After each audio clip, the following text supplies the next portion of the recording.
I'm just gonna tweet. Oh god, there's someone outside my window. TV/Azure scapegoat. Boom, boom, boom. Tweet. Boom, boom. Invoice. Streaming. Now, come. Join. Plus.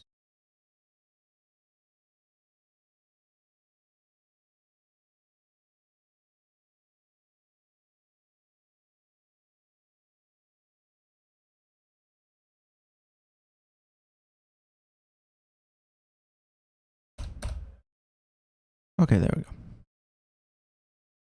Just gonna put my Discord over here. So I can see when I get messages. Just in case. Oh shit, I just did something. What did I do? Minimize that. Hi Raul. Hi New Florian. Hi Swordfighter. I don't know where Grom is. Maybe he's gonna join us today. Maybe he's not. I don't know. I'm not his dad. I don't know. I don't know where he is or what he does. He's his own person, his own human being. He can make his own decisions. Believe it or not.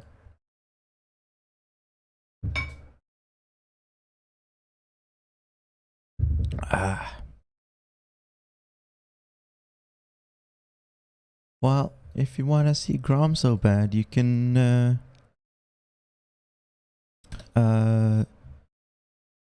tune into Grom's stream. Okay? Grom does live streaming too, okay?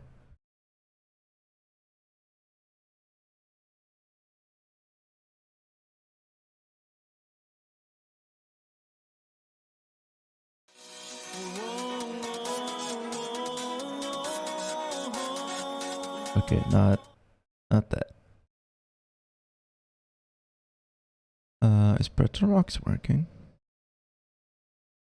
It's not showing up in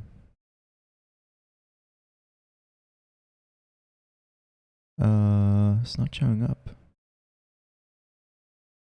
Oh, come on. Pretzel rocks. Pretzel rocks, sign in. Twitch.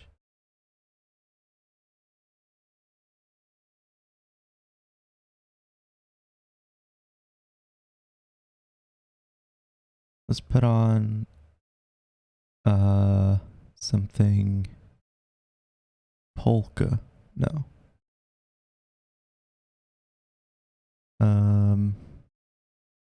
The elevator.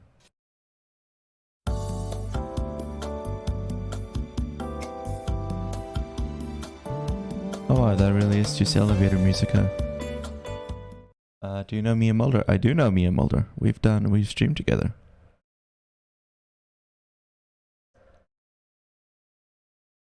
Oh, Grom is saying something. Grom is saying he's on his way home. I assume that means he'll be joining us. Emo music. No. Blues. No. Ambient.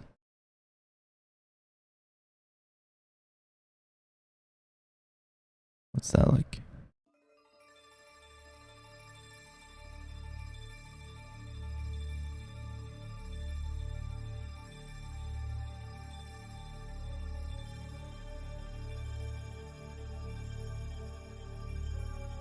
That's too ambient. That's too ambient. I don't like that.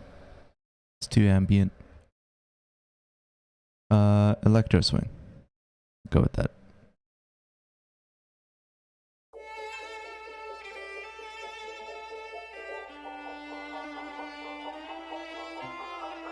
That'll do.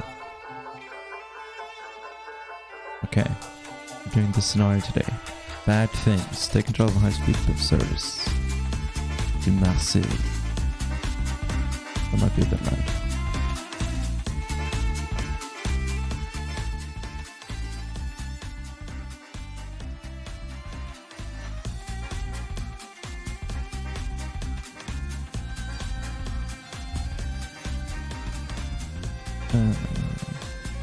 Morning, Mama. I need to open up the manual real quick because it's been a while since I did this one. I don't exactly remember the order in which to do everything.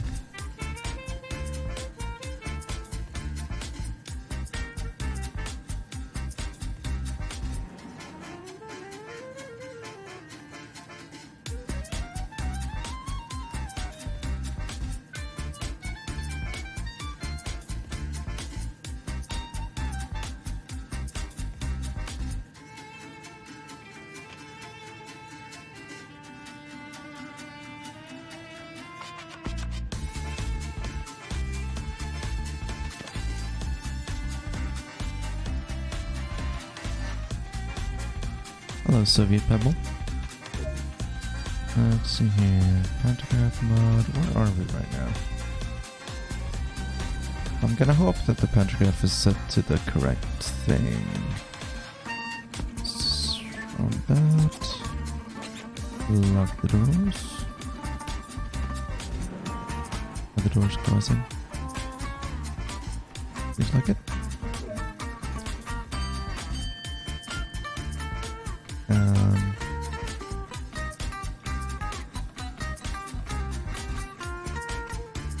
Set that to PP5 and then... Oh, they're cargo train simulators. Yeah. Hang on, I'm gonna lower the music a little bit. I don't know what it's like for you guys, but to me the music is a little bit loud. How is that? Is that okay?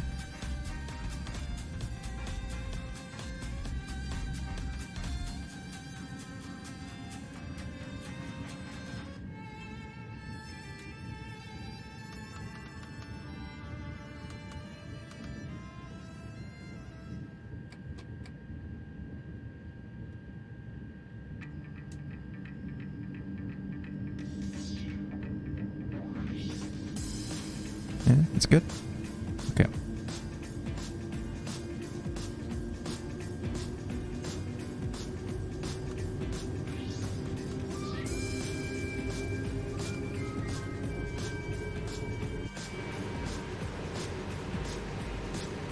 It's a very pretty train. I really like the white and purple, and I like the colors. It's hard to hear.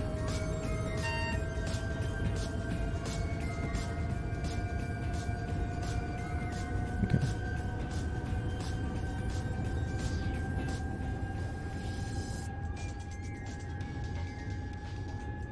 I just kind of want it to be like there in the background so there's not complete silence when I'm like not talking, you know. But it's not, you know, this isn't a DJ stream or anything, you know. Okay, we can increase our speed. Never mind. Keep it about there. I'm gonna... External alert.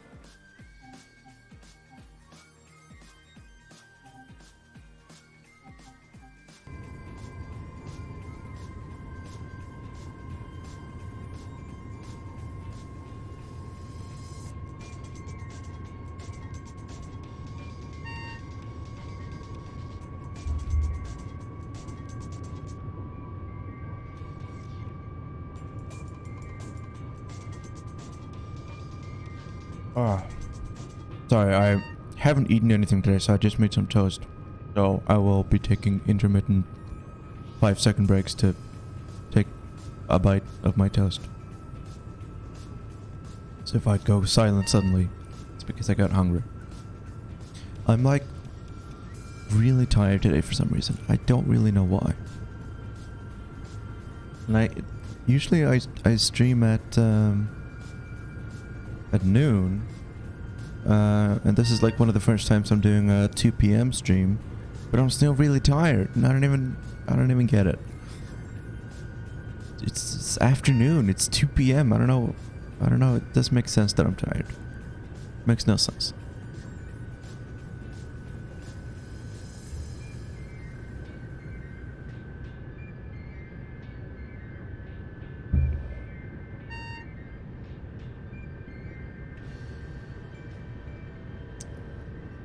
Okay. The high-speed trains in France are actually pretty neat because they've got this LGV signaling system where basically you've got your speed limit, your upper speed limit, but then you also have a guidance system that's basically supposed to tell you whereabouts you should be looking to keep your speed. For example, when curves are coming up, like when there are turns coming up, it will tell you it will signal you to slow down. So right now I'm staying at 270 kilometers an hour, which is I don't know what that is in miles per hour, because this is a pretty curvy road. But as soon as we go, when we're on a straighter path, which I'm not sure if one is coming up somewhere around here-ish, I don't know. We can just kind of go fast.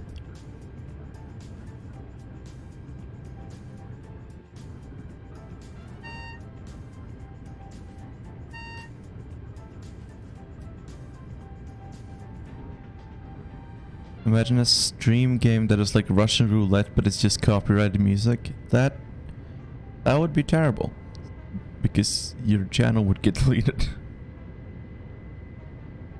How do trains deal with animal crossings? Usually there are fences and stuff that are supposed to keep animals from getting onto the tracks in the first place. But when you're going at like such high speeds, if there is something on the track, there isn't really anything you can do about it. Why don't we have more Animal Crossing bridges? I hear animals use them. Yeah, animals do use them. Sweden has quite a few Animal Crossing bridges and stuff, and alternate ways for is that what the sound effect is? Alternate ways for animals to get across tracks and stuff. No, that's not what it is.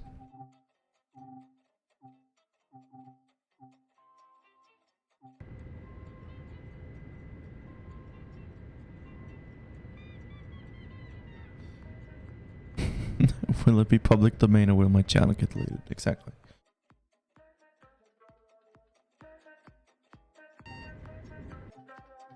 I'm trying to figure out which...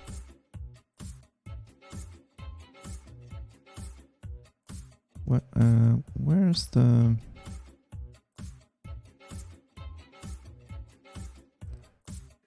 Where are the wiper settings? Oh, here.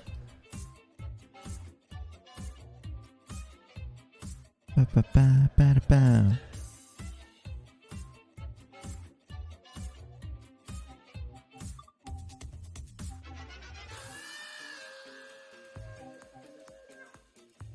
Hi, Grom.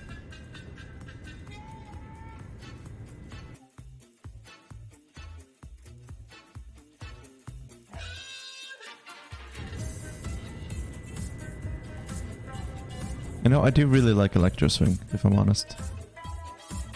Let's bump up this volume.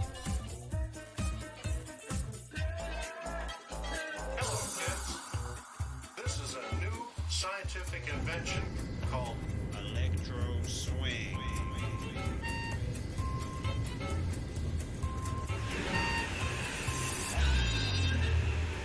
It's also very French, right? Like Electro Swing. It's very French. Oh, there's a great electro swing artist. She did a song called Bella Belle. I forget what her name is now. She did a song called Vespa. But yeah, she's great.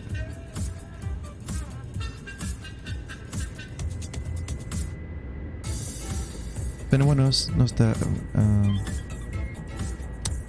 anyone knows her name.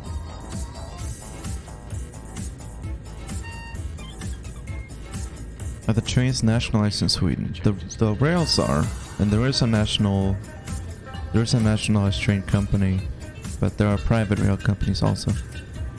It's a mixed thing. Since the 80s, Sweden has been privatizing more and more of the economy. And if not privatizing, then decentralizing. So we have regional train companies as well. Like owned by regional regional governments. So the West Gothia has its own train company, for example.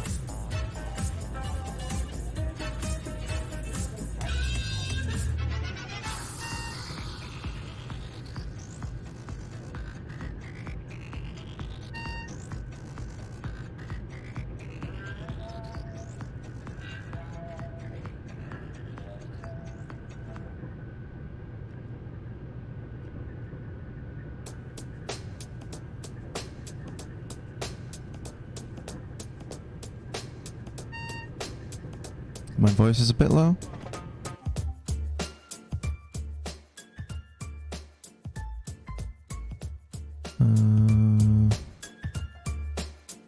Hang up.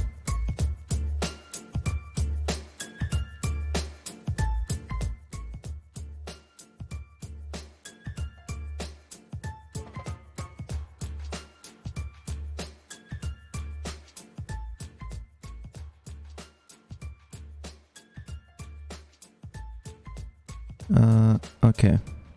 I think... Right.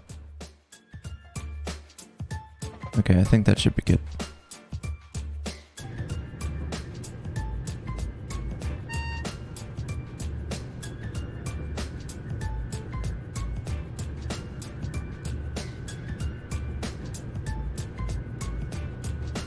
Train to Paris? No, we're going south. To Marseille.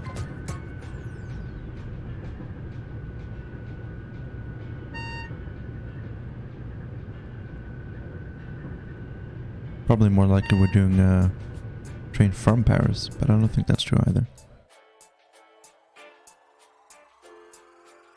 I don't know where we started from.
Some of the truck lobby won out in Australia. Yeah, I mean, the car lobby won in the United States, so that's not really surprising. There isn't a train lobby, really, you know. Train lobby is supposed to be the government. Hey, Grom. Can you say something real quick? Something real quick. Normal voice, not screaming. Is that good? Testing. Hello, Yep. hello. Yes, thank you. Yep, it's good.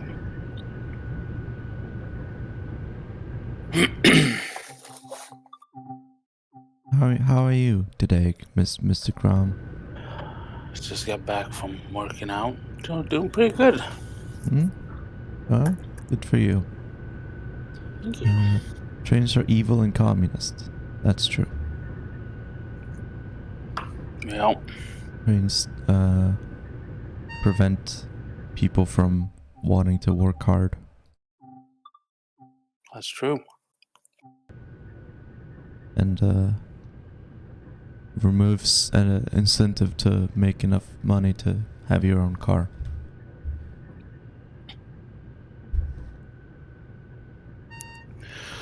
I don't want my own car. Well, that's because of trains. Hmm. If there wasn't any public transport, then you would have to want to own a car. It would be like I would never want to own a car, but it would be useful to be able to use a car when I need it, right? There are you can rent cars. Yeah, and I know exactly, right? Like most people don't actually need a car, right? Like, of course, depending on how the public transport is, right? But like, you know, cars could literally just be one of those things that nobody really owns. Hmm. You just kind of like cheaply go, and then there's this a parking lot. You just bloop bloop bloop bloop, swipe your card or whatever, right? And then you have a car for as many hours as you've assigned, right? Yeah. Like those bike things. Yeah, Like Boris bikes. yeah. You could be like, so you could have a chip in your driver's license. You have to like scan your driver's license. Hmm. Yeah, like of course it wouldn't be $300 a day. That would be ridiculous, right? Like, but you could have a nationalized service like that, and then just like pour everything into public transport. Because, like, yes, cars are useful at some point, right? Like, imagine if you're, need to go to IKEA as an example. Like, it'd be good to have a car for that if you're gonna bring something big home, right? Hmm. Yeah. A nationalized car renting company. Yeah, like a ride share. Well, not a ride share, like that's, but like, yeah, car renting company. Be dope. A chip, yeah. A little microchip that you implant by taking a vaccine. Oh no, we call the blip thing on like the card, right? Like a chip Yeah. on your. I Has the don't mean privatization actually. and decentralization being perceived among the populace in Sweden? Well, like in polls and surveys and stuff, the majority of Swedish people say that they're against like profit-driven welfare.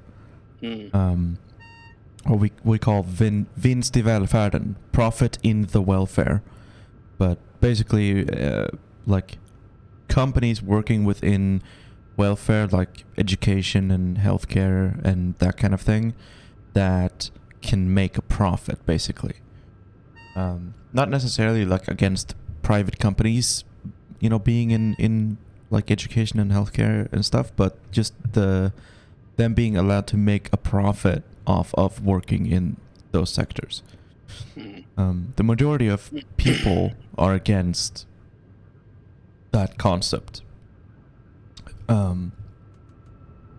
But there only one political party like actively takes a stance against it. Most other parties are for it or don't care. Yeah.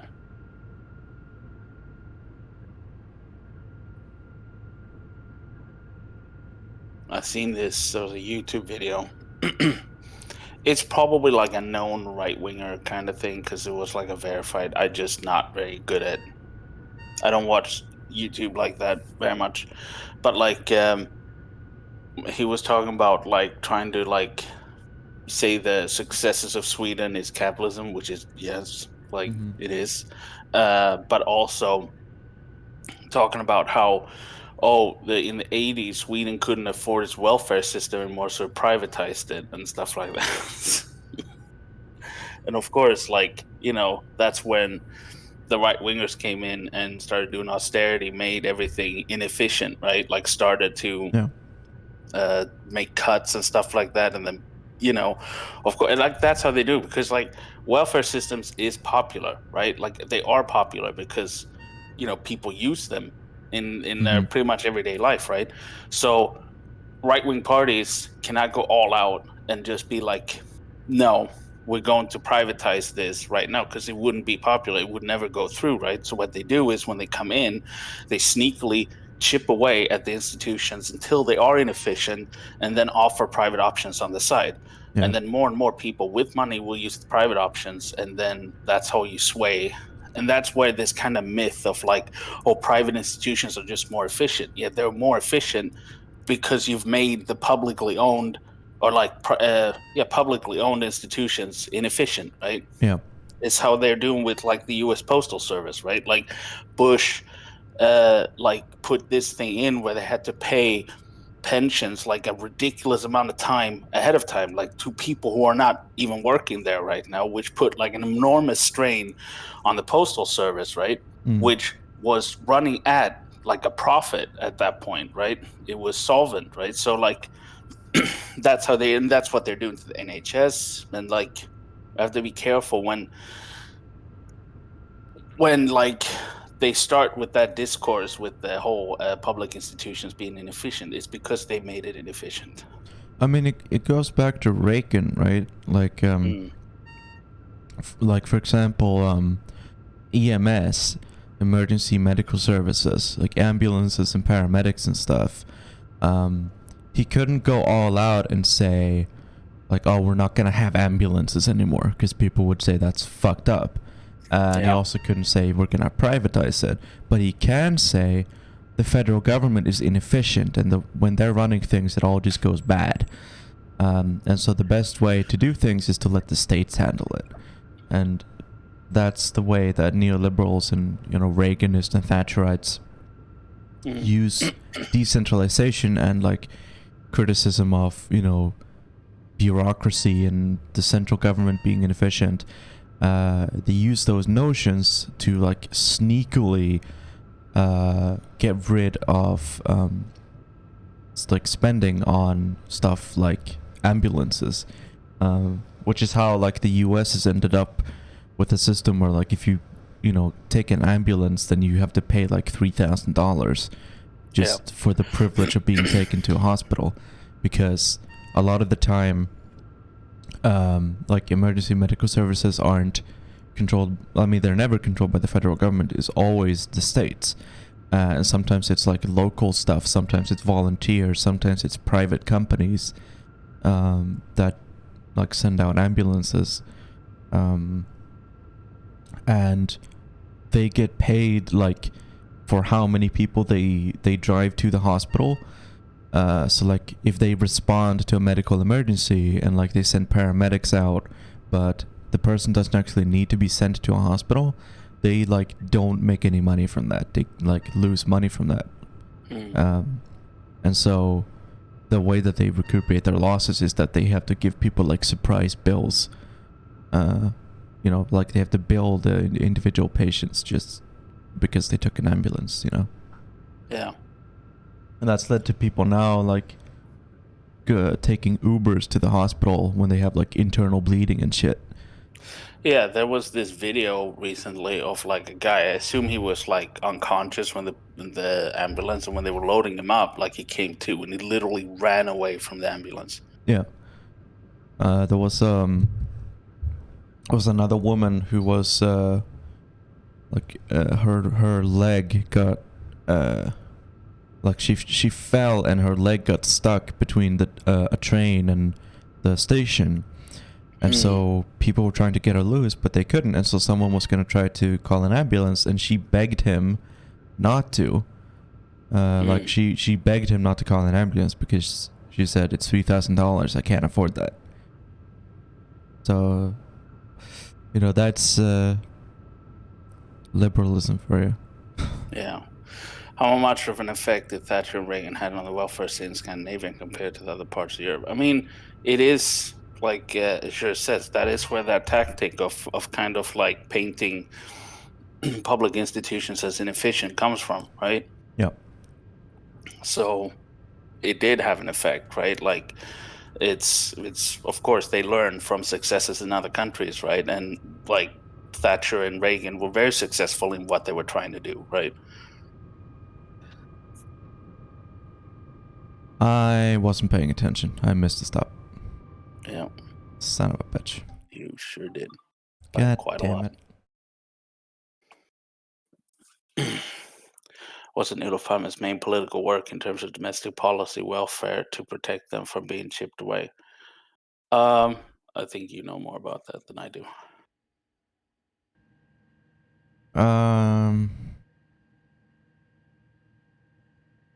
Sort of.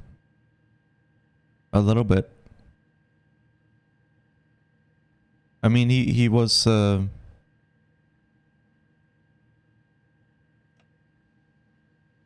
Palme was, to the left of most, you know, regular social democrats, but, you know, Hmm. he wasn't radical or anything like that. There was still a left-wing opposition to him. Yeah.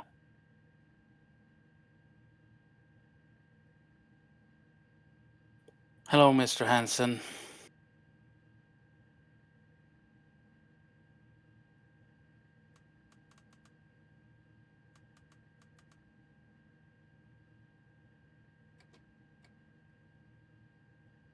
Yeah, I mean, Olof Palme was like anti-communist, right? Like pretty open about it too. Yeah.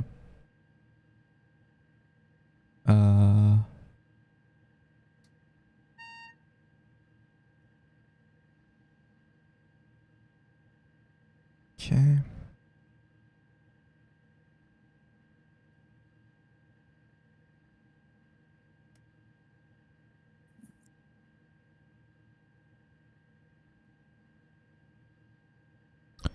What are the differences between SKP and K? Not much. In my opinion. No. I mean, they do have disagreements sometimes, but like they tend to be pretty similar in just the way they do shit. Yeah.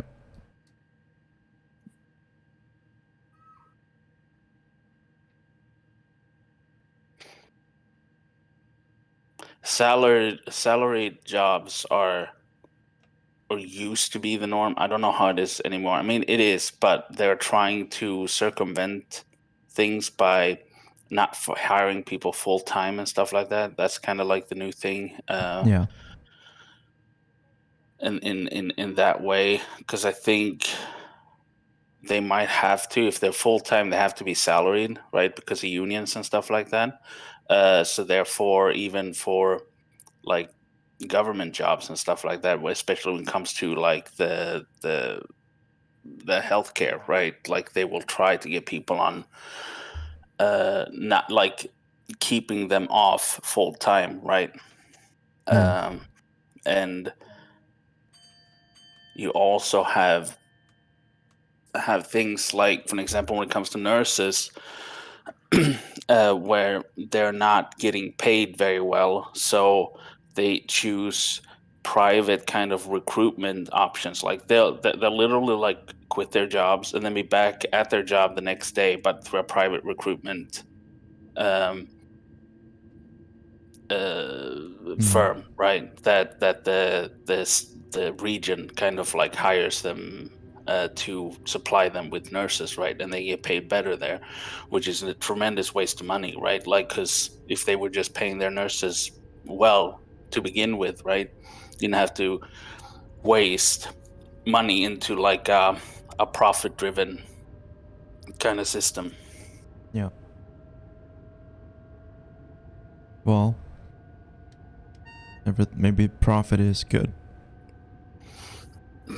I don't like. My dad thinks that like it's so ridiculous. It's like you are not seeing any of that. Like you're giving away, you know, things that you own collectively, right? For tax cuts that are not very significant for him, right?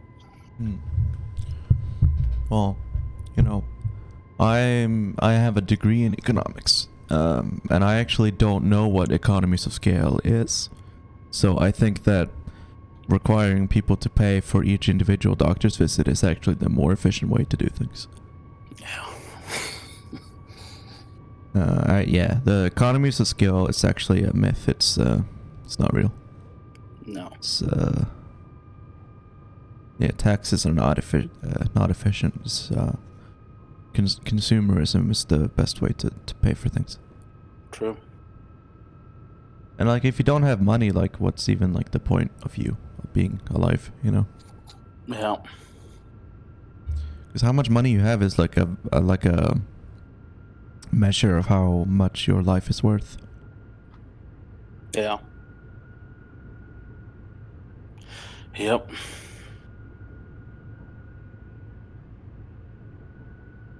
That's why when I was born and I inherited millions of dollars from my family, I knew that I was worth a lot more than poor people.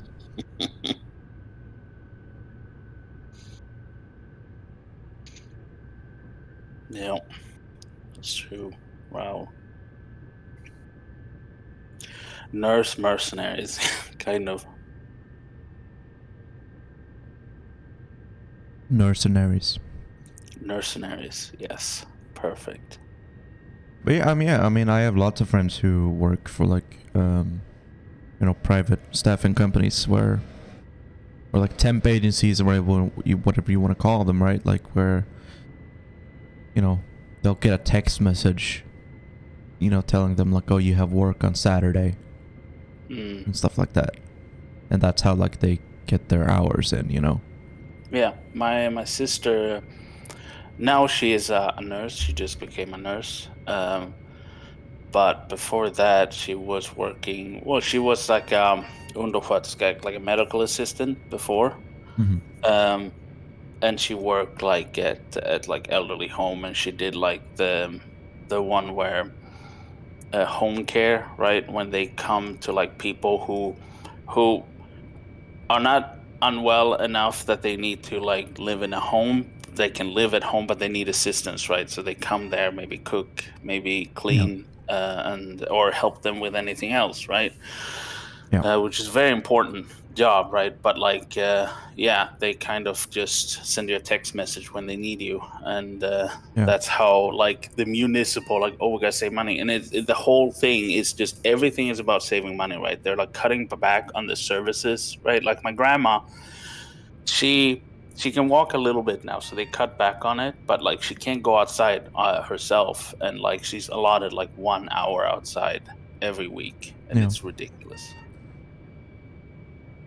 Yeah, I mean, if you go to like the city of Gothenburg has like a job posting thing, where they just list like a bunch of jobs in the city that need doing, and like the vast majority of job listings are like, we need someone to, check in with this person in their home, and like make them food and take them on walks and that kind of thing. Mm-hmm. And like preferably they would have nurses do that, but like for a lot of them you don't need any kind of like background or education in healthcare. Oh no. Because it's just like they're just so understaffed, like there are just not enough people. Yeah. And also underpaid. Yeah, exactly. And like a lot of them are also like, personal assistant for like people who have disabilities and need someone there like with them nonstop. Those things just don't require anything. Anybody can be that. Yeah. Like the thing in America where like cashiers aren't allowed to sit down, and like Europeans are like, wow, that's so weird. There are actually like in some nursing homes and stuff, policies where nurses aren't allowed to sit down. Like in like some local pensioners' homes, if you're like you're working in the kitchen and stuff, and they have like a policy of like you're not allowed to sit down while you're in the kitchen, or while you're working in the kitchen. Even if like you're not doing anything right now, or you're waiting for the lunch lady to come or deliver the the food and stuff, like you're not allowed to sit down because some of the old people think it's disrespectful. Like some of the guests at the home don't like it. Mm. Which is pretty ridiculous. It's not even always true that they don't like it's the old people that don't like it. Sometimes it's just the resident nurses and like the head nurses and stuff that don't like it when young people, sit down. Yeah, and it's also, I mean, if there's anything that's very clear, is like how the management of these, like especially these private, right, like nursing homes and stuff like that, are just like they're just garbage. Like I mean, there's just so many like abuses like being reported on like pretty frequently, right? From anything to like, you know, they not keeping enough staff to like where older people are not being fed, or like if they need changed or anything like that, like and that's not like on the nurses working there, right? Because they are understaffed, right? And they're purposely understaffed because there's a profit incentive, right? Like they're getting paid. The people who have these institutions, they're being paid by the state to provide that service, right? So they will do anything to cut back on anything to get a profit, right? Even the point where like they will cut down on food quality, they'll cut down on food frequency and stuff like that. And it's like all in the name of like, oh, we got to make more money, we got to streamline this somehow. Yeah. And like instead of like focusing on the needs of the patients, or in the case of education, focusing on the needs of students, the whole thing is like, what can we cut down on in order to make more money for the shareholders and the the principal, the owners of the private corporation. And a lot of the times it is like big corporations that own like charter schools and stuff. Like it's not like mom and pop shops.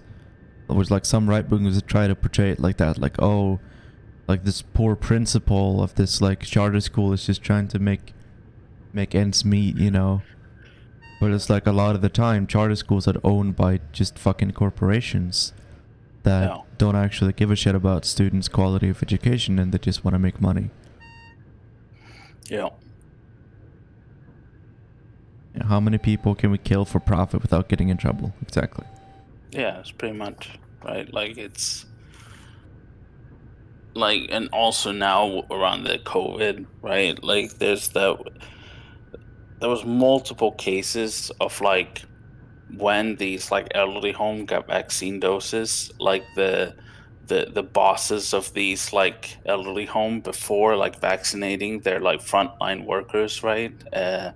They took the vaccine home and vaccinated themselves and their families and stuff like that. Yeah. It was ridiculous.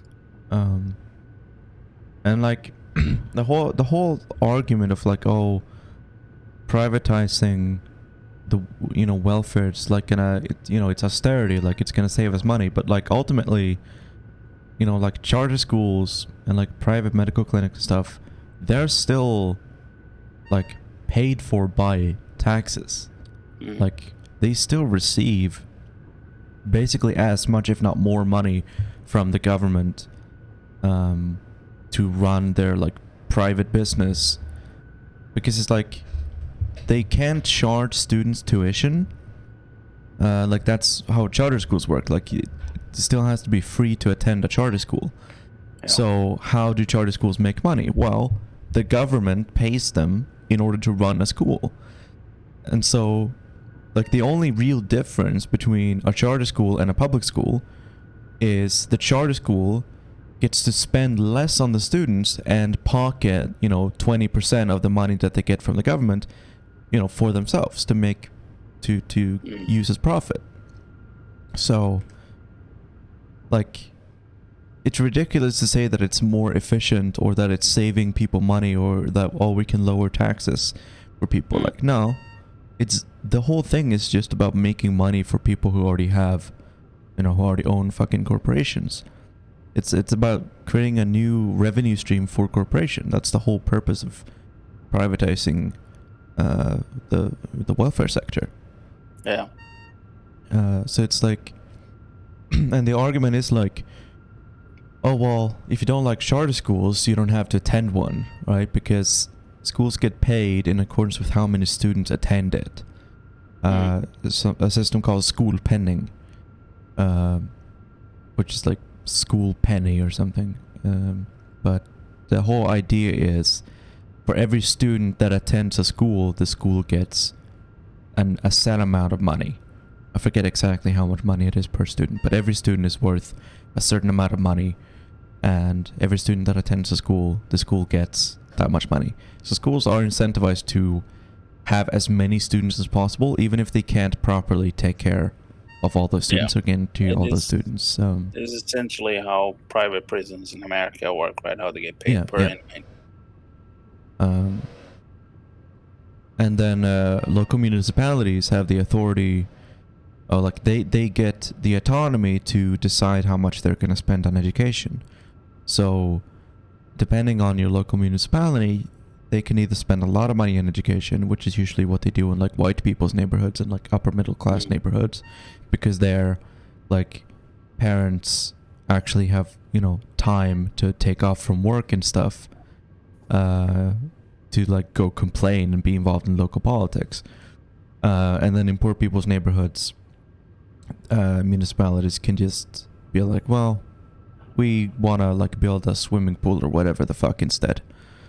And generally people, well, like working class people, don't have like the time to actually stay updated on local politics or get involved in local politics and like make complaints and everything, because you gotta fucking work to try to make ends meet, Yeah.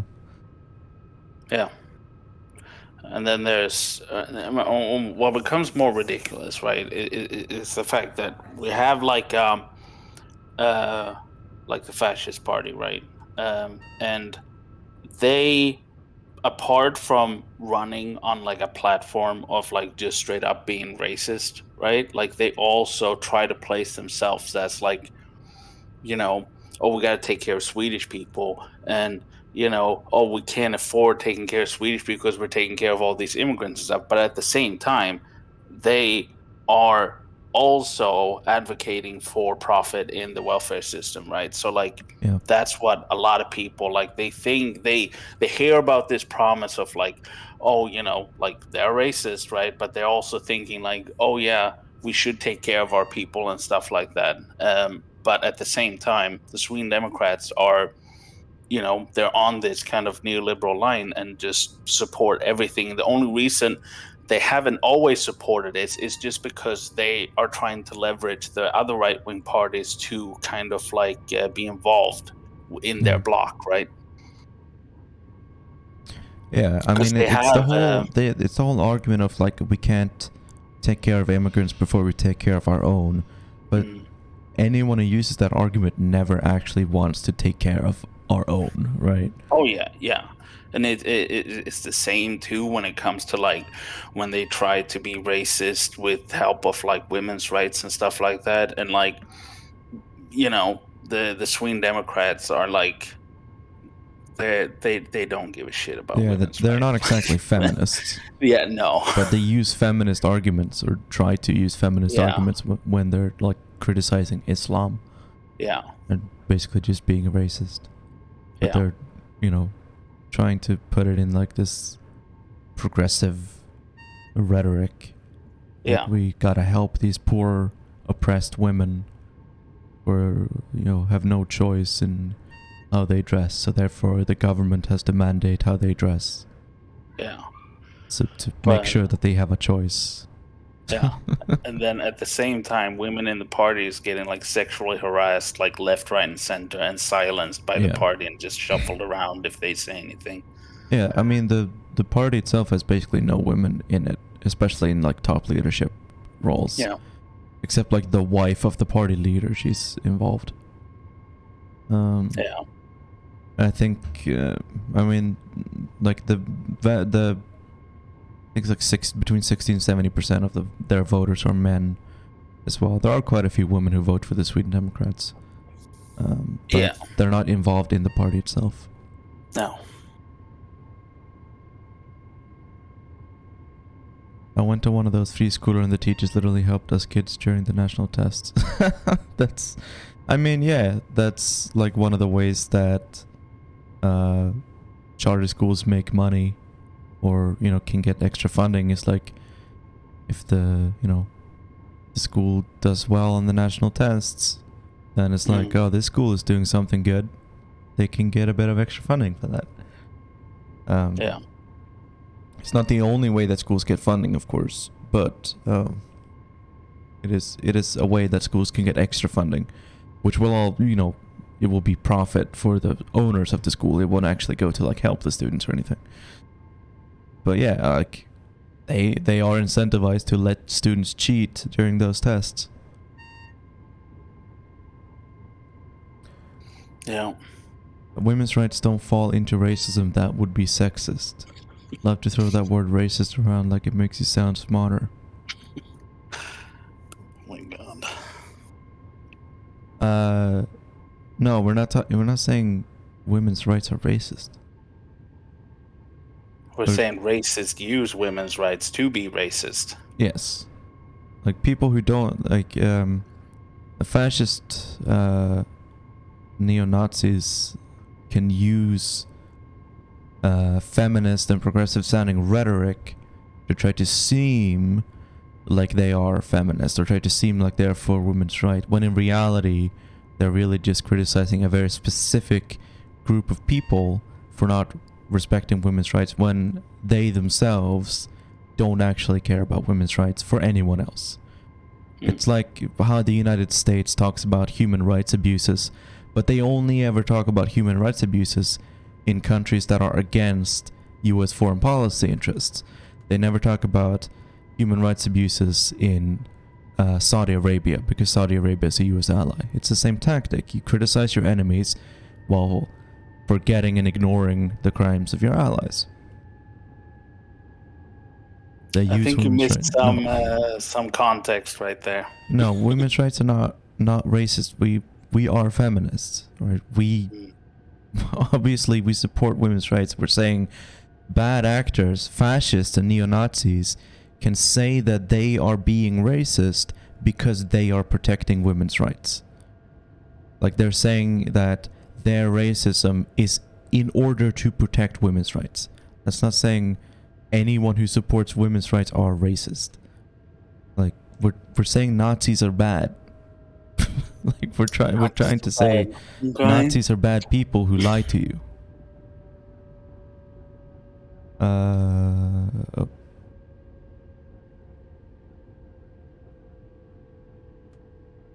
Surprise, surprise. Nazis are not honest. You heard it here first, folks. Pauline Hanson, an Australian senator, maintains a stance of banning the burqa, once walked into parliament wearing one to show how argued to ban it. To somehow... Oh, I see. That's interesting. So, but she chose to put it on of her own free will, and then she came to parliament to argue how women don't get to choose to put it on, and therefore it should be banned, so no one can choose whether or not to wear it. Ja, Mr. Hansen har säger att vi bara får prata svenska i 1 minut. Bara svenska. Bara svenska. Men jag hade du får prata engelska om du vill.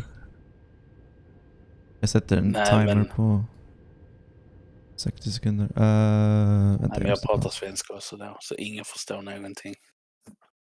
Okej, nu går timern. Nu går timern. Jag hade något väldigt viktigt att säga, men det väntar jag nog med. Nej, säg det. Säg det. Ja, men det är liksom det här med burka i Sverige. Alltså för att det är inte vanligt i Sverige. Om man tittar på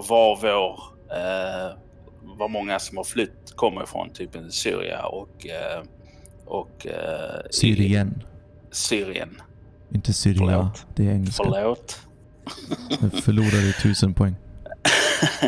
Men alltså, det är inte vanligt här i Sverige, men ändå så är det för det ser mycket skrämmande ut en hijab till exempel. Så att de använder det här burka mycket, medan det är inte så vanligt i Sverige med att liksom, tittar på Syrien hur det var sekulärt. Alltså det är ju inte...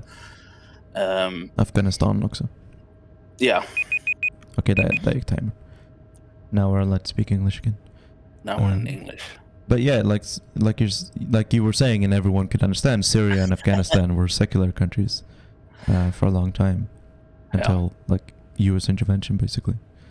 And like fundamentalist Islamism was sponsored by the United States in order to, you know, as like anti-communist opposition groups, like opposition groups against communist influence in the Middle East.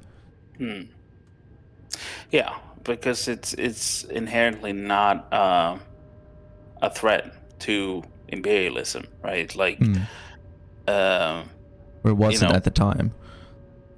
I don't think it is today either, to be honest. I guess that's true, because like the Islamic State and stuff still very much did like trade with private like Western companies and stuff, and like all the oil and stuff. But also, I mean, it feeds like an excuse to keep a perpetual war going as well, right? Like, because you know, if you have a few countries, I mean, if you're looking at these countries, right, people do have this perception that like, oh, the reason we're there is to give them democracy and like all these stuff, right? That while you know, America wins if they've destroyed, for example, Iraq, which is destroyed, right? Like if you just destroy Iraq, you win, right? Because then they're no longer a threat. And then if there is insurgent groups or whatever there still, then you have to just, oh no, we have to keep spending money on bombs and guns and stuff like that. Oh no. Like, you know, that they've still won. It's not a fundamental threat to kind of like the capitalism in itself, right? While as socialism very much organizes with other socialist state to set up like a anti-imperialist kind of barrier for exploitation, right? Yeah. I did it this time. I stopped.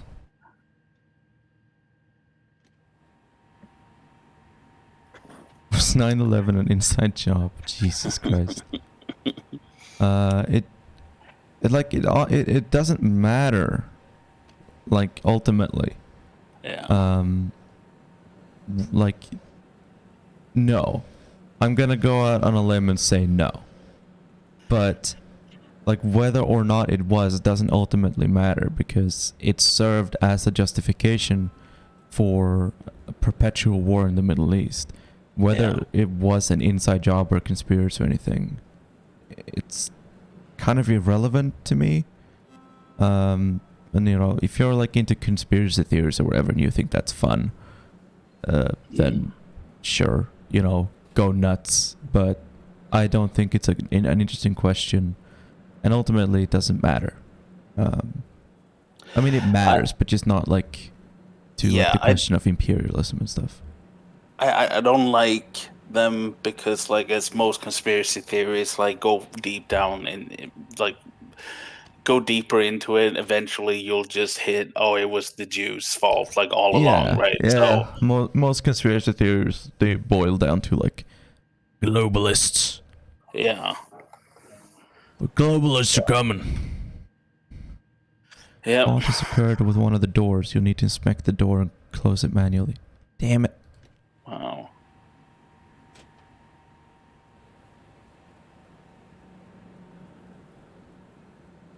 Globalists are putting fluoride into tap water. Yeah. Trying to make our teeth white. Actually, I don't think fluoride makes your teeth white. I think it just just kills bacteria. Yeah, protects the something about the enamel or something. Whatever. Yeah.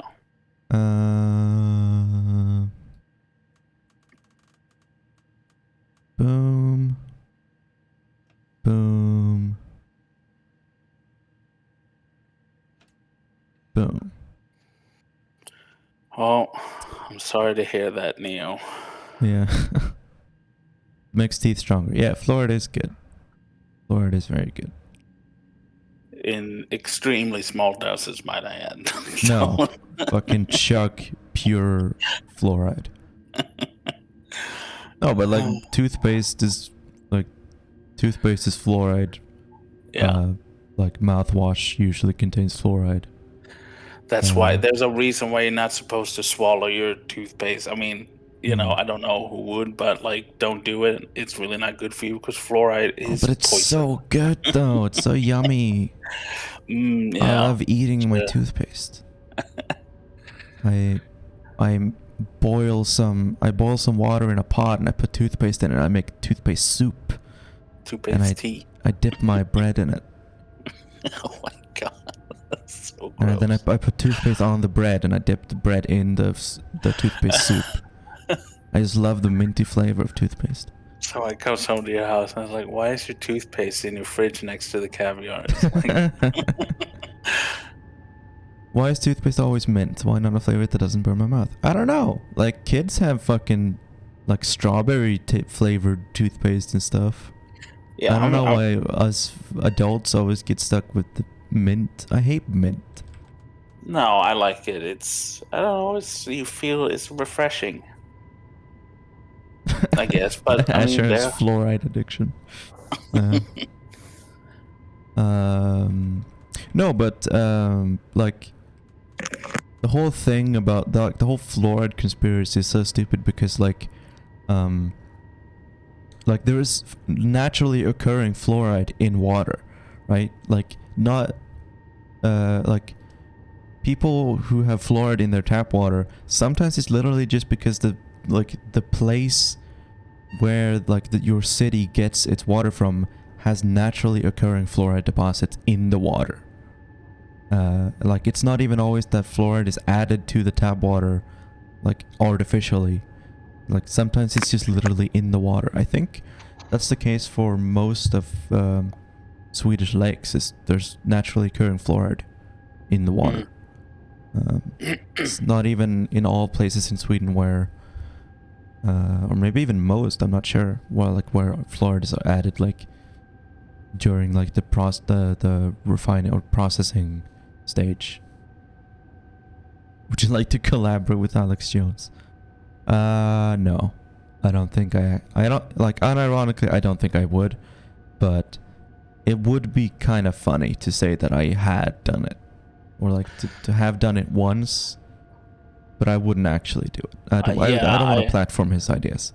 And I wouldn't want to be stuck in a room with Alex Jones, especially after he said he would eat my leftist ass like corn on the cob. Like, yeah. I can do without that. He did say communists are amazing though, and I do like that. True. It's very nice. I felt happy about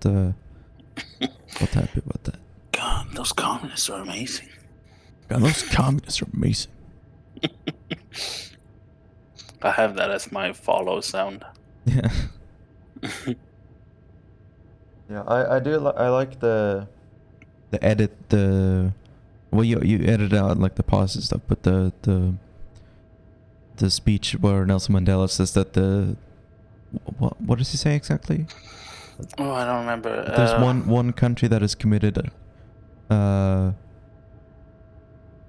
uncannibal atrocities. It's the United States of America. They don't care about human rights. Yeah, I think that's the subscriber sound. Yeah. Yeah, but you had to cut it up a little bit because he was taking long pauses in it. Yeah. But it turned out well.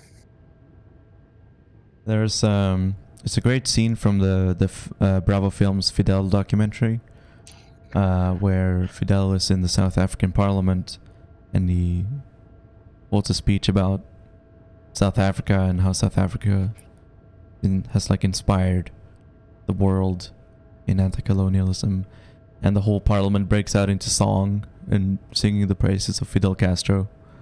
Yeah. It just makes me sad how like whitewashed the ANC and Nelson Mandela have been ever since Like what the moment he became president, he started being whitewashed. It's just like, just immediately it was like the West recognized that, oh shit, apartheid is over. We don't want to be seen as supporting apartheid, but also Nelson Mandela is too communist for us. We gotta make it seem like he's just a liberal that just wants to end racism. Yeah. We can't, like, we gotta, you know, when we talk about him in fucking schools and stuff, like, we can't mention any of the leftist stuff. And especially we can't mention how, like, Cuba and Fidel Castro have been, like, supporters of the anti-colonialist movement in South Africa, like, since the beginning. And how we literally fucking fought against them.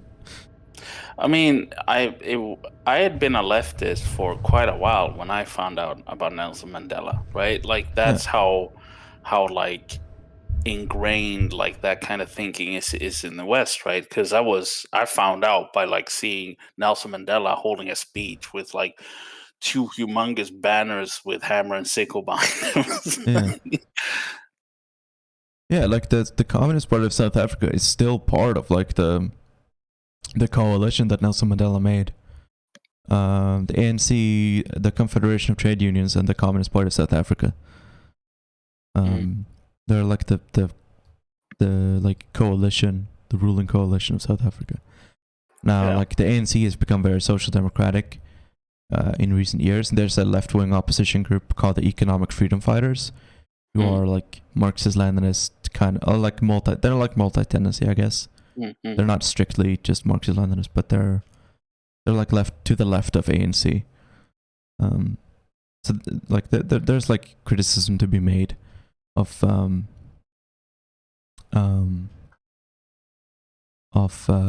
ANC, the modern ANC especially. Yeah. But still, like, Mandela was cool. Yeah.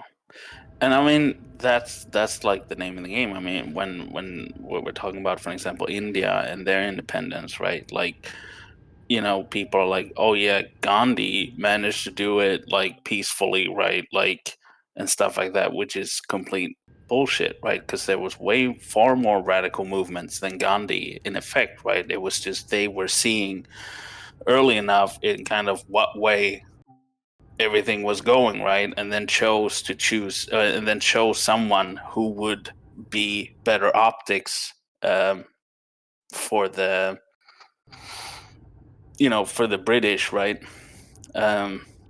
To have as the front man for the independence, right? And I mean, Gandhi's used to this day by libs is like, look, you know, all we have to do is like, you know, how do you put it without skirting TOS? What do you mean? Like, you know, like the Indian independence, right? Like there was far more like radical movements for independence in India at the time, right? And like Gandhi was basically chosen as the figurehead for the independence because like that is better optics for the imperialists to say that, you know, oh look, Gandhi, he was all peaceful and stuff, and look what he did. Albert Einstein's Why Socialism. I think Albert Einstein's like Why Socialism is a very good introductory text. Like, not just for the fact that it was Albert Einstein who wrote it, although that is like it's something that can pique the interest of someone who like is new to socialism, right? Like, something Albert Einstein wrote something about socialism. What's that about? But also, like, I think it's written in much better language than much of Marxist stuff. Because it's not written for an academic audience. It's not, you know, written in like 1850s English. It was written in the 40s. And it goes over like the basics of why capitalism fundamentally doesn't work and how socialism could be a better system. So like I have a reading guide on my website, socialism101.com. And the first introductory text that I put is Why Socialism by Albert Einstein. W.E.B. Du Bois. I might put him on the reading list as well because he's written some good stuff. I should expand that reading list a bit. I think right now it's just a lot of introductory stuff, but I feel like I should put like have like a more advanced reading guide as well. Like once you've gotten through those ones, you know. And I do also want to try making an audiobook once at some point. I wanted to do German ideology as an audiobook and put that out on my Patreon page. But audiobooks are a lot of work. They're a lot more work than I thought they were. Yeah, like even I read just an article on my stream. Yeah. And I lost my voice at that. Yeah. No, like it's it's gonna take weeks. Yeah. I think to make that, but I really want to make it and put it out on my Patreon because I want to have more Patreon content. Because I feel bad for the people who subscribe to my Patreon and like, you know, give me money every month, even if it's just like $1. It's just I still feel bad because it's like I don't feel like I make enough. I don't feel like I make enough content for Patreon to justify for, you know. But like people still, you know, people still subscribe, like still join my Patreon, so it's like clearly I'm doing something right, but I don't know what it is. I mean, I don't know if this is something, but like when you're like when we or you are talking about something significant on stream, you can cut it up and put that up as well, I guess. Yeah. How long does it take to record a 20-minute video? As a rule, if you have the script in front of you, like everything else is done, and you're just talking about doing the audio recording, I would say as a rule about twice the length.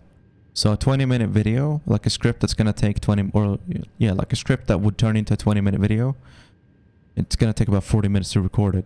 Then maybe 2 hours to edit it.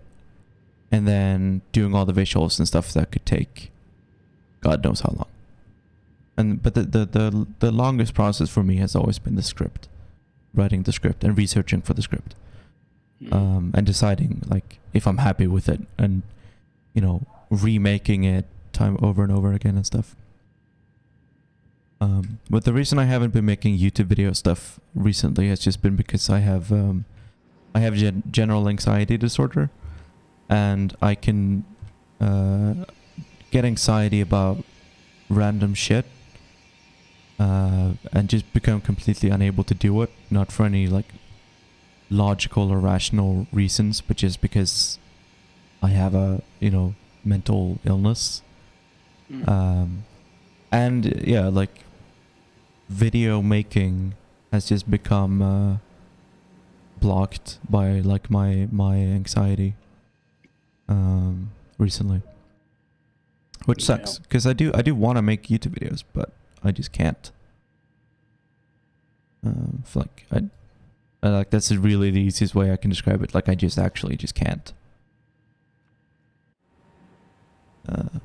Not like right now. I'm not like saying I'm done forever, but I don't know. Hiatus. Yeah, I need to, you know, work on and it's like something I'm gonna be doing a lot more therapy and stuff fairly soon. Actually, you know what? That reminds me. I wanna make sure. What day is it today? It's the 2nd of August. Okay.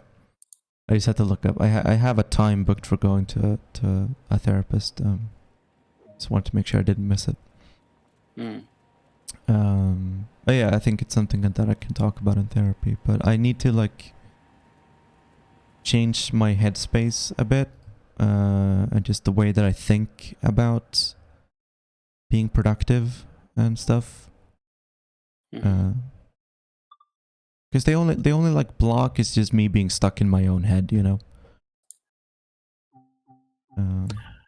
Yeah.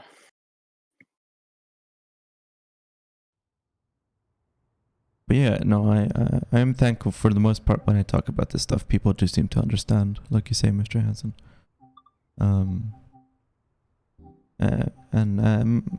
most people say that, you know, I should just take my time. But, you know, for morning duties at Marseille, hand any chains are required service. Oh, depot duty. Oh, that can be cool.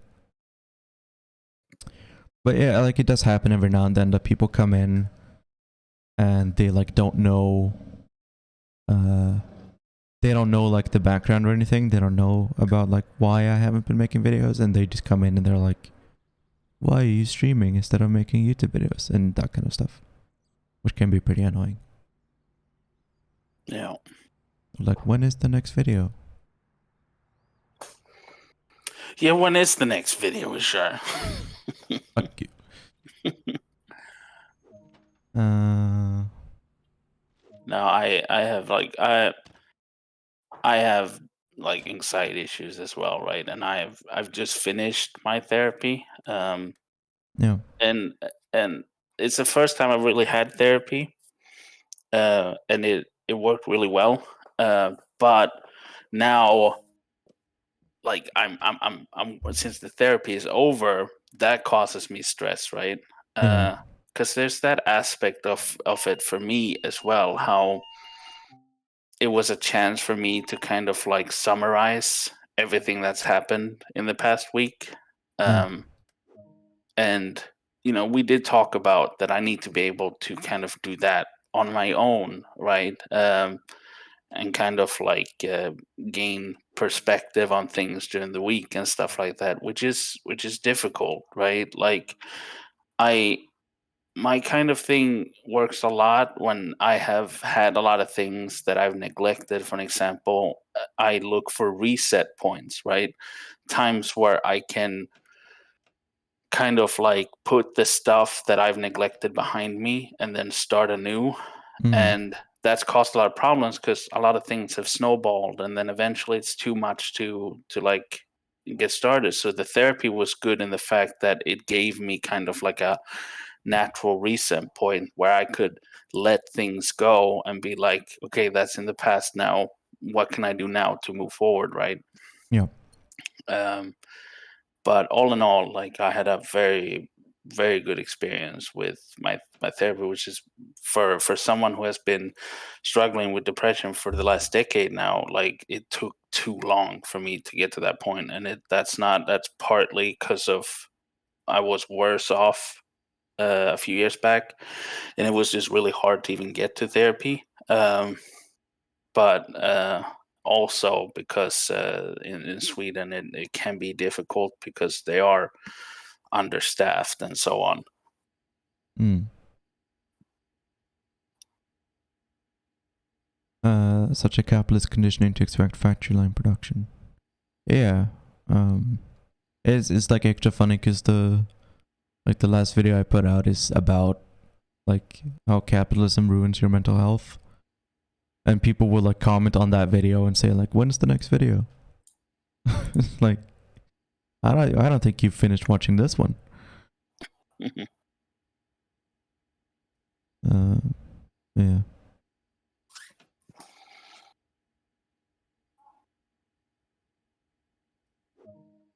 Oh yeah, I don't have funny man. I'm sorry. Oh yeah, there's no funny man on the screen. I'm sorry. Funny man. Oh, Sebs is not here. Well, Chroma can be here.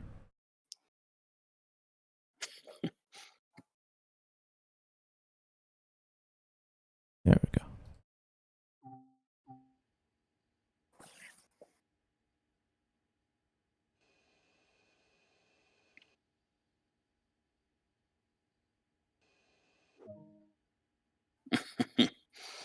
Yeah, exactly, Wing.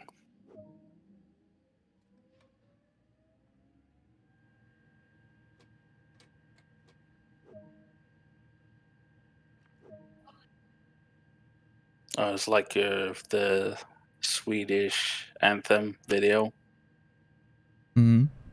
like how like you explain why Sweden doesn't have like an anthem, and then like people in the comments like Sweden does have a anthem.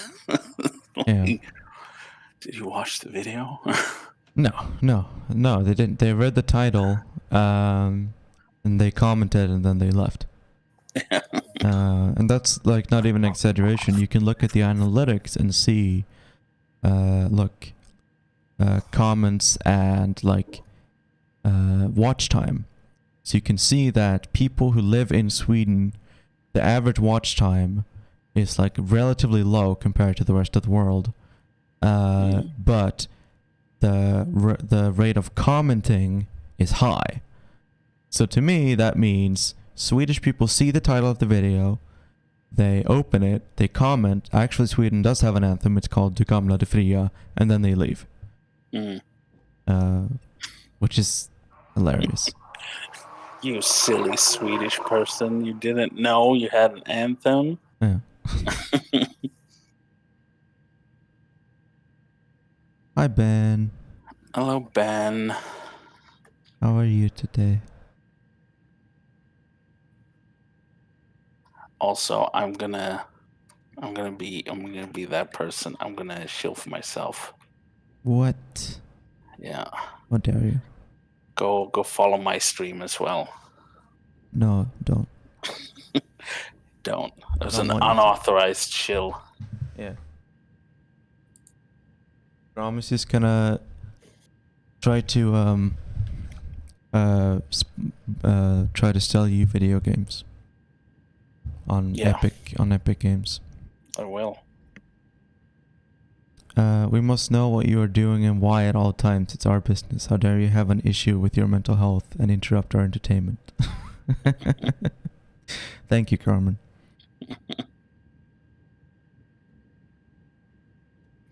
Wait, this isn't the ground stream? It is. Has become that. Yeah.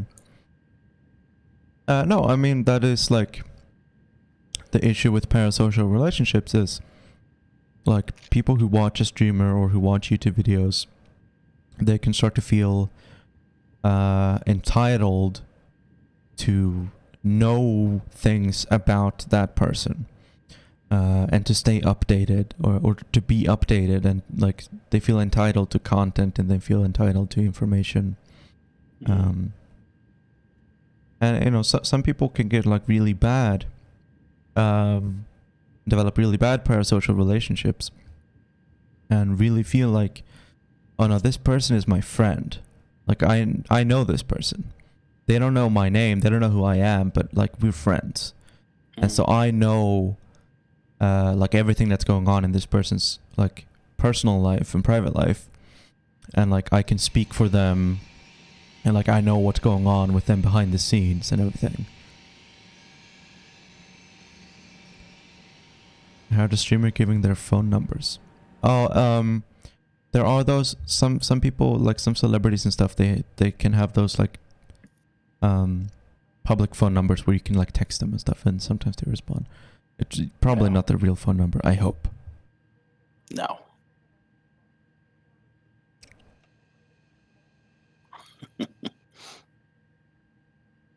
You people aren't my real friends. If we've ever spoken in like Discord, then that's different. But if you've just watched my streams, I wouldn't really say that we're friends. Even though you're all very lovely, I don't actually know who any of you are. Wow, Azure. You're all my friends. You're my friend, Mr. Hanson. You're bad, Azure, over here.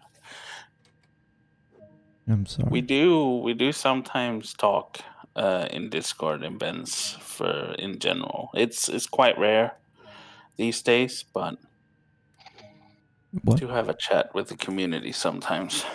Oh. In Ben's Discord. I thought you meant you and I, and you were like, oh, it's pretty rare that Azure and I talk off stream. I'm like, is it? Yeah.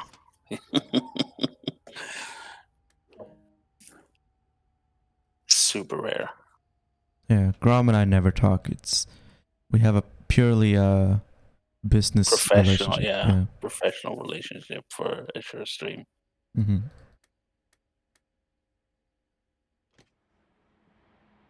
Yeah, we do not. We are not friends. We do not talk to each other unless it's for a stream. Yeah, no. Our people talk to each other, right? Like when they set up like stream times and stuff like that.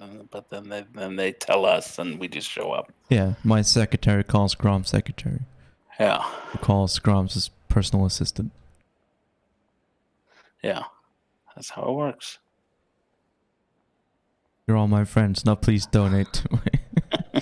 Yeah, exactly. We're all friends, and I need money. So can you please help a buddy out and donate some bits as a friend? Yeah. Yeah, but that is also like true. Like there Yeah. are So, some people exploit parasocial relationships to try yeah. to like make donations and stuff, or Yeah. try to get donations, which is a shitty thing to do. Yeah. You should never feel like you have to donate to someone, like to donate to a stream or anything. You should never feel pressured into doing that. You know, I would love it if people donated bits and stuff so I could buy train DLCs. But I'm not asking you as my friends. I'm not saying that like, oh, I'm expecting you guys to help me out financially. Yeah, and especially like in YouTube, there is this especially, content that's aimed at like younger people, right? Like young teenagers and even children, right? Where that is being exploited in that way, and I had to when I had to kind of like explain that to my ex's kids that got really into YouTube, right? That like like you have to understand they're there to make money, right? Like No, like I like don't want my I have like baby cousin, I have nieces, well I only have nieces, I don't have any nephews. But like I don't want them watching YouTube. Which is like, I know it's like there's fun stuff on YouTube, right? But YouTube Kids is terrible. YouTube Kids is absolutely terrible. Like the parental controls and everything. Like it's not good. And there's so much exploitative shit on YouTube that's supposedly safe for kids, but it's just not. It's not kid friendly, and it's exploitative, and it's just trying to make money off of kids. And you know, even for like toddlers and stuff, but then especially when you get up into older ages, like 10, 11, 12, that kind of age,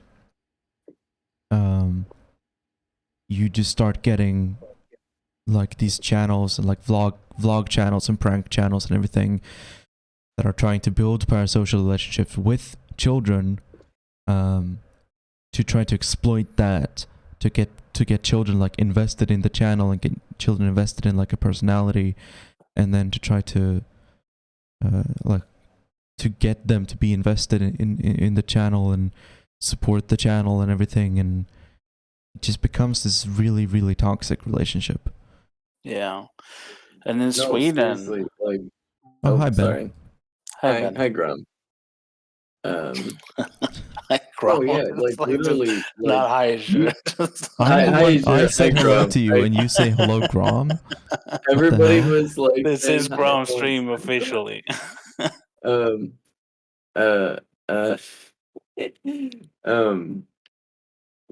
YouTube Kids is the absolute worst of YouTube. Like, and it's not even close. Like, literally, like, there's YouTube channels where literally all it is like opening a toy, right? Or like the surprise egg toys that only exist because of those awful YouTube videos.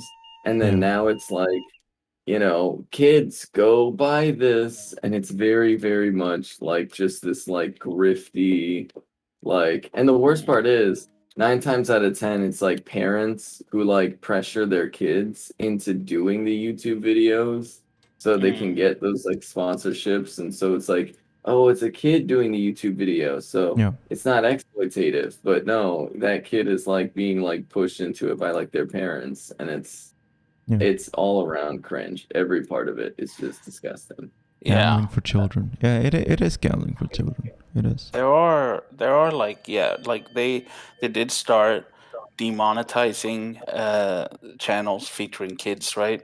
Which Yeah. is good, but there was some cases where it kind of were impact. Like there is one channel, for an example. I think they go around and talk to different like young people and kids with different disabilities, right? To Yeah. like, it is aimed at kids to kind of like, you know get understanding for even if like their own condition or other people's condition and stuff like that. And they were demonetized because they did feature kids, but it wasn't like a predatory channel, it was an educational channel. And I know Mm. for them, but in general, right, like it is a good thing. And I mean, in Sweden, for an example, it is illegal to advertise to children. Yeah.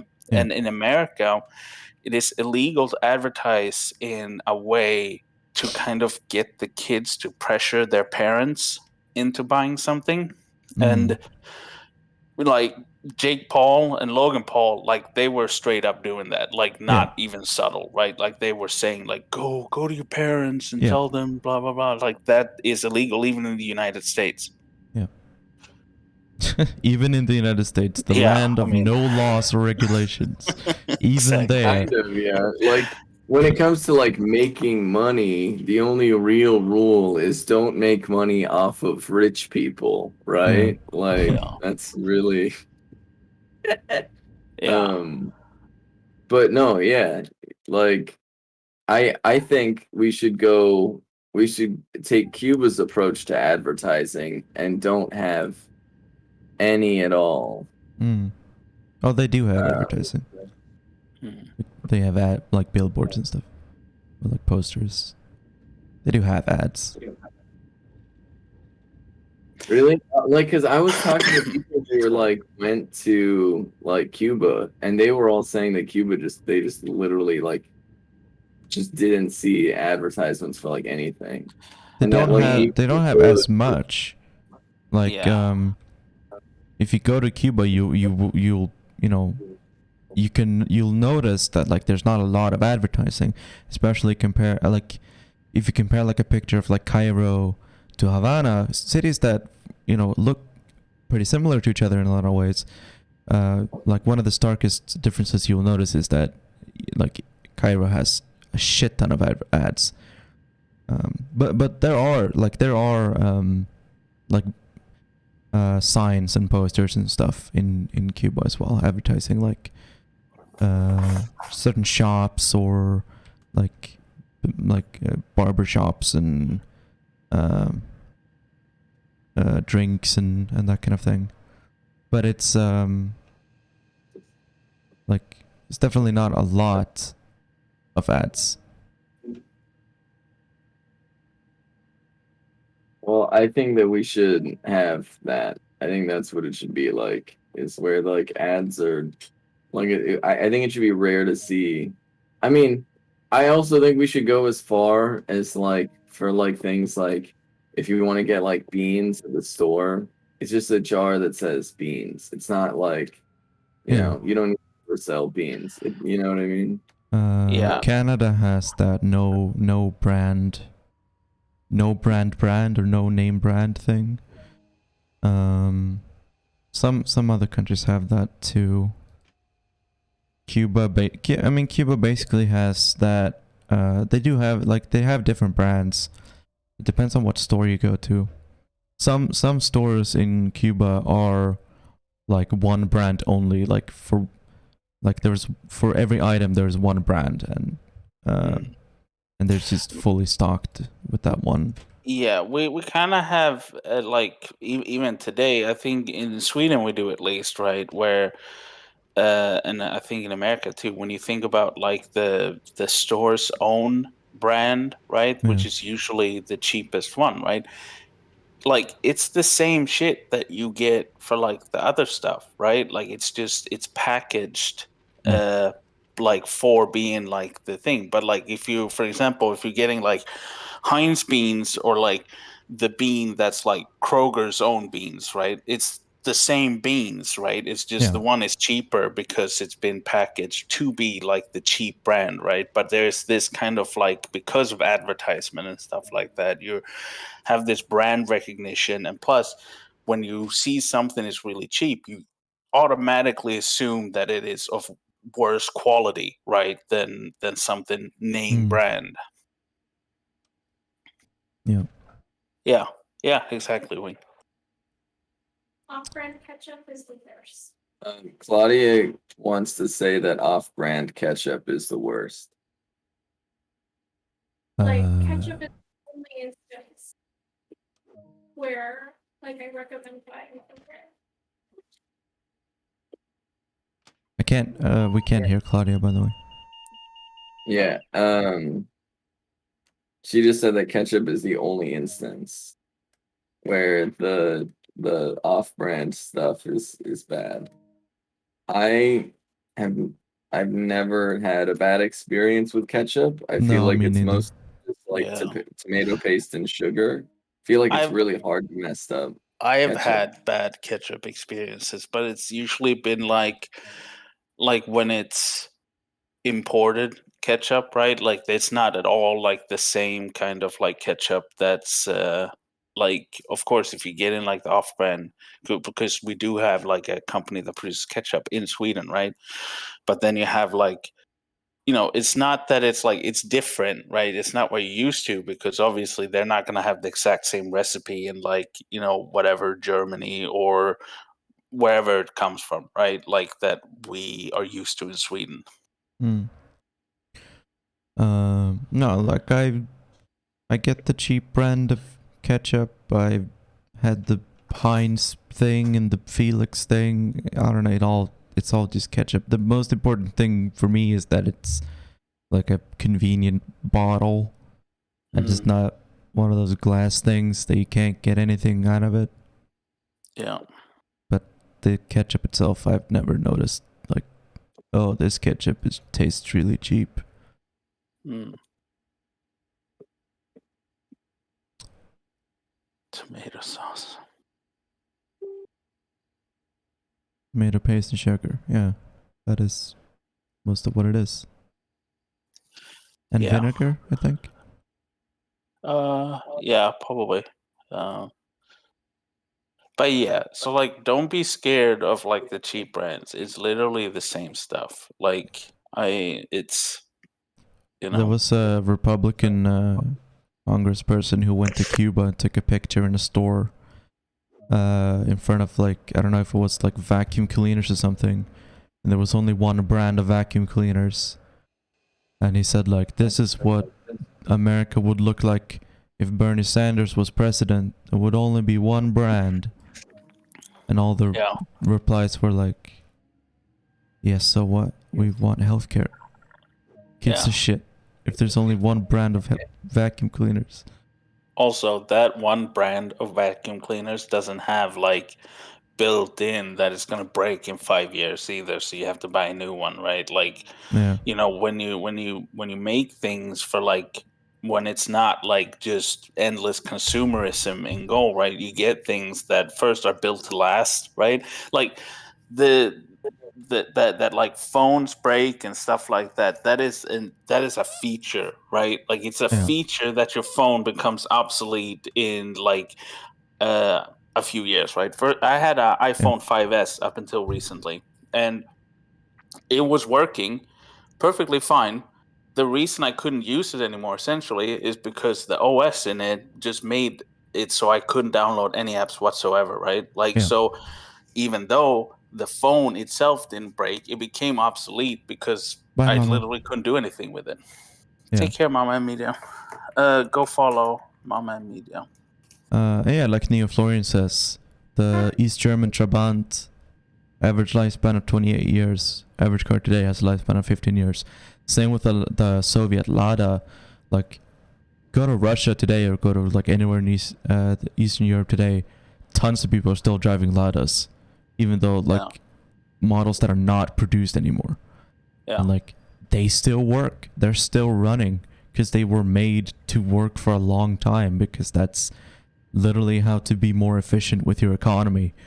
It's like, you make a car model that lasts for a long time, that way you don't need to make more cars than you need. That's literally like how you, like, that's better for the economy, just not a capitalist economy where everything revolves around people always buying new things all the time. It's just a will your lawnmower lines engine go with up? a plastic chassis, nothing can break. Yeah, Well, exactly. good. Like, if that works, good, right? Like, and Cuba as well. Cuba have like put a lot of effort into like repairing things, right? Like, because they've had to. They even handed out like pamphlets and putting an effort into educating people on how to repair things in their home, right? Like the radio, like there's little instructions on how to build your own radio and stuff like that. Like, they've put and a lot of effort into just repairing shit. and like your local representatives in Cuba, like your municipal representatives, like one of their responsibilities is kind of acting like the way landlords do in America, where even if they themselves can't always like fix your broken water pipes or whatever, like you call on them when something breaks and they will figure out a way to fix it for you.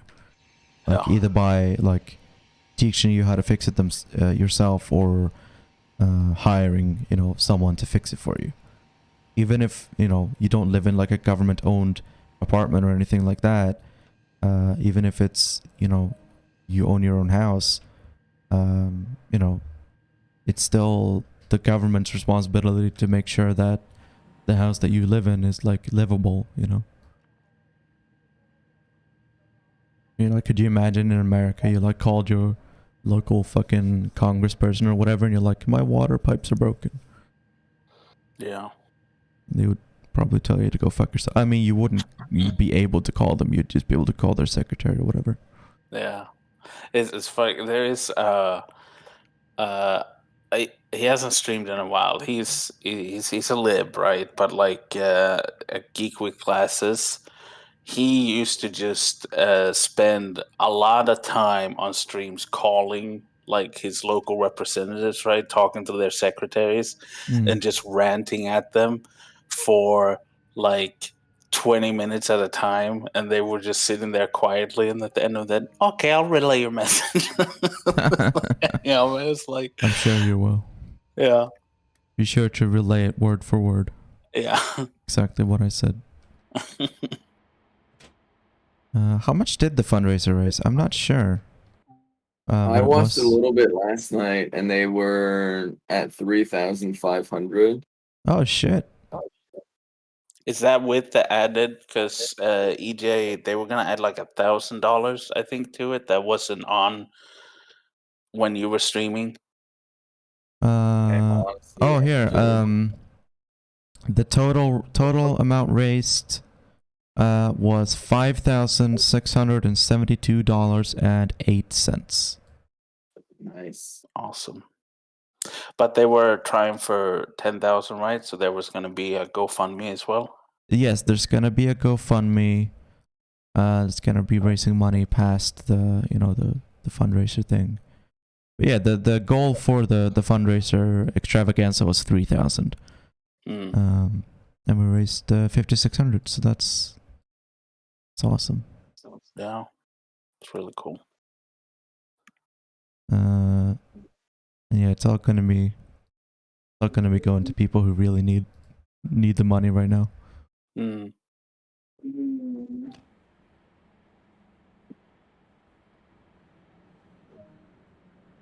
50% of Swedish people are blue coats. Not quite, but there are more of us than you think. Who do the goats vote for? I mean, goats in general are, you know, care about the environment is like the main thing. Yeah. Animal rights, of course. But other than that, like the opinions of goats, like there's no real consensus among like the demographics.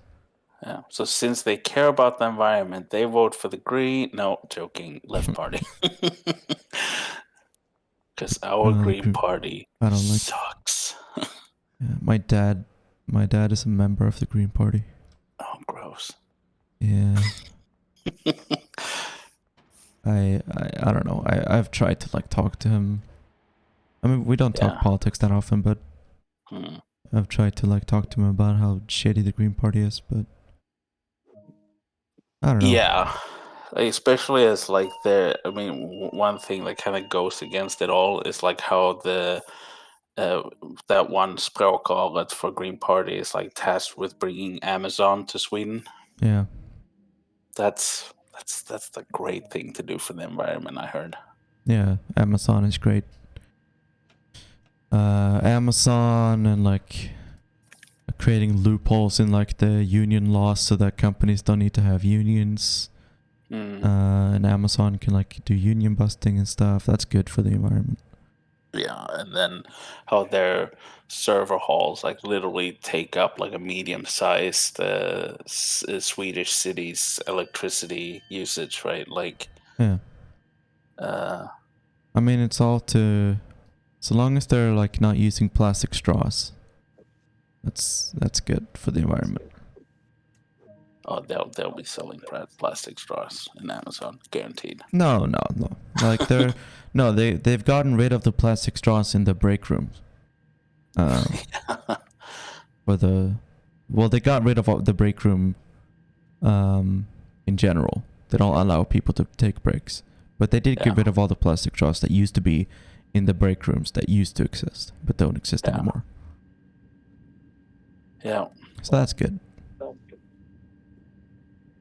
It's actually, if you can make minor reforms that might technically be good for the environment on a purely metaphysical level, then that's worth sacrificing real material workers' rights and people's comfortable and material standards of living. I mean, we all know the single most important thing when it comes to the environment is symbolic victories. Yeah. And you just retweet stuff Greta Thunberg says, and then you're good. Exactly. Especially when she says that politicians need to stop retweeting her and actually doing stuff. That's especially when politicians should be retweeting her. They're like, oh yeah, that's a really good point. Yeah, let me just retweet. There we go. Amazing. Environmentalism done. Yeah. She was in the UN like yelling at people, and they were just like, "Oh my god, so inspiring." Yeah, there was like a business summit in Switzerland where she was talking about how like none of the people in this room actually give a shit, and you're all just pretending, and they're just like standing up in applause, like, yeah, we agree with you. We're garbage people. We have no souls. I honestly feel bad because it's like literally they're like forcing her to live like literally like Cassandra's entire life, right? Like you're the person that's allowed to be in the room with all these rich people, and you're gonna tell us how wrong we are, but we are not gonna listen to a single damn word that you have to say. Like, yeah. And that is honestly kind of cool. Greta Thunberg is a PR thing to these people. Like, they're never gonna actually like listen to anything she says, right? And if she goes too much out of line, they're gonna belittle her as like a child, right? And one thing like I thought was like it wasn't perfect, but it was actually quite decent, right? Because like she was talking about like the environmental stuff around like China, and she was kind of like throwing a jab at China, but at the same time she was like, it's like I don't need to be in charge of that because there's a lot of good like activists in China, right? Which is the right approach, right? Like she shouldn't be the one from the West like sitting there and telling China this and this and that, right? So it was good that she was kind of like giving that thing that it's like, oh yeah, there are people, activists in China, and there are people pushing for these things in China, and it's their fight, right?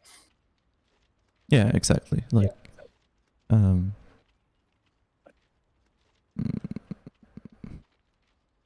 yeah, I mean, in general, when it comes to, like, no matter what issue you're really talking about, especially the imperial core should not be, like, dictating policy and stuff to, other countries. And saying, like, this is how you should be doing things, and there's what you're doing wrong. Yeah.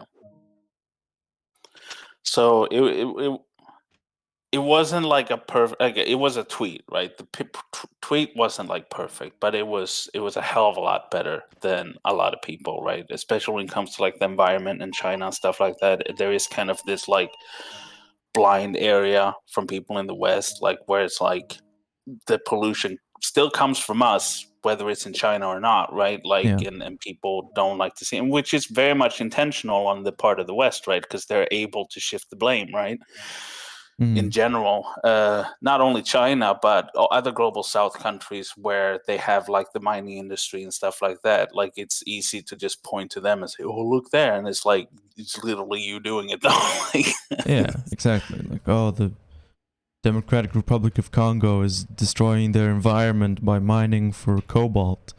Like, yeah, they're not even using the cobalt for anything. They're literally selling it to the West. Yeah. Like, they wouldn't be mining this stuff if the West didn't ask them to. Yeah. So stupid. Yeah, literally. And it's like, and if you look at the people mining it, like, very often it's like literal, like, children who are like, at gunpoint, right? And then if you go to the people who are like pointing guns at the children and you're like, hey, why are you doing this? And it's like, usually, like, oh, because such and such company is like paying us to do this, right? Obviously, they're not going to do it, right? But, like, like, it's very often like American companies that go in and will like create those situations and like just literally have like children like digging mines, and then they'll just turn around and say, "Oh, look at this environmental destruction that's happening in these countries." It's Nia Florian, I spent a lot of time on Chinese social media to learn Chinese. Young people get very political about environmental and LGBT issues. I think it's an important point that there is this perception in the West that there's total censorship on Chinese internet and social media, that you're not allowed to critique the government at all on social media, or that being political in any way is banned. And like there is censorship in China. Generally speaking, there's more political censorship, at least overt censorship in China than there is in the West. There are websites that are blocked that probably shouldn't be, but there is not a complete ban on any and all political talk in China. And there was plenty of criticism of the Chinese government on Chinese social media. Yeah, and a lot of it, like when we hear about the West, it's just like straight up fabricated. Like this whole thing that was going around that Winnie the Pooh is banned in China because of like how people in the West was memeing on Xi Jinping. It's just literally not true. No, you can see Winnie the Pooh a lot on Chinese social media. Yeah. Like on Weibo.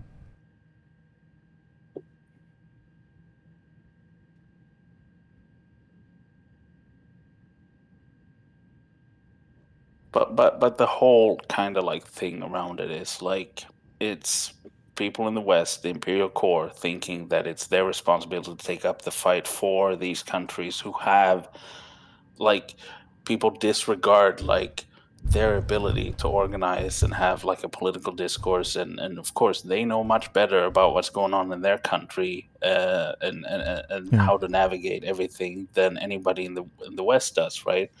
And the material effect that you have in the Western core, right, is kind of just supporting the status quo at that point, like, right, because you do not have any influence on the internal politics. So like just this, coming in there and tell, oh, they should do this and this and that, right? It just feeds into kind of like this imperialist narrative, because that's how they attack them. I mean, they attack global South countries with a lot of these issues, like for example, LGBT and stuff like that. I mean, the West will use that, even though they themselves don't really give a shit, right? It's a way for them to get like an in on and get the public with them on imperialist kind of like motivations. Yeah. And it's kind of like assuming that there is no movement within the countries, right, like that are fighting for these things, and it's about showing solidarity with those people, right? Not think that we are here to show them how it's done, right? Because we're so elevated in our westernness and just so unaffected by propaganda and stuff like that, like these And global don't you South know, countries. ancient Greece invented democracy and the Yeah. concept of the individual. Yeah. It's not even individualism, just the concept of people being individuals was invented in Greece, Yeah. apparently. According to this Sure. one white historian who was very offended at the thought of ancient Egypt, an African country, having influence on Western civilization. Yeah. It was ridiculous. Yeah, there are a lot of ridiculous Yeah. documentaries out there. Egypt was totalitarian, and then Greece came, and we were just this liberal democracy all of a sudden. Yeah. From henceforth. And he was talking about how, like, oh, you can see, like, the Egyptian statues are very rigid. So that shows how Egypt was a totalitarian dictatorship. And Yeah. Greece had flowing statues with, like, poses and things, and that shows how democratic they were. Like, the example statue they showed was of a prince. A statue that was, I think, in a tomb, or either in Yeah. a tomb or a temple, of a prince. It was not just like a statue of like a regular person. It was, supposed to show like a stoic prince, and doing all his princely duties or whatever. And like the rulers in Egypt were supposed to be like this stable, rigid, strong and what's the word? Unmoving, Yeah. They're not supposed to be all frilly and artistic and stuff. Because they're the rulers. Yeah, see, it sounds really bad. I would want my leaders, to be unstable. That's what I prefer. Yeah, me too. Yeah. Oh, I mean, don't get me started on slavery, because like Greece had a shit ton of slaves. Yeah, Egypt had slaves, but to say that Greece did not, or that Greece did not have a slave economy, whereas Egypt had a slave economy, that's ridiculous. Well, actually, I was reading this book by this anthropologist, right? That was talking about ancient Egypt, right? And so the whole book was like life in the ancient world, and it was supposed to talk about like individuals' everyday life. And what's really interesting is like he was like, there's actually kind of a notable lack of slavery in Egypt. Like we haven't found any anthropological, archaeological evidence of any like widespread, massive like slavery. Like even the people who built the pyramids were like No. subcontractors who like went home with their families, and like they worked like 9 to 5 and they had chill weekends and Slaves did not really work in construction in ancient Egypt. For tomb building, temple building, building the pyramids, generally speaking, they were not slaves. You would have a middle class of designers and construction workers, because the people who were building these very important monuments were very well respected and very well paid, and it was not seen as something that was fit for a slave to do.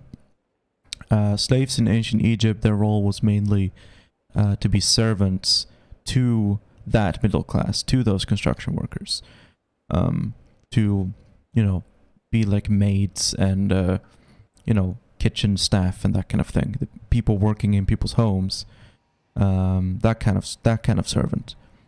Slaves would not usually do construction or that kind of work.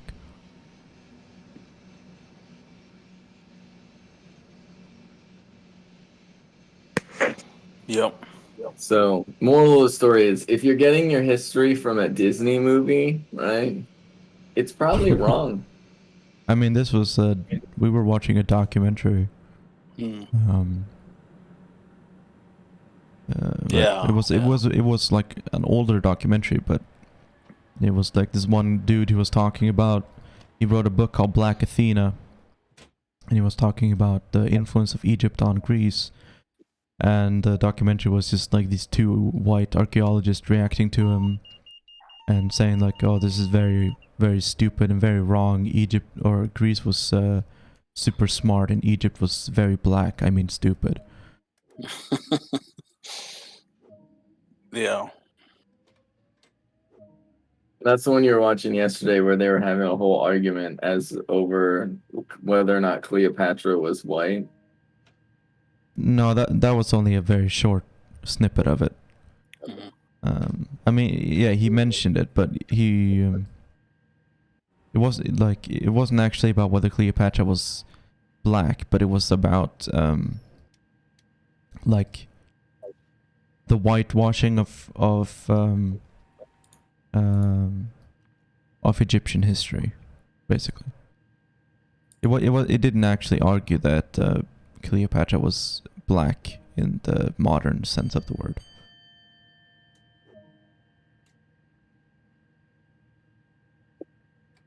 But he said something that has stuck with me, which is that Cleopatra was of a Greek dynasty, and because of the incestuous nature of the Ptolemies, we can be fairly sure that she was olive-skinned. But if Cleopatra had gone to a diner in the United States in the 1950s, we can be fairly sure that she would not have been served. That's what he said. Mm. Cleopatra's family tree was a circle. Yeah. I've been looking into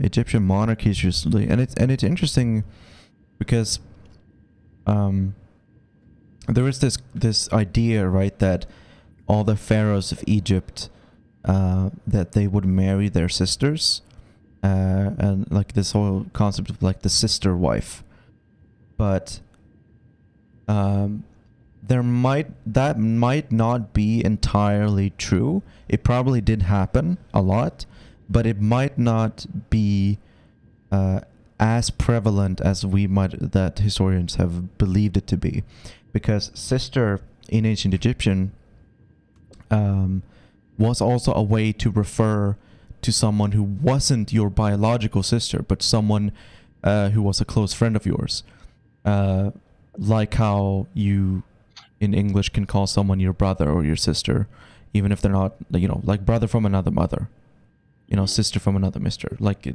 you can call someone your sibling, even if they're not your biological sibling. And in that same way, it's possible that pharaohs, the wives of pharaohs, could have been referred to as their sisters, even if they weren't biologically related. Yeah, and that's actually not terribly uncommon with like ancient civilizations, primarily because like in most hunter-gatherer societies, basically anybody that is of your same generation, right? Like, because the whole idea of like these two parents are the only parents that ever parent these children that are specifically theirs is actually not like the way that most of humans operated for most of human history, right? And so it turns out that like people would basically call anybody who is about their same age their brother or sister. And so like, yeah, that's not a And not yeah, a terrible. Mr. Hansen, the Ptolemies were incestuous, but they were also Greek. I was talking about mostly native Egyptian dynasties before the Ptolemies. Hmm. But yeah, the Ptolemies were known to be incestuous, and were like noticeably incestuous, to the point where even Egyptians at the time were saying it was a bit weird how incestuous they were.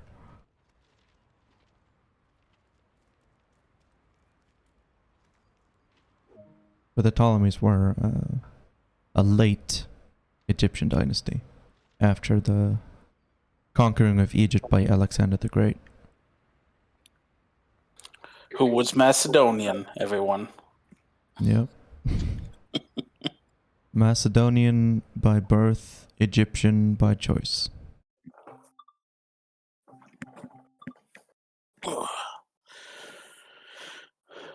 He did spend a lot of time in Egypt and did want to be buried in Egypt. So I don't know if he actually was buried in Egypt. Where was Alexander? No, not Hamilton. The Great buried. Oh. In Memphis. Before being transferred to Alexandria. Yeah, okay, he was buried in Egypt. Mr. Hansen. Shh. No. Hey, Mr. Hansen, you can't say stuff like that. Yeah. My girlfriend will hunt you down. Hopefully she's not watching. God. No, she's away with her family at some village for like a little vacation. Okay, good. So you're safe for now, Mr. Hansen. You're safe for now. Yeah. It's let's not get into it. Welcome to Avignon. Today you have been tasked with operating this evening service to Marseille via Aix-en-Provence. Prepare the train for departure. Marseille. Shh. Yep.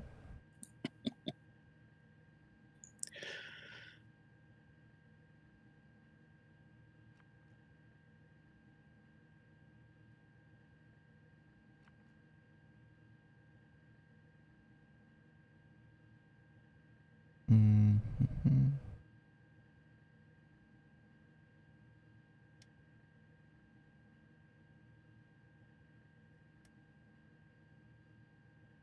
Yep.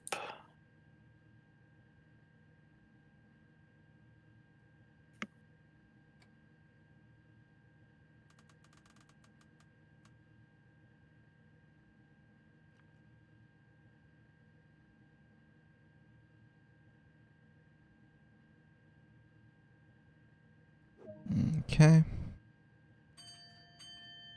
Engineering work is taking place on the eastbound line at Aix-en-Provence. From here you'll be rerouted onto the westbound line until you pass the ongoing work.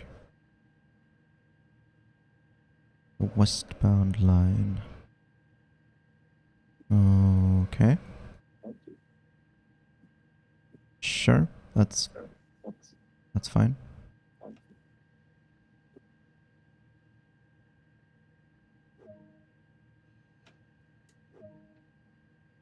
Oh. Nya Florian vill att vi bara pratar svenska i 1 minut. Jag sätter en timer. Jag kan inte orten svenska. Du kan inte vadå? Orten svenska. Orten? Ja, nej, jag tror inte det finns en ort som heter svenska. Tyvärr. Finns en ort som heter Stockholm? Ja. En ort? Det är det. Jag vet Ben, inte om Ben kan ha sett i chatten vad det är vi gör. Jag vet eller om han inte. förstår vad det är som händer. Men så är det. Får se. Han kanske har fattat till slut. 60 sekunder är inte särskilt långt. Jag undrar om jag skulle kunna göra det 2 minuter. Kanske. Har du någonsin pratat svenska i 2 minuter? Nej. Inte jag heller. Okay, there was the timer. Alright, thank you, Neo Florian, for investing in Azure coin. Legally, I have to tell you it's a scam. But illegally, you will make a lot of money by doing that. You're Swedish, first Swede without a hardcore accent. I used to have more of an accent. What do you mean accent? We don't have accent. We speak perfect. What do you mean? I do not have a Swedish accent. I am very good at English. Very good indeed. 1, 2, 3. Carmen has redeemed read from a religious text. Carmen, do you have any request, any specific request, or am I free to choose what I read from myself?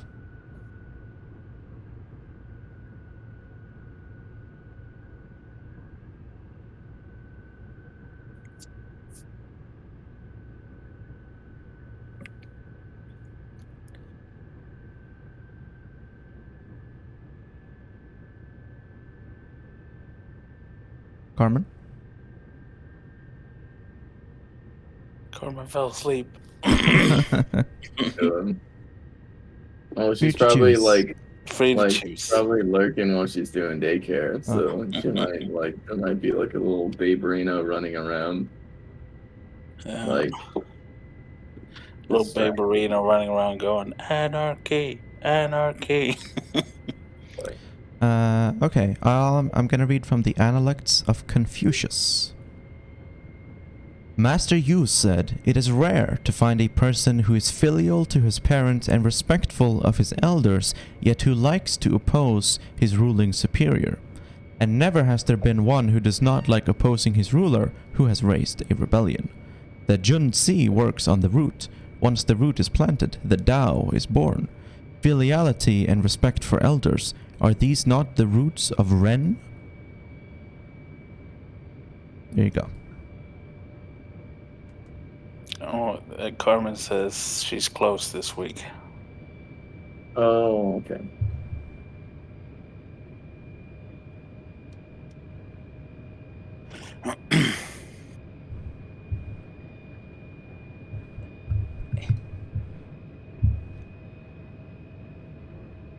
Yeah, so Ben, when was the last time you visited your mother? You have 2 days off. You don't think you should pay your dear mother a visit? Like do my dishes and stuff. You know how long it's been since I've done my dishes? Like I need to like do dishes and laundry and Wow. What happened to my other hat? I still have it.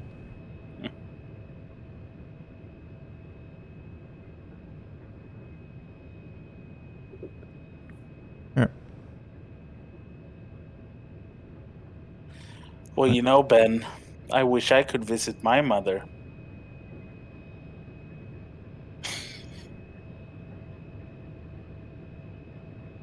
Yeah, Ben. Yeah, Ben. Doing dishes takes a full weekend. It does. Neo-Florian, it really does. You don't understand how many dishes I have, okay? That's because you don't do them regularly. You let them pile up.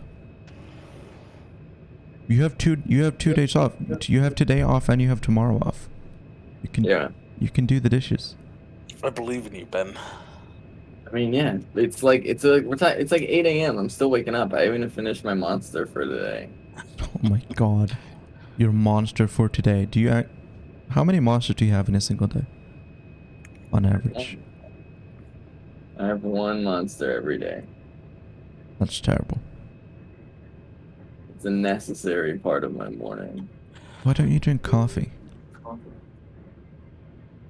Because that's imperialist. I don't want to support the unethical industry. Yeah, exactly. Copy. I don't even know what taurine is, let alone where it comes from. It used to come from, I think it was from bulls, right? But now it can be synthesized. It's from the blood my of African understanding is children. I googled a lot of the source for like a lot of the stuff, right? Uh-huh. It turns out a Sometimes lot it's of it is two made monsters in a day. So go, in like Claudia just came in with the exposed right away. a lot of it's made in China in like bioproduction facilities. Oh, okay, so you're supporting base China. Yeah, exactly. I might as well just be handing money to Xi Jinping. No, I mean, there is no ethical consumption under capitalism. No. But there are things you can obviously do to make it slightly better. But like, eventually, you're gonna have to buy clothes, like Yeah. and these kinds of things, right? Like, you're always going to be a part of exploitation somehow. Yeah. Like the saying no ethical consumption under capitalism, that does not mean that some consumption is not more or less ethical. Some consumption can be less ethical than other consumption. But ultimately the entire capitalistic system is unethical and it's impossible to not participate in it. Yeah. Which is the argument is about people who argue that consumerism and consumer activism is the way to make the system more ethical, which is and the argument no ethical consumption under capitalism is about how no matter how much consumer activism you do, the system of capitalism itself is always unethical because it relies on exploitation. Fundamentally, capitalism relies on exploitation.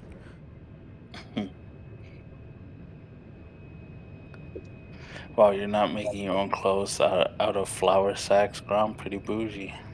Yeah, but who made the flour sacks? I grow my own cotton in my backyard, and I have my own cotton mill, and I Where'd make you my get the own. cotton seeds from? I stole them from African children. Is that what you want me to say? Yes. You heard it here first, folks. Pretty much everything I own I've stolen from African children. Yeah. This train simulator game, I stole the Steam code from an African child. The DLCs from children from Congo. Yeah. Because like everything that you buy, like by the end, like an African child is gonna have something stolen from them. So I just go straight to the source, because African children seem to just have like all the good shit. Oh my God. How to mitigate the tendencies of labor to be indifferent to exploitations of people in other countries. I mean, it's by design, right? Like it's a conscious decision by the ruling class to put exploitation in other countries so that people aren't exposed to it on a daily basis, because it's a lot easier to protest against exploitation in your own country of your own people, of your own brother and your own sister, than it is to protest against the exploitation of people in another country who speak another language, who follow another religion, who have a different race and ethnicity. It's by design that it's difficult. But ultimately,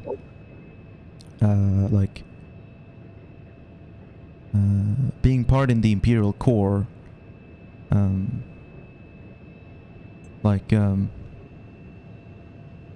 that is the goal of leftists in in the Imperial Core is to fight against exploitation outside the Imperial Core, to fight against imperialism and colonialism. Yeah. And, you know, yes, like Medicare for all and stuff in America is important too. And fighting for reform in America is important too. But ultimately, the goal of leftists in the Imperial Core should always be to end imperialism, to fight to end imperialism. Because it's only like leftists in the Imperial Core who can end imperialism. Like other countries can defend themselves against imperialism, but they can't end the imperialistic system by themselves. That is something that has to be done from the inside. Yeah. Yeah, there was a flour company that started printing designs on their sacks so that people could make clothes out of It's kind of cool. them. Yeah, it's cool. But at the same time, like, you know, people were making clothes out of flour because everything was. But, you know, that's how it is. Yeah. I don't know, I feel like that would be very itchy. Yeah.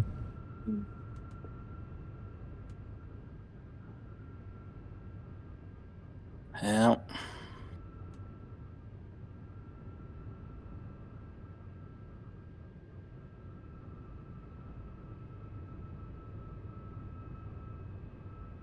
Yeah, I mean, that's why so many are like critical to like the Green New Deal and stuff like that. It's just basically a shift. Like it's there to save capitalism, essentially. I mean, that is what any like social democratic policy is to save capitalism. Yeah. It is its only kind of function, right? Social democracy's job is to save capitalism. Mm-hmm.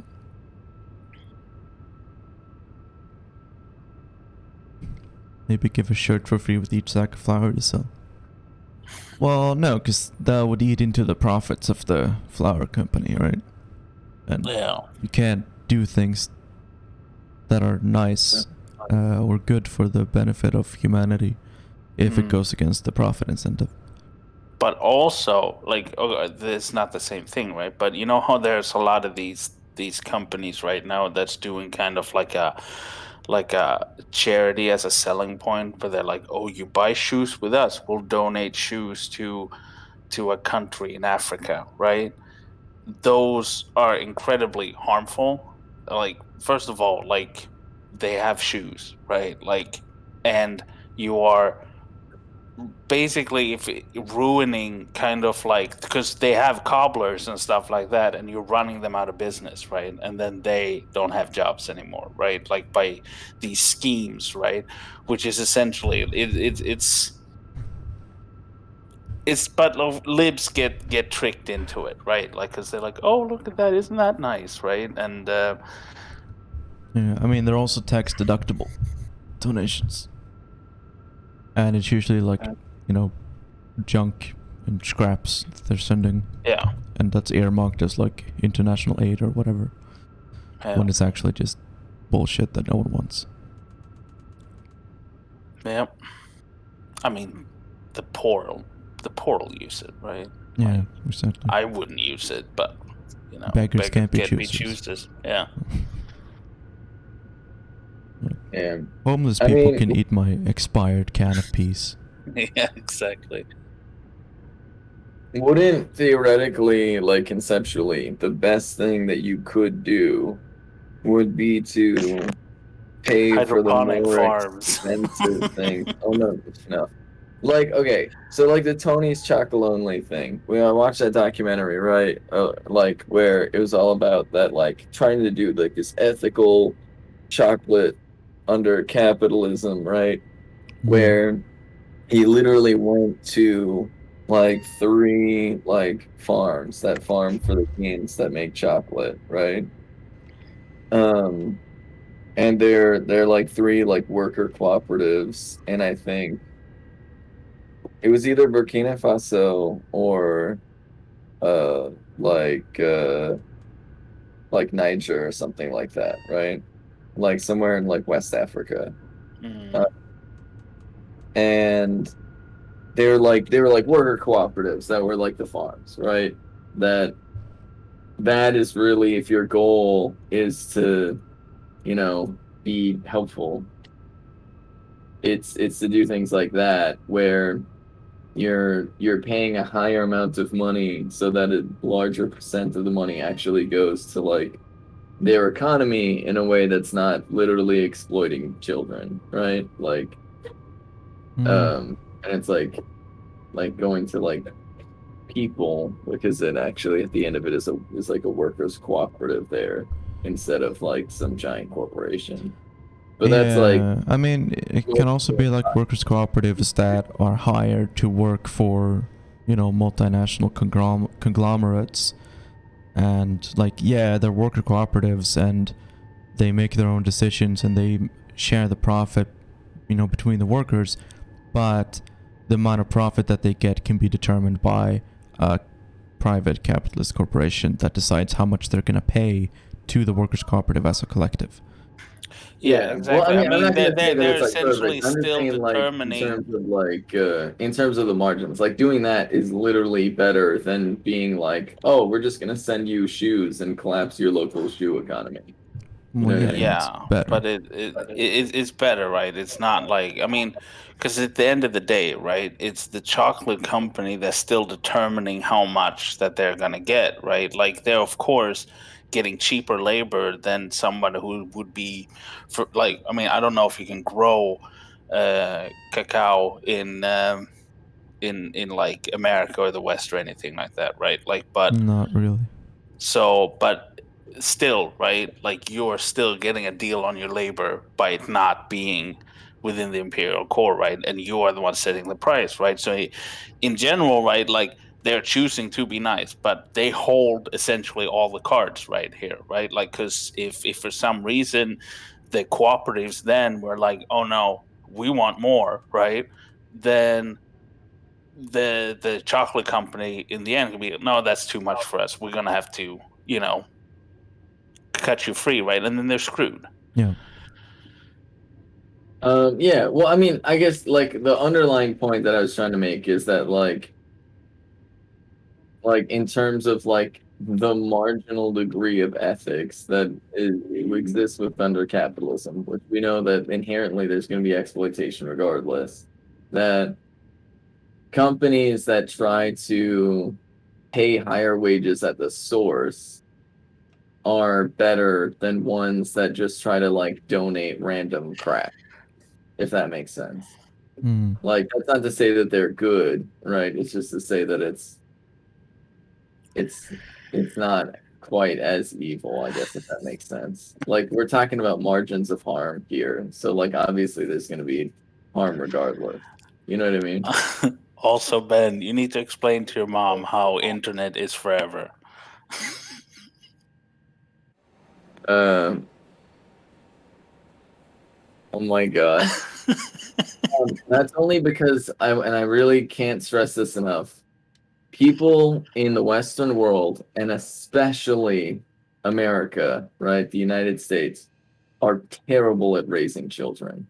That is 100% the fault of Western culture and capitalism making children horrible. It turns out that children aren't horrible everywhere, and it's a very American thing. uh, and no wing. That's even worse. I know, Carmen. You can Oh no, explain that one no, no, better. no, no, no. Uh, any company that says that they're gonna plant trees, especially if they're gonna plant trees like in Africa or whatever, um, it's no, it's very bad. How is a tree bad? Well, I can give you an example. Um, So there was a charity in North America. It was an U.S. and Canadian charity that raised, I think, $1 or $2 million to plant a bunch of trees in the Democratic Republic of Congo. And it was run by this white dude from Silicon Valley. It was like this, I don't know, tech liberal guy. And he had done some great invention that was gonna, make it easy to plant trees or whatever. So he raised a bunch of money for him to go to the DRC and plant some trees and restore a jungle that had been deforested. Part of a jungle that had been deforested. He did not ask for permission from the local government, the regional government, or the national government of the DRC. He did not have permission by anyone to do any of this. But he had the mindset that you have, right? That, well, a tree is a tree, and tree is good, and no tree is bad. So he went to America, so he went to the DRC with a bunch of seeds, or saplings, planted a whole bunch of trees, I think like 1 or 2 million trees, in the Democratic Republic of Congo. And then he fucked off. Then the Congolese government found out about what he'd done, and they basically came out and said, this is very, very bad, because these trees are not native to this region, and there are way too many of them, and they're planted way too close to each other. So what they're doing now, these trees that were planted by this white dude from America, is they sucked up all the nutrition in the soil for themselves, but they couldn't handle the heat because they were planted in the wrong climate. They were the wrong kind of tree. So they died. But as they died, they were taking all the nutrition of the soil with them. And so all the native trees in this jungle, in the middle of the DRC, they had no nutrition left. So they died too. So this charity that had raised millions of dollars to plant a bunch of trees in Africa, the net result of that charity was fewer trees in Africa. More trees died than survived. Like all the ones that were planted died, and a bunch of the native trees that were there since before also died because they lost nutrition. Yeah. So, yeah. It might be easy to think that planting a tree is good, but planting a tree can also be very destructive if you don't know what you're doing. Which is why any charity that is from the West, that is saying that they're gonna plant a bunch of trees in like the global South, generally don't trust them, because unless they are working in tandem with a local environmental organization and with the approval of the government of the country that they're planting trees in, they're probably gonna do more harm than good. Yeah. And also, like, you shouldn't be giving money to like American charities to plant trees in Africa or Indonesia. Like, the government of the DRC should be getting the money to do that.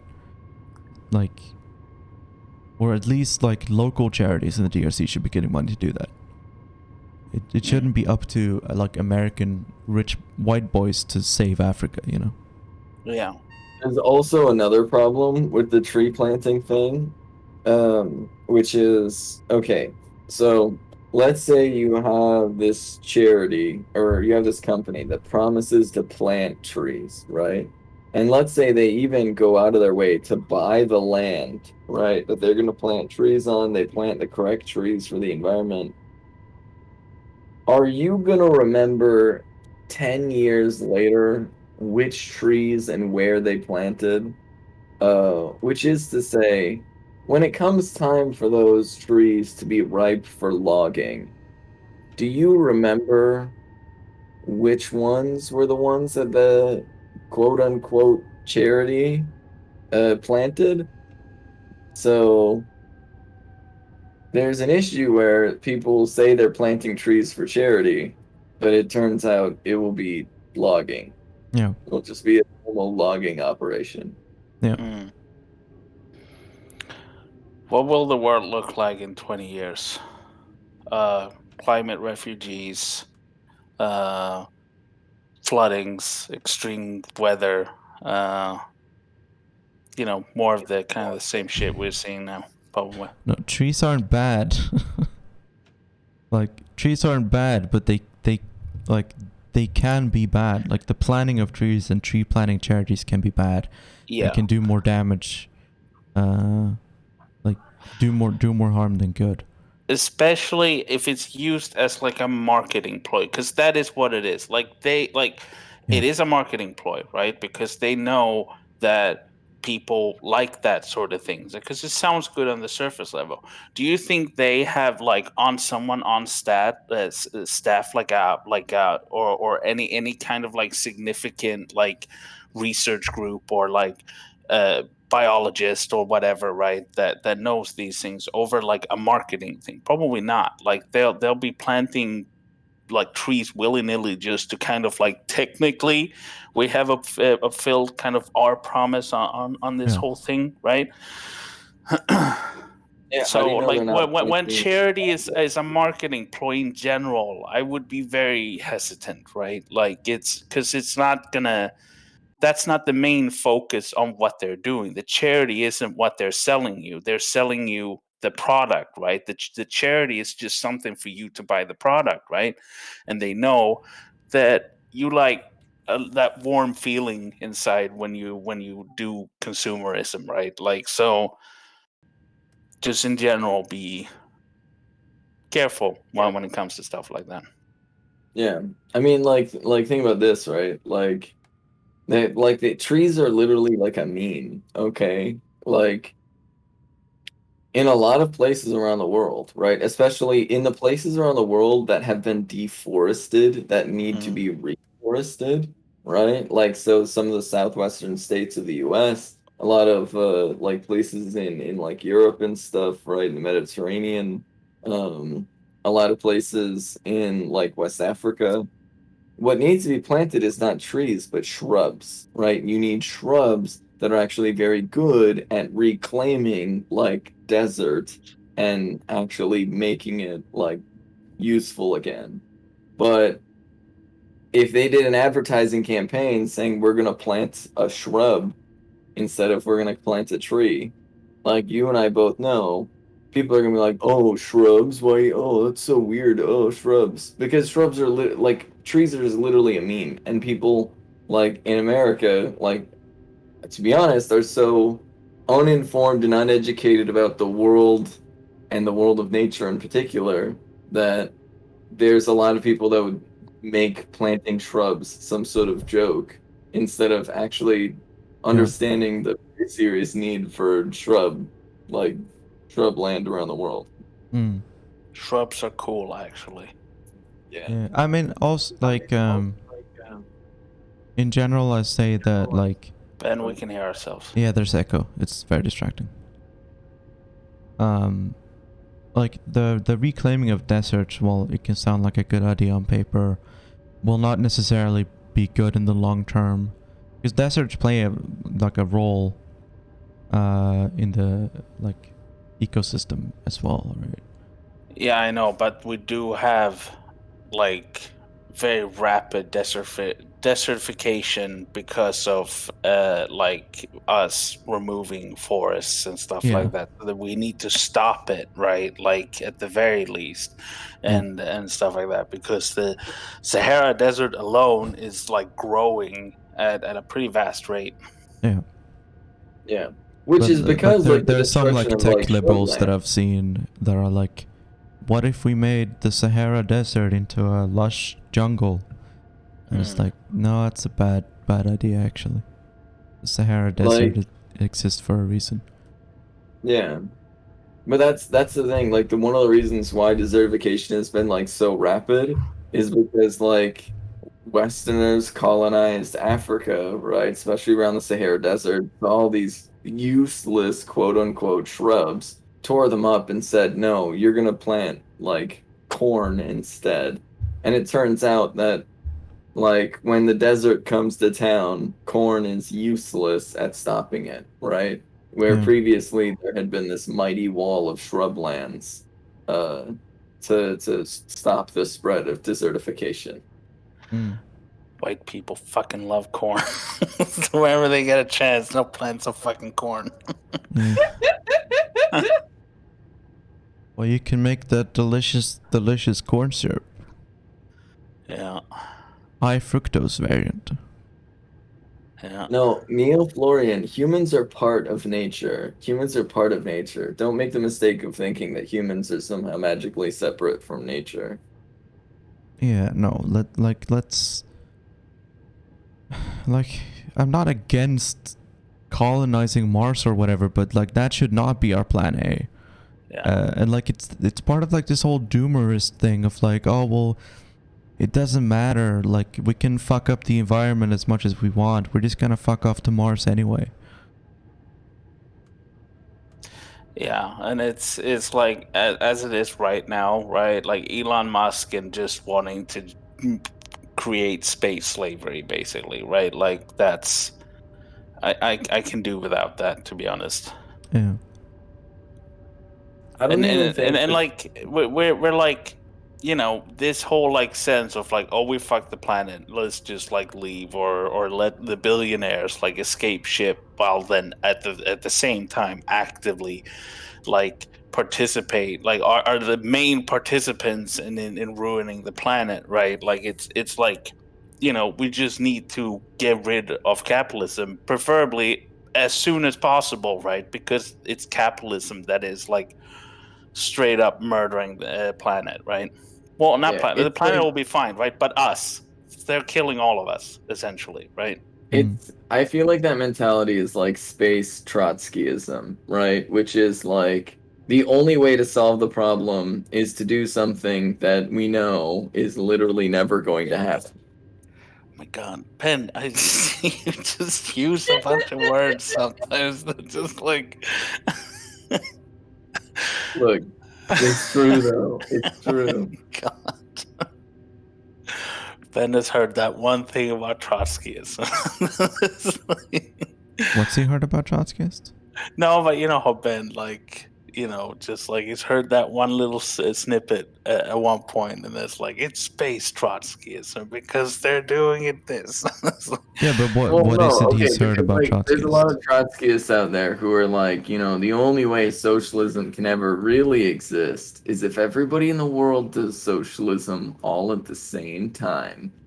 And No, I feel that's like not it's a true. ridiculous cop out because it's like, well, obviously that's never gonna happen, right? It's gotta. Corners of the world combined will be unrivaled. What? I didn't hear. Yeah, I know. Claudia keeps saying things, but doesn't want to ever walk up to the microphone. Yeah, you have to get in there close. Or don't. Okay, yeah. But yeah, but the whole like, oh, let's just leave nature alone and move to Mars is very much like, okay, but obviously that's never gonna happen. It's just, I think, a distraction from actually solving the problem in the first place, I guess, in my opinion. Yeah, I mean, Sorry, there's a commenter about the train. I forget what MFD is. Can you remind me? Is that the signaling system? I'm in Marseille, by the way, so I don't have the LGV system on, because Marseille is on DC power. I only have the shunting bullshit, which I don't care about. yeah, I don't know. I know you don't know. You don't play this game. Okay. Well, jeez. Multifunctional display. Oh, right, yeah. No, not LGB. LGV. V, not B. I'll be right back. I need to make myself a sandwich. I'll be right back. Okay.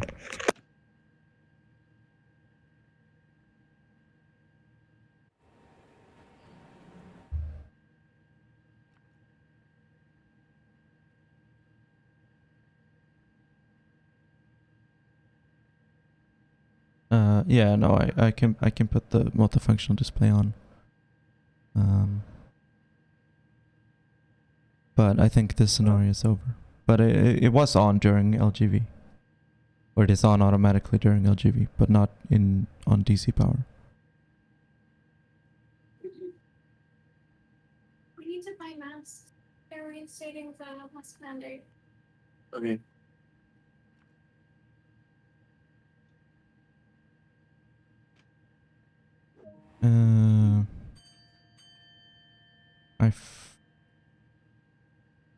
Not crocodile. It's a KVB.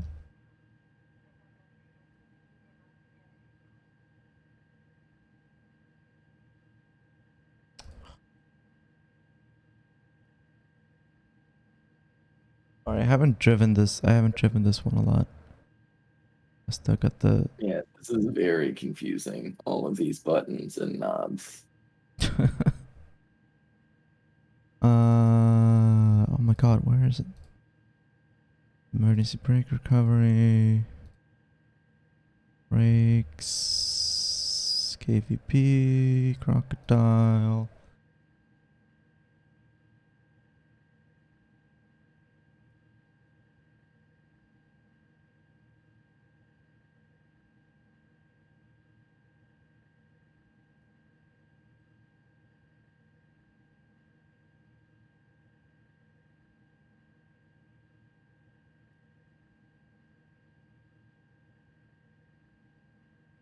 There are American trams in this game.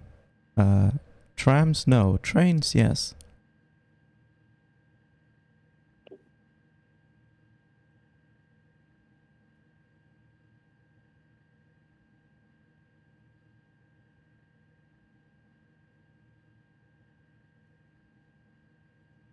Table.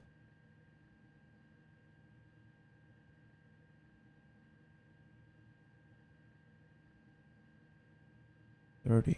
Wait, is that even on here?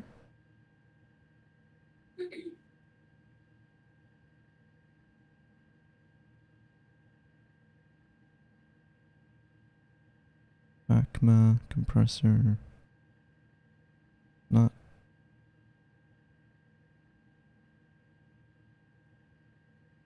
Oh yeah, that is it. There.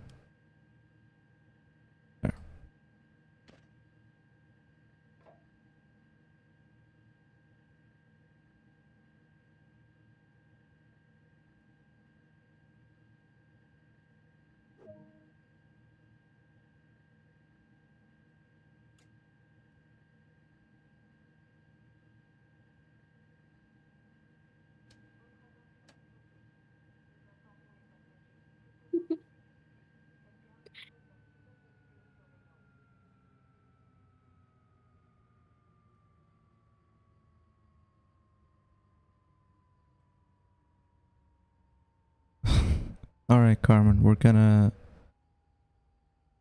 do our best.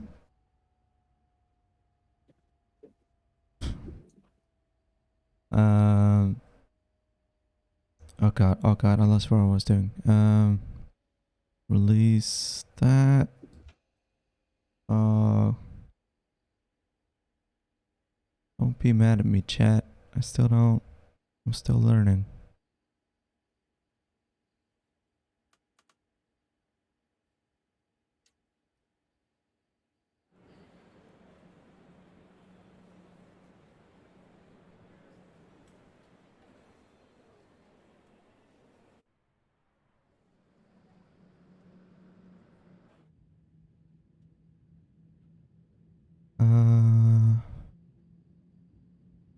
ACMA.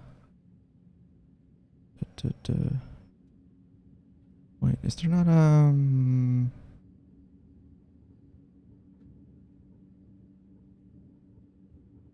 wait, That's confusing. Hang on.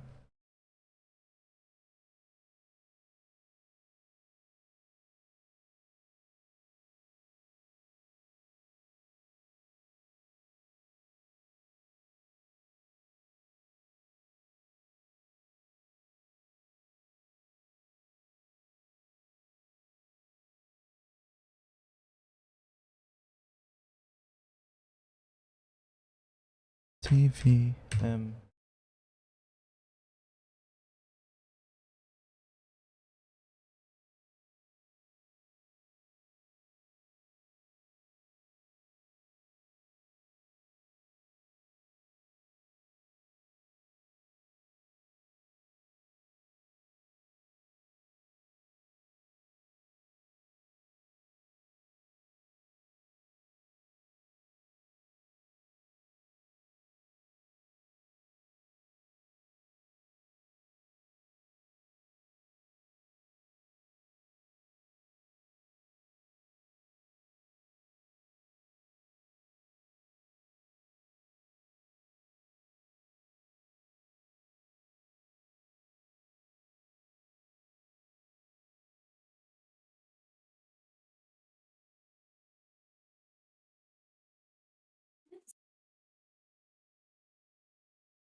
I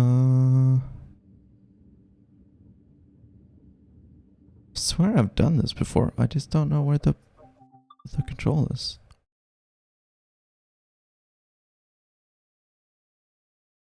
Are you still there, Ben? Yeah, I'm still here. Signaling systems. Signaling systems. Signaling systems.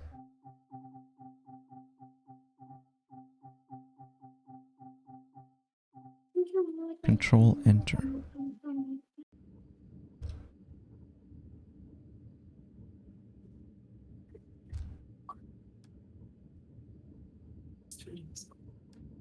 Sorry, Claudia just like is showing me a thing, and Ben's being a lump about it. I am being a little bit of a lump about it. About what? So apparently there's like a new feature for iPhones so that you can like set it so that your alarm automatically goes off whenever your phone recognizes the sound of a baby crying. And Right. That sounds like a terrible idea. I kind of think that it's entirely unnecessary because humans are already sort of naturally programmed to like be highly responsive to the sound of babies crying, right? And to be particularly acute in hearing in like the frequencies at which babies normally cry at. Yeah. I guess it's so that you can keep your phone next to your baby and have like a Bluetooth speaker in another room. Maybe. That way the alarm can go off if the phone hears the baby crying, but you are somewhere where you can't hear the baby crying. But you've left your phone with the baby for some reason. Yeah, I don't really get it. Yeah, I don't know. I mean, that's the thing though, right? I don't hear much through my apartment walls, right? But like a baby crying is the one of the thing that's going to go through walls like more than anything else. Yeah. And a lot of it has to do with just the way that human ears work. Yeah, but like you could also just get a baby monitor. Yeah. Is what I feel. But you know, by Apple knows best, I guess. I'm not trying to be a lump about it. Claudia showed me this and thought it was cool, and now I feel bad. Oh, your mom wants us to tell jokes.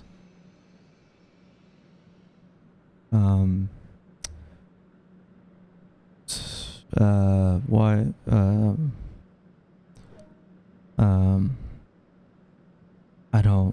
I don't know any jokes. Ben, come on, it's your mom. Tell a joke. I have no idea. You gotta be funny. Quick.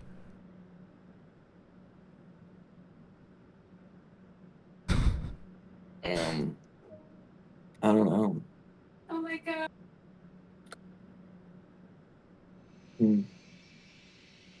What, Claudia? This has to be fake. Like, there's no way that this isn't fake. What? Shit, Claudia is showing me an Iowa State Fair logo, but it's very suggestive in nature. It has two rolls of hay, like you will see in a farm where they roll up lots of hay, with one large grain silo in between them. Beautiful. Google funniest jokes of all time. I Funniest feel like they're all jokes. gonna be bad. No. Bestlifeonline.com. Hilarious, silly jokes no one is too old to laugh at.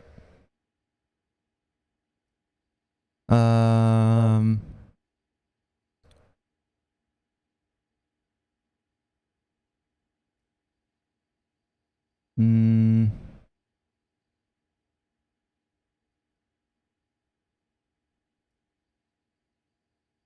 which branch of the military accepts toddlers?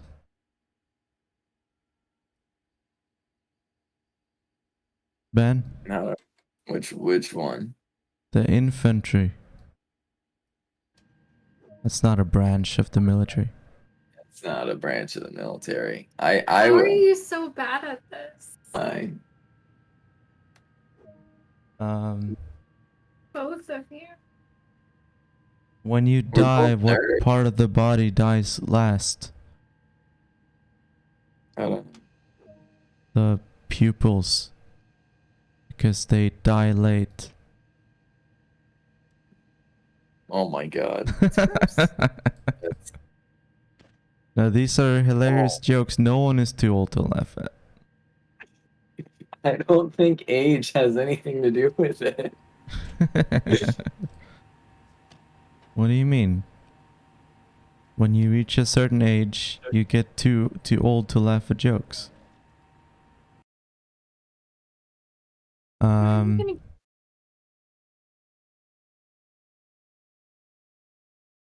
Eat.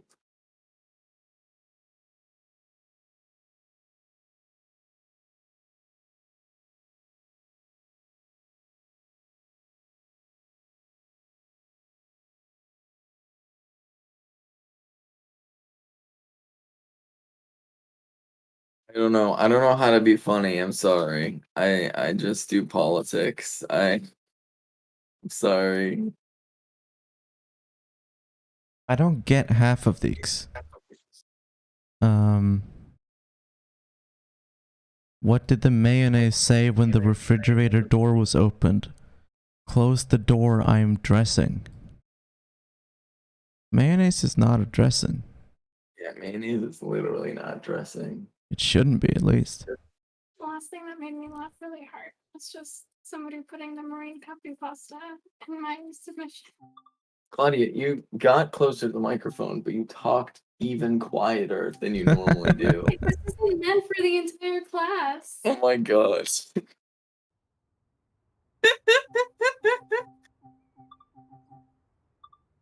Oh, we did the scenarios.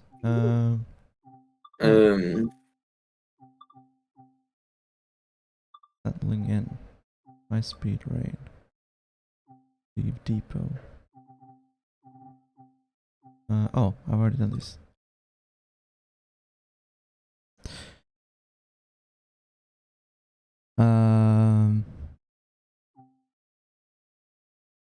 Oh, right. Actually, I might know some stuff.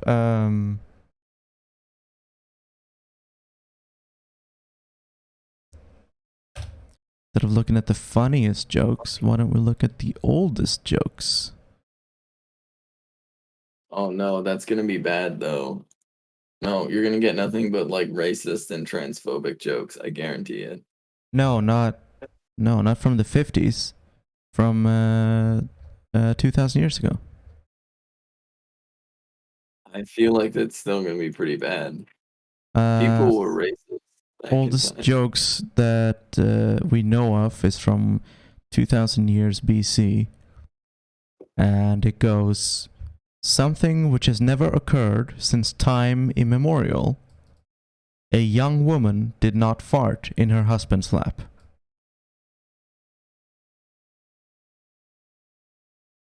Get it?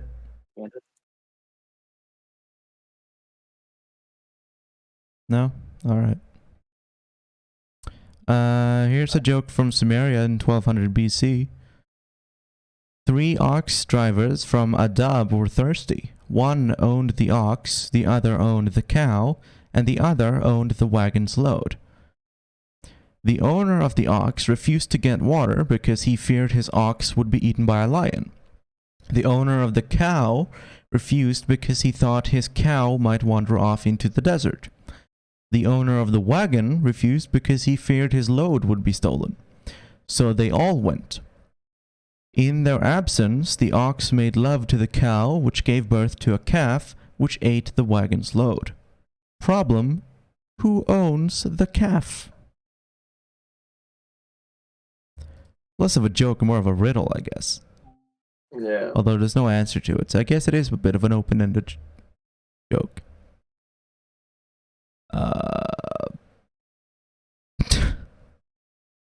Well, it's not a riddle because there's no answer to it. I guess that might just make it a bad riddle. Maybe it was funnier when they told it 3,000 years ago. A woman who was blind in one eye has been married to a man for 20 years. When he found another woman, he said to her, "I shall divorce you because you are said to be blind in one eye." And she answered him, Have you just discovered that after 20 years of marriage?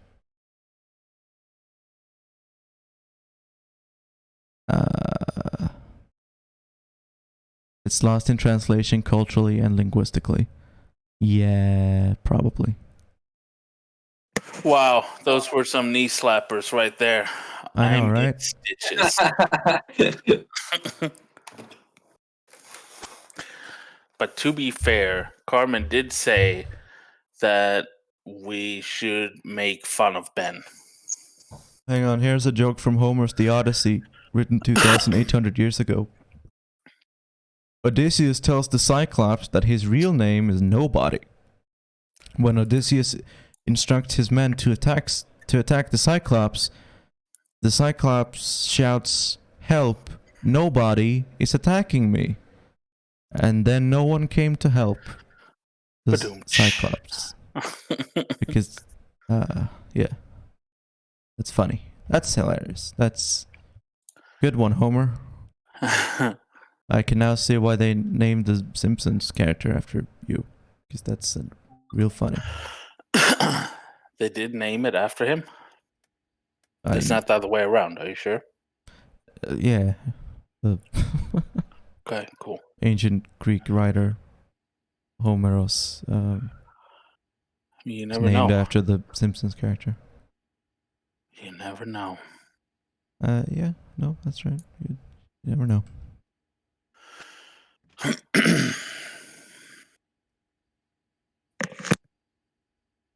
City of London is one of the 3 most powerful superpowers? No, it's not. That's not true. That's very wishful thinking on your part. Do you live in London? No. Have you I seen think he's London? talking about the city of London, which is different than London, and it's literally like this special economic zone within. Yeah, London, no, I know what the city of where London there's is. I know what the city of London Yeah. is. Oh, this might be like some anti-Semitic conspiracy theory thing. It's only one Sound like message. it. Yeah, let's get rid of this dude.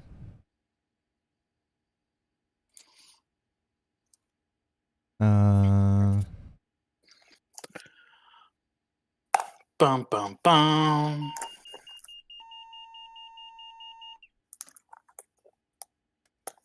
Also, why the heck are we not playing golf with friends right now? Just saying. Well, I mean, I only have a little bit because I have to shower. I have a meeting in a couple of hours. Hmm. I have a Grong and I meeting can in a play couple golf with hours. friends. Yeah, I mean, you don't need to always be involved, Ben. Like It's it's not not just always about about you. Okay, well, well then, oof. I don't know how much longer it's free for. No, I don't know either. It might not be free anymore. Might not be. What am I? No, it's free for 2 more hours. Exactly 2 more hours is free for. Okay, read religious texts. Okay. Let's see. Do you have any requests, Raul? Let's see here. What have we got? What have we got? Neoflorian really wants the Quran, but Neoflorian is not the one who redeemed the points, so Feel like I should buy the game now because it's 50% off, and I don't know when the sale. Oh yeah, the sale ends in 2 hours. Yeah, but you'll be the only one that has it. I something would be from willing Christianity. to You got send it. you a gift card if you want to get it. It's a Well, game. sure as well. See, it just gets more and more expensive. Well, I'm not going to be able to send Azure a gift card, but people could donate to Azure stream. Let's Sure, it's not see. special enough. Get something from Revelations.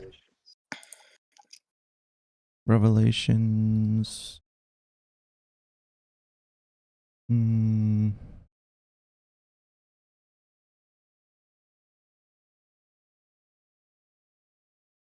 Maybe. No, that shit.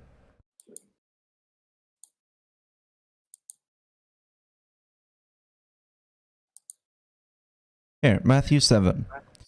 Do not judge, or you too will be judged. For in the same way you judge others, you will be judged, and with the measure you use it, it will be measured to you. Why do you look at the speck of sawdust in your brother's eye and pay no attention to the plank in your own eye? How can you say to your brother, let me take the speck out of your eye, when all the time there is a plank in your own eye? You hypocrite, first take the plank out of your own eye, and then you will see clearly to remove the speck from your brother's eye. Do not give dogs what is sacred. Do not throw your pearls to pigs. If you do, they may trample them under their feet and turn and tear you to pieces. Words to live by right there. I don't think that last part was meant literally, but who knows? Is this politics or gaming? I mean, gaming is politics. Yeah, everything is politics. Especially when there's women and minorities in the video game. Yeah.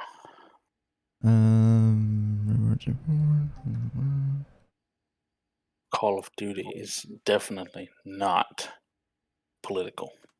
Mm-hmm. I don't know. Grom, do you want me to send you gift cards so you can get golf with friends? Are you gonna get it, Azure? Maybe. It's €7 right now for 2 more hours. I see. Are we gonna keep playing it? That's the question. Like, is everybody interested in keep playing it? I'm thoroughly addicted to the game. I am not necessarily. Wow. But I don't know. It was fine. It was okay, I guess. It wasn't bad. It wasn't good either. What is going on here? I have tried Factorio. I didn't like it.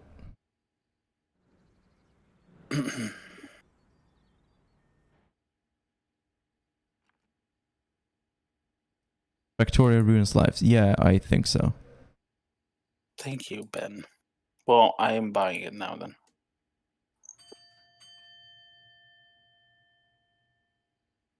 What is going on?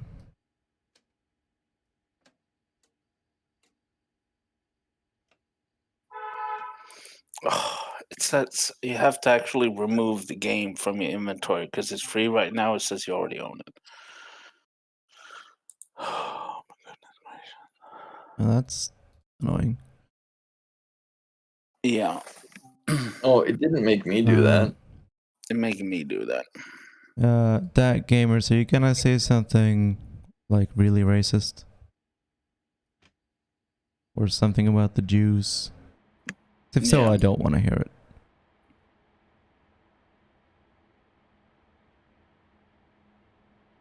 Well, I don't know. You're just like talking up this whole thing like, oh, is this politics? Can I say something? Do you want to hear a prepared statement I have? Is this okay? Can I say this? Can I say something in this politics stream? A lot, you know, just you sound like you're gonna start talking about some anti-Semitic conspiracy theory.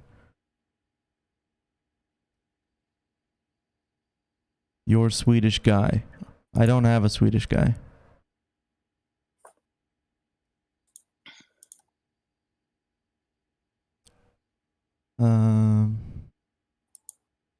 You're one. I don't have one.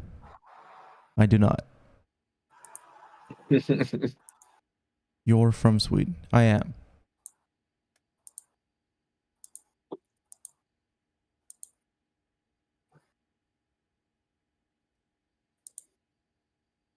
Oh shit.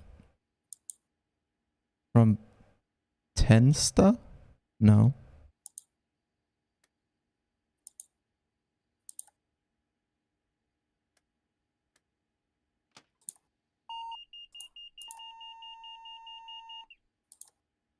No, I'm not from Tensta.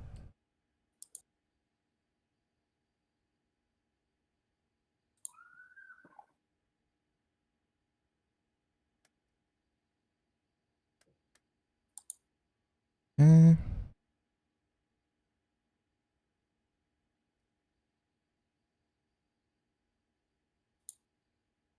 I have no idea what you're talking about.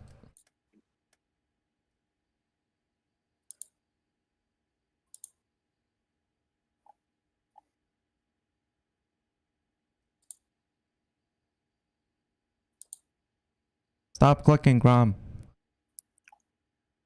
Sorry. Click real carefully. Oh, there we go. Stop. And another one. No, another one. And the game's paused.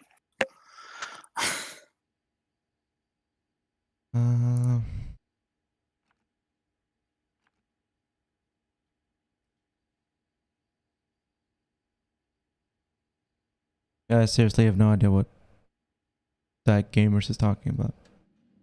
Yeah.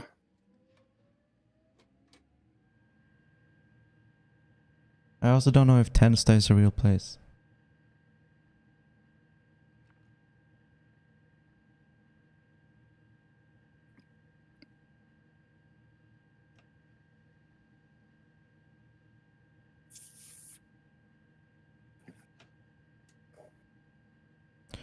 I don't know why it's working now, but it wouldn't work before. Oh. Oh, you're making like what? Left, right, business, communism, right, blue. We are against him. I am talking about dualism. What do you mean by dualism? Philosophical dualism, like idealism, the separation of the mind from the physical reality? Or are you talking about, is it like a dog whistle for something? Like, oh, the dualism, the dual the globalist conspiracy of the dual immigrants.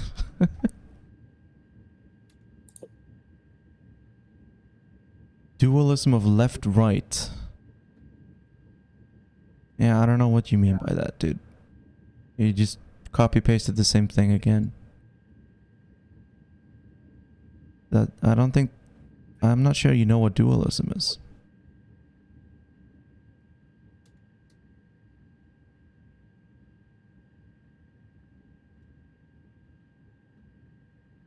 What are you talking about? You're against dualism. What do you mean? What do you mean you're against dualism?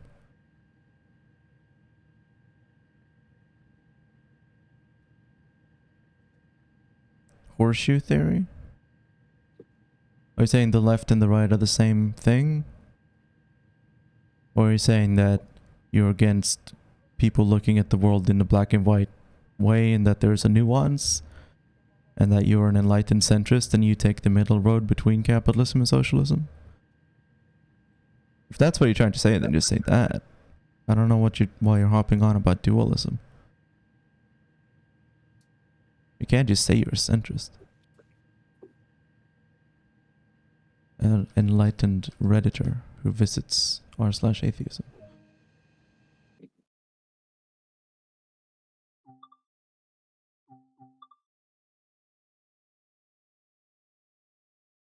No, I didn't mean you were an atheist. Oh my god. I was a joke.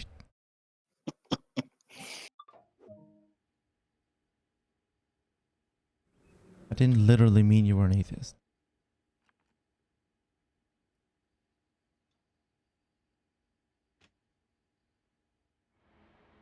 All right. I gotta run so that I can like get ready for like my meeting and stuff. Go for it. Peace out, yo. See ya, Ben. Peace. Is Graylish to city here we go yet? I don't know what that means. I feel like Grealish crown. What? I'm having like We're the gonna- fucking Mandela effect right now. I feel We're like I'm gonna in need, an alternate universe. Yeah, we're gonna need Rosetta Stone up in here. Yeah. I need a translation into ancient Greek and Hebrew so I can have something to compare whatever hieroglyphics you're talking. Is it here we go yet? See, I don't know what that means. I have no idea what that means. No, wait. Where are we? Oh.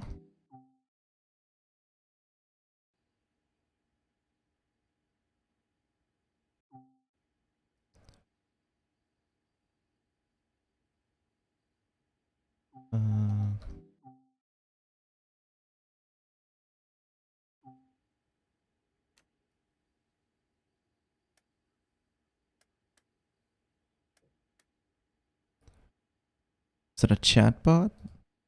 Maybe? Grealish crown. What are you why are you beefing with each other? None of you. Is it time to say here we go regarding Grealish? Jack Grealish, the football player. Haaland to Man City. Is this like two GPT-3 or GPT-1 like chatbots arguing with each other? I have no idea what either of you are saying.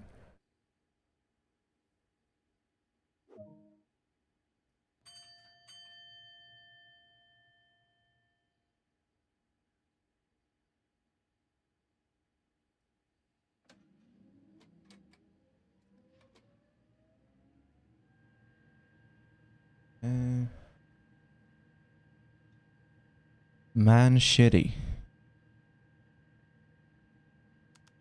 Okay.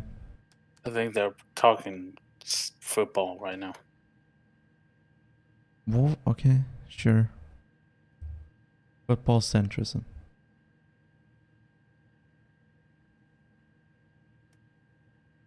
I don't. No, is Jack Grealish here we go to Man City is a simple question, man. You're meant to be the transfer king. You gave Sancho and Varane here we go. Why not Grealish? I don't know what you're accusing me of. I don't know what I did. I don't did any of that. I don't think. I hope not.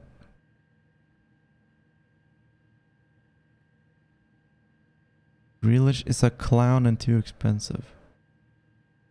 I have no idea Yeah, what. they're talking football for sure now. I don't have Jack this. Grealish is a football player. This channel has nothing to do with football. We're in politics. Shit.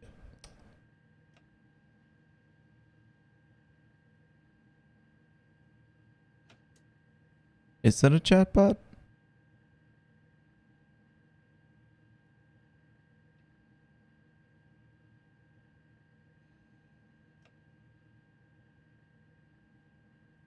You're the transfer guru who tweets about it.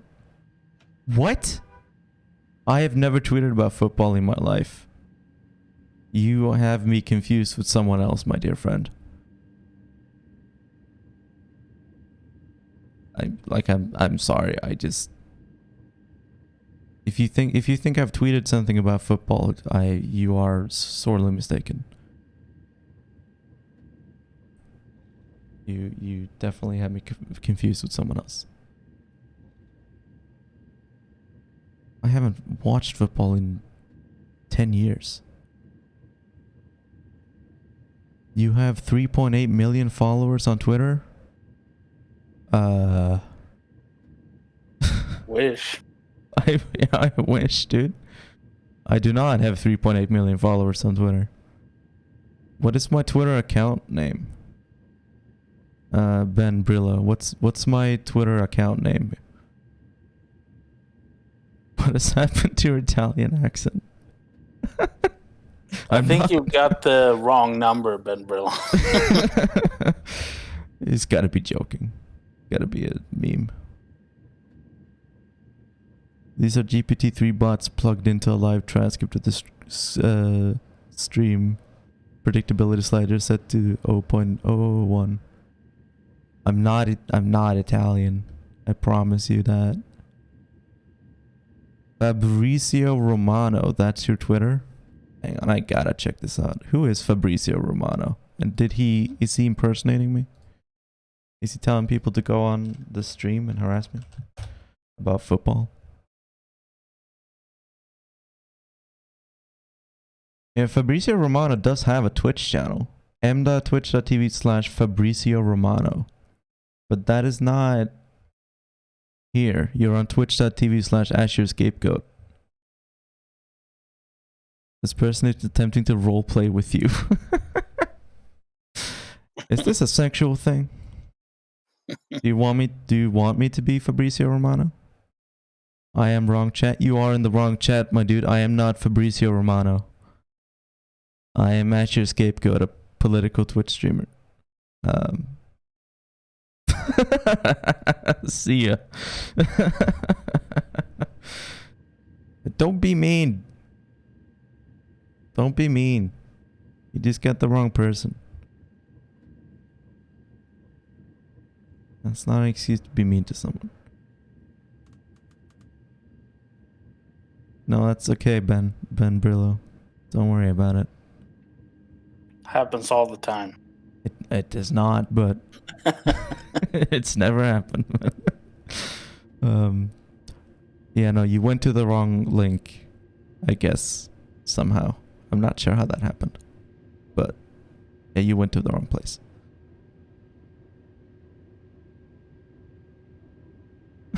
Ben's second account.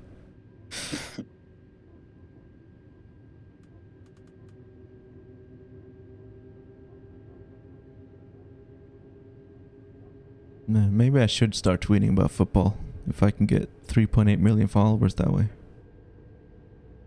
Heck yeah. What's a football take I have? Brazil should have won the Copa America. The Argentinian player who scored that goal, that was a foul. He was out of the line. Shouldn't gotten a red card. He shouldn't have been on the field in the first place. The referee was blind. Couldn't see. He was biased. The referee was probably Argentinian.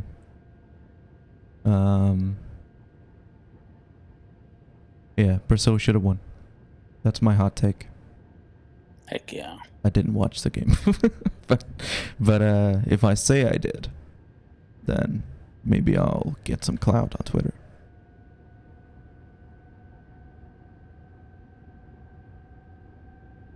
Taillights on. You got the Matrix. Ego's a bad word. New window.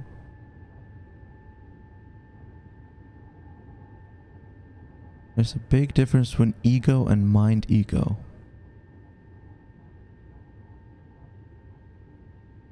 Or Anna personnel, okay?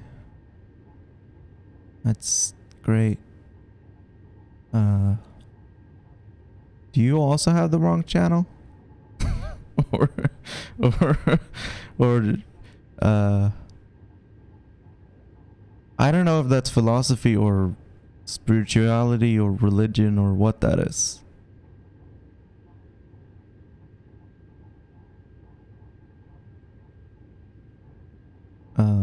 But yeah, sure, I agree with whatever you just said.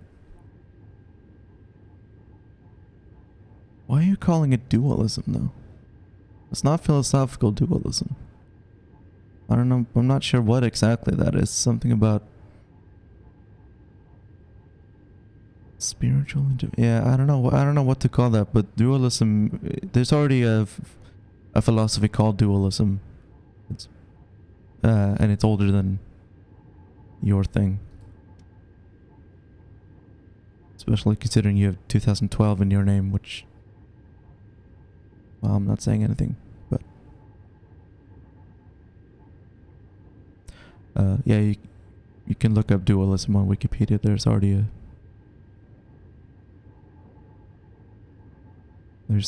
already a philosophy called dualism. You gotta find a new name for your thing. Sorry, man. Heck yeah. What?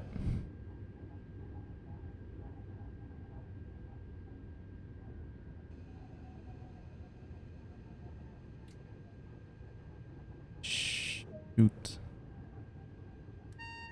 Circuit breaker off. Lower.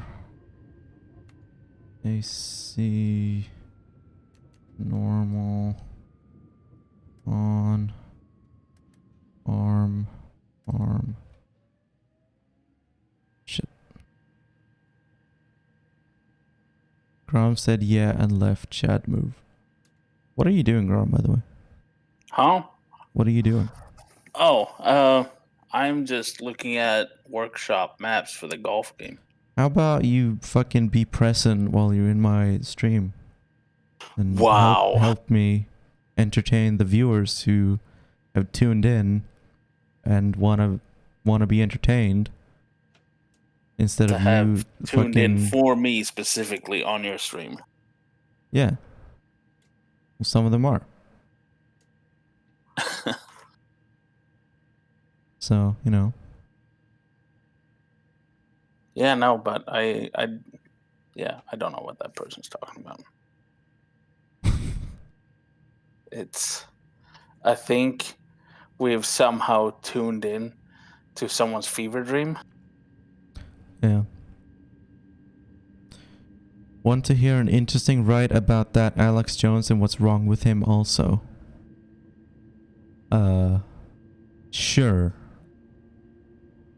I want to hear what the GPT-3 algorithm has to say about Alex Jones. Oh, this is GPT-2. GPT-3 is closed off. Not only Trump, also Alex Jones and many others within the True Movement. Scientology.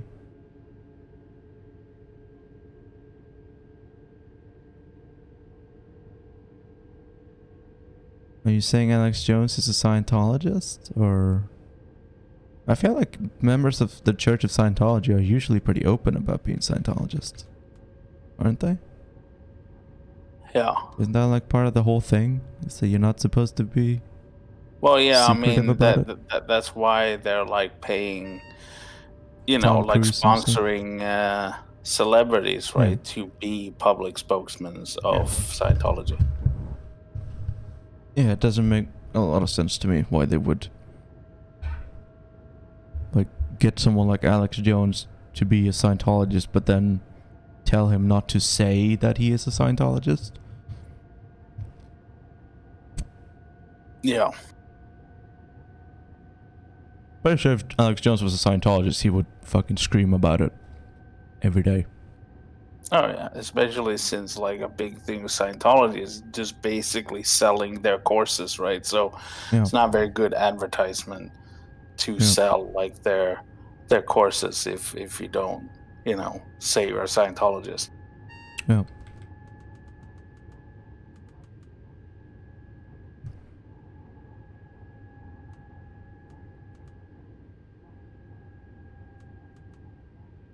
Hmm.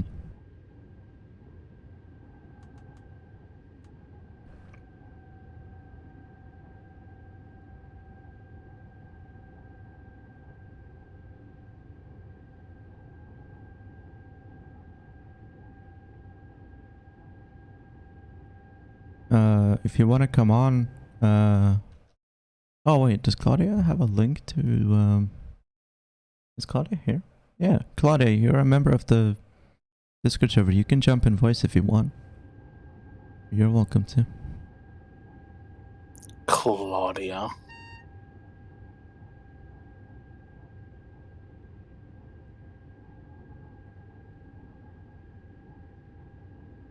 The Danish editor listed below provide answers to these questions. What Danish editors?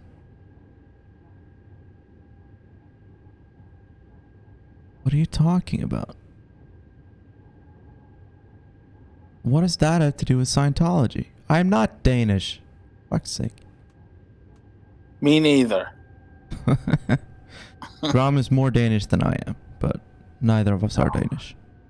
I am not Danish. I just said you were more Danish. How can what? Like on a scale of Danish to Swedish, you're more on the Danish side than I am. But I don't think that's how it works. No, being like Danish is the spectrum. Goes from, like you can be 100% Danish or 0% Danish. I'm saying, like, my place on the spectrum of Danishness is, like, to the right of you, with Danish being on the left. No, I reject this scale. Okay. You're saying you're to the right of me? What? No, I reject the concept of the scale to begin with. So I'm not going to participate in. I'm not from Stockholm either, no. Neither is Graham. No, Mr. Hansen. Danes are like German light.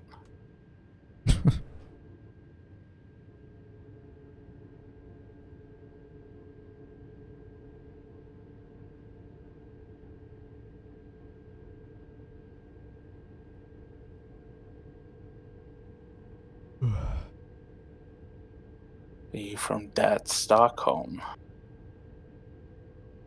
That's Stockholm.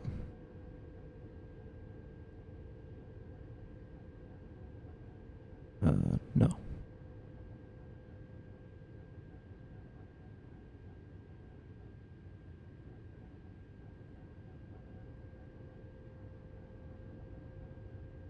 Why? What are you talking about? Like, why have you gone from Alex Jones being a Scientology to something about Denmark to there being more devils than humans on Earth? Why? Like, why are you just posting random shit? What are you actually trying to say? Hi, Claudia. Oh, hello, Claudia. We can't hear you, by the way. If you're. Oh, you can? Now we can. You say something? Yeah, I'm just here to sabotage both of you somehow. Oh, okay. Well, that's good. I wrote a book about the world truth. I'm sure you did. That Gamers 2012. I'm sure you did. Are you the same guy who wrote that book about how Obama isn't born in the US And his name is Barry Sautoro or something. Yeah. Are you sourced in the Victims of Communism Foundation Memorial? Yeah. Memorial Foundation. Did you write the book called Coronavirus for Dummies that argues about it being a hoax about the globalists created by Bill Gates to control the world population? I never published a book. I can't. Because you're too woke for any publisher to take you. Because you're not 18. Hello, Svenska mannen. That... Oh god. Do you have to be 18 to publish a book? Is that a thing? I don't think so. I don't know. Private reasons. Okay. Okay. Yeah, no, I'm the same. If the knowledge fell into the wrong hands, who knows what could be done? Yeah, exactly. Can't go public with the truth. You gotta keep it secret. Except for in this Twitch chat, for some reason. You can publish the truth here, but not in a book. This is a friendly space. What if I took gamers? What if I took your chat messages and published a book? Or would that be bad? Would that end the world?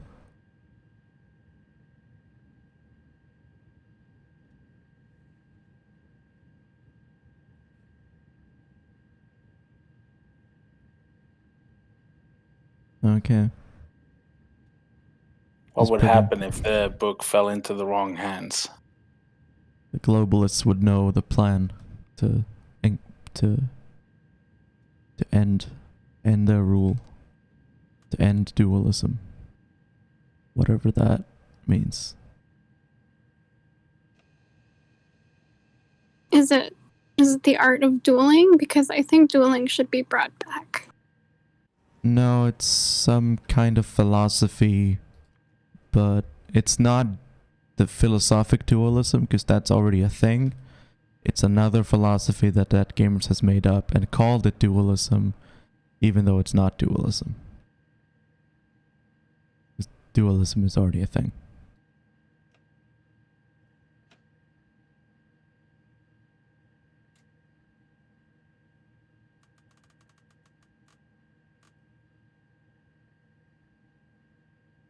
That's called 1v1. Yeah, Claudia, don't you know? That's called 1v1. I am not a kid. I am almost 24 years of age. No, you're 12. You're literally like ages younger than I am, Azure. We established this. I'm not.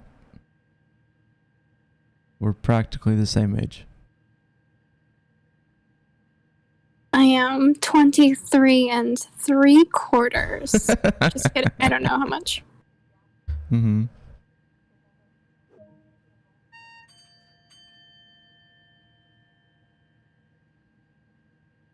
How much authoritarianism in historical socialist countries do you think was a result of outside pressure?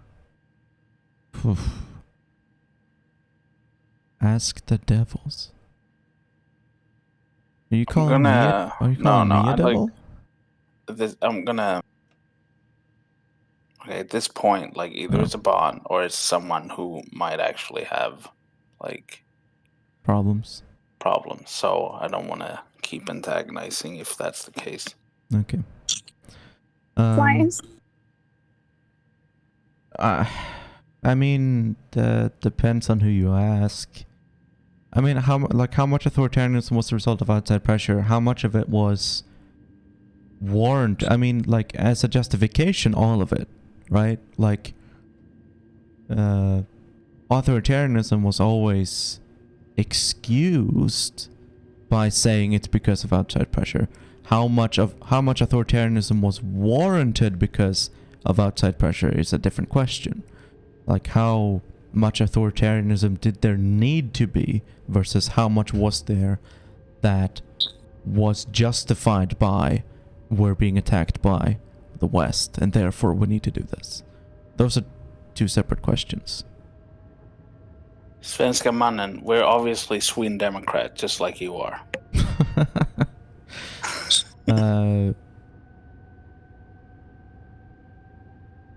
If this is a libertarian space or if it's free. I don't really believe in the libertarian authoritarian axis, if I'm honest. I have a lot of gripes with the political compass view of the world and the four-color thing that a lot of people, especially younger people, seem to be learning politics from. Jesus Christ, Neo Florian. Typical vanilla Marxist kind of talk. Exactly. Communism to moderate. That sounds... That's such a journey. Yeah. Like, you're a communist in some areas, and then in some areas you're a liberal conservative. I was raised communist, but I'm part moderate on my dad's side. I'm a practicing moderate. H values is far superior. It's not. It's not. Don't do political... Well, like, you can do political quizzes if you think that's fun, but don't, like, take your identity from them. Like, don't think that, like, you do a quiz on the internet and then that tells you what you are. That's not how that works. But I recently took a quiz to determine which of the Sailor Guardians from Sailor Moon I was. That's and, legitimate. That's yeah, good. that's science. Rooted in science. Yeah, what did you get? I got Sailor Moon. I am Sailor Moon. No, might not have been an accurate test then. I got Jupiter. I also got Jupiter. I'm so jealous. I've never really watched Sailor Moon, but yeah, I got Jupiter. Wow.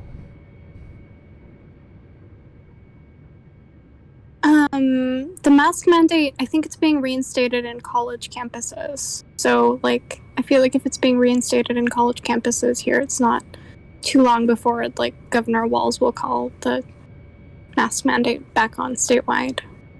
There was never a mask mandate here. No. But I'm probably gonna keep wearing a mask for about 10 to 20 years after this. Yeah. Also, that's called being a contrarian. Svenska mannen. Yeah, I was gonna say it does sound like you're mostly just being a contrarian.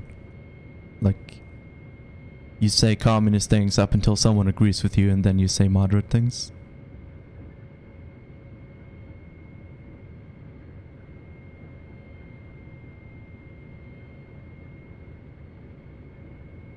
Political quizzes are the equivalent to horoscopes. No, horoscopes are more legitimate and can tell you more about who you are than political quizzes can.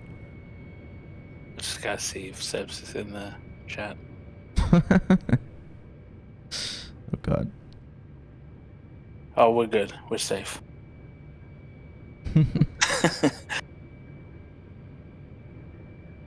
Astrology for men. That's... No, that's bad. That's bad news. Politics is not for men.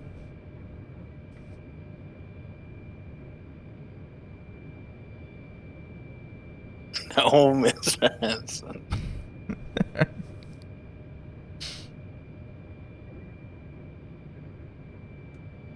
Yeah, that's like...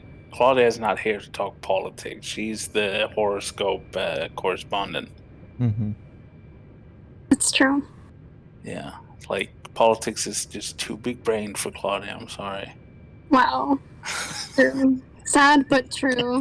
Oh my god. Why am I afraid to show my face? I'm not. I just choose not to.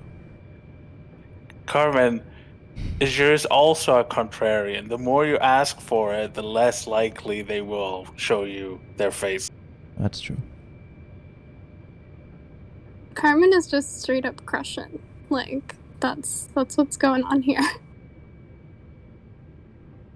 Not to seem naggy, but I wouldn't start making conclusions on the Sven. I still confuse and wow people that's known me for a while. What? So you're contrarian against your friends?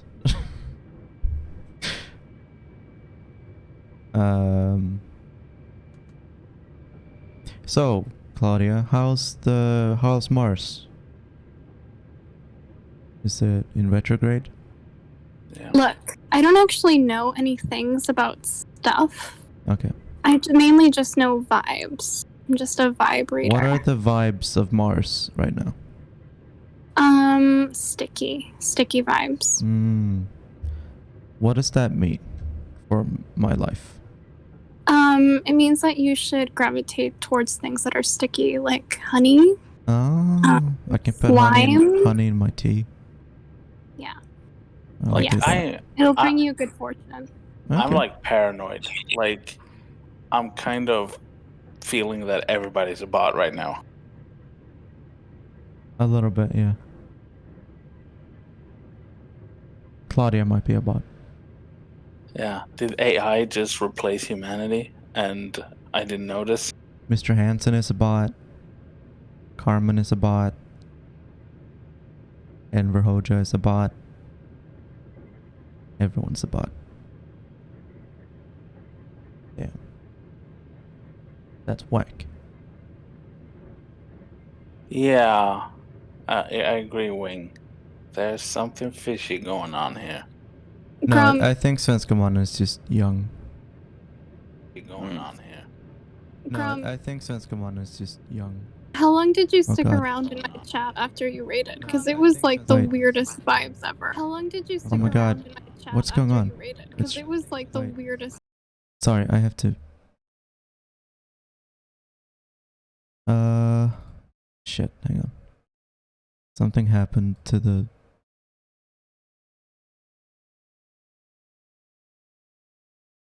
It's echoing for some reason. Oh my, what is going on?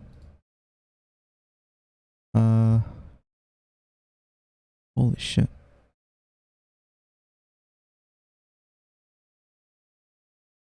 View...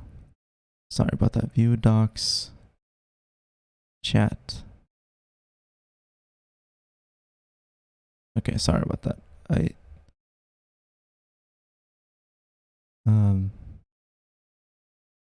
Jesus.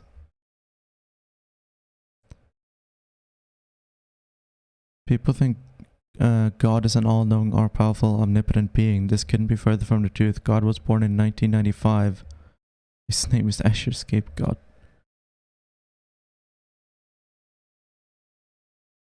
I am not God. Sorry to break it to you. I am not God. I just play one on TV. Where's that from? I recognize that.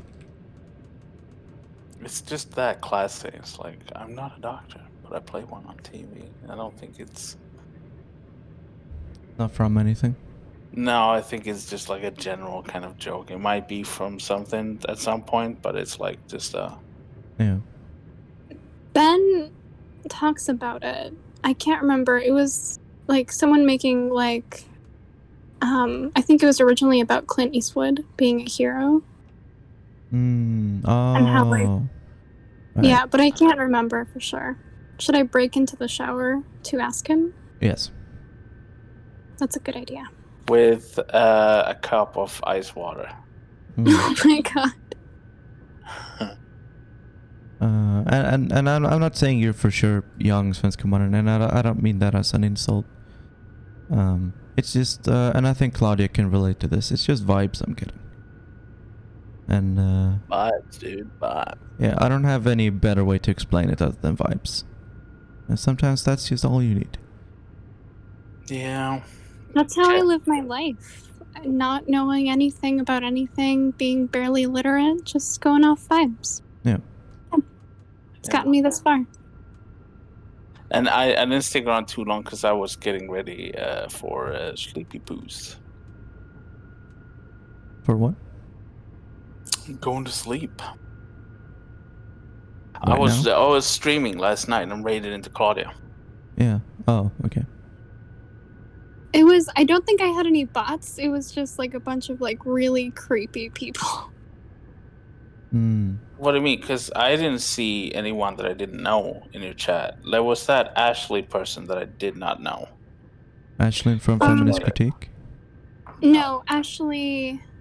No, Ashley.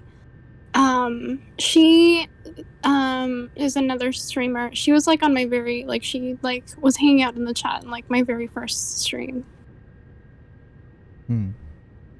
Yeah. But did there come people after that? Because as I said, Yeah, I mean, the discount Seth vibes were Rogen so and all them. Like, I know who they are.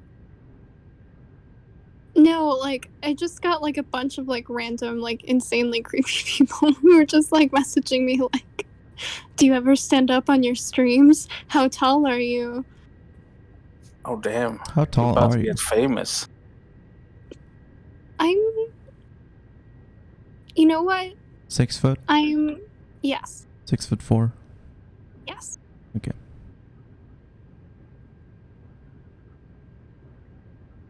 Mr. Hanson says I'm taller than you all. You don't know how tall I am.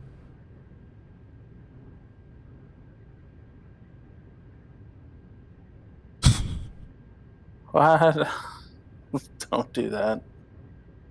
If you're gonna intern in Sweden, if you are not living in Sweden and you want to move to Sweden and you want to intern with the Sweden Democrats, we don't want you here. I'm sorry. I mean, also, like, you're gonna immigrate to Sweden by interning for the party that doesn't want immigration. Like, what makes you think they want you here? I know what they are, but ugh. I'm not sure the Sweden Democrats are looking for interns, or any other political parties looking for interns for that matter. Like, political parties tend to have people in elected positions, not interns. Yeah, or they have like their youth organization, Yeah. who No, is they even have- more fash than the Sweden Democrats. I might add. Yeah, no, there are plenty of racist Swedes who are willing to do free labor for the Sweden Democrats. They're not looking for immigrants to do it. The Iowa Democratic Party tried to like hire me as an unpaid intern way back when. Yeah. Oh boy. Yeah. Well, I mean, political parties in America, like, no one is like a member of the Democratic Party or the Republican Party, except like career politicians. Like, So in Iowa, and this might have changed, but it used to be like you had to be registered to like so instead of like a primary election to like get rid of like all the like extra hopefuls, you would have a caucus, and you had to be registered with a certain party to be able to caucus. Yeah. Yeah, like register with the party, but like going to like party Yeah. meetings and stuff. No, that's a thing here, and you are like you don't have to be elected, but you do have to be elected to like vote. I see. I want to move to Sweden. I would contact an NMR to get a work visa. Meet hot Swedish singles not in your area because they're in Sweden. No, there are no hot Swedes in NMR. They're neo-Nazi terrorist organization. Yeah, they're so ugly on the inside that it just seeps out to the outside. Maybe Svenska is white. I am, so what? Well, the implication is that you feel that you can immigrate to Sweden, but you want to work for a party that uses racist dog whistles to make it more difficult for non-white people to immigrate to Sweden.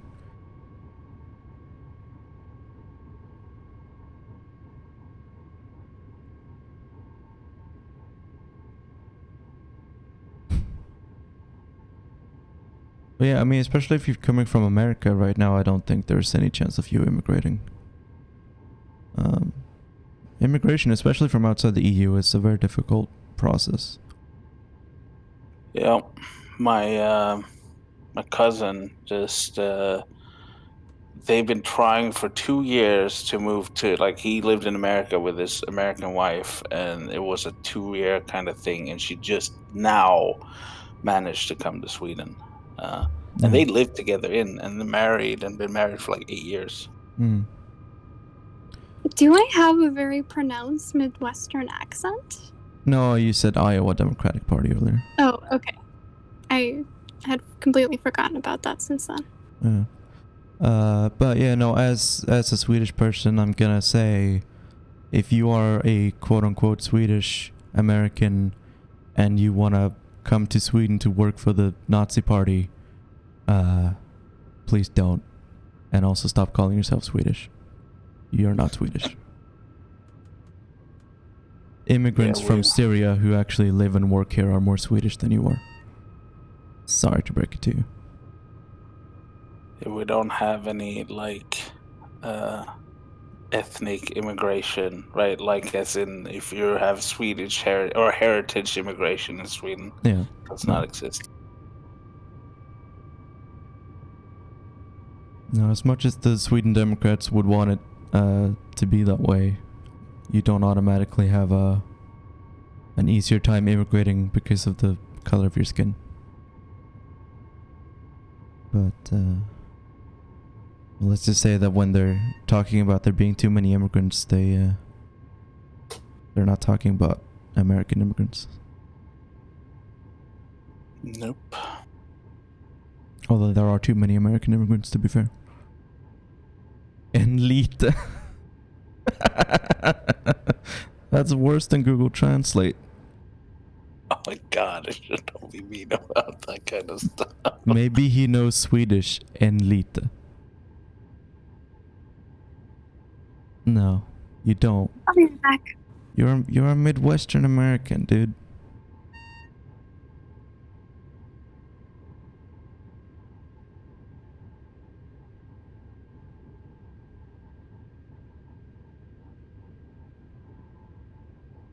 En lite.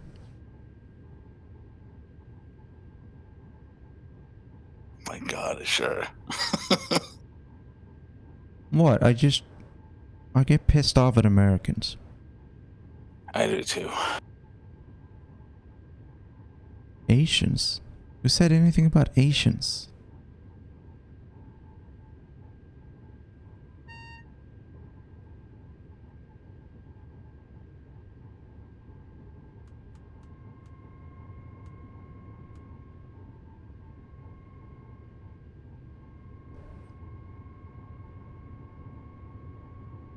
I hate the US more than anything.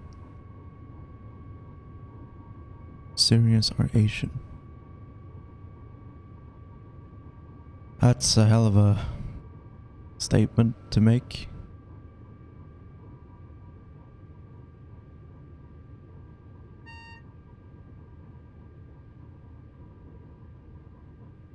Yeah, I mean, if you want to get out of America and move to Sweden, you're allowed to. Just don't work for the Nazis. Like, don't work for a political party that wants to make it harder for other people to immigrate to Sweden too.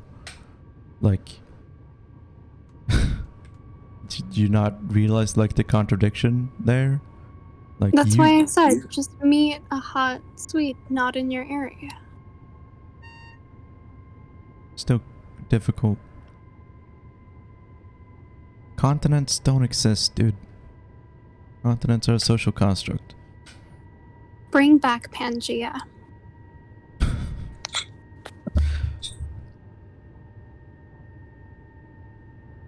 Skyrim belongs to the Nords.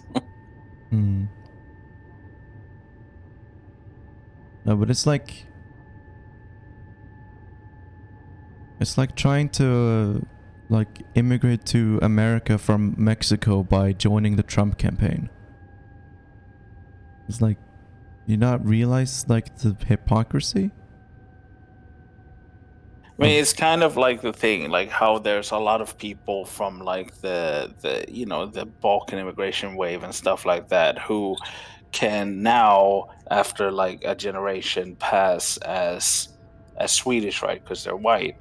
Then kind of like participating in the racism against like the Muslims to shed them of their own oppression from within Sweden, right? Like it's kind of that shit. Hmm.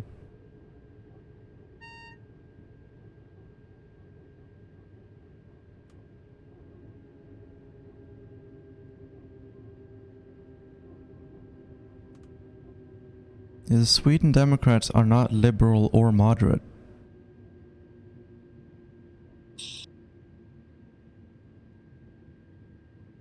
And why are Swedish political parties looking for American interns? What are you interning as?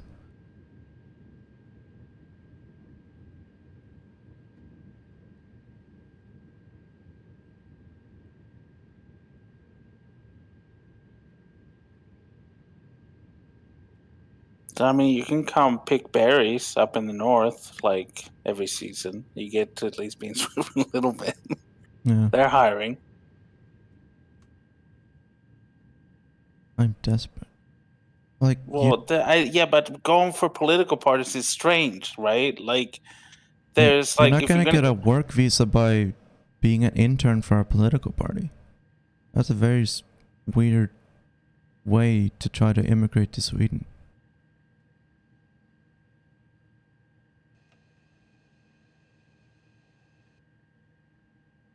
no, I'm not. Gram is not from northern Sweden. Yeah.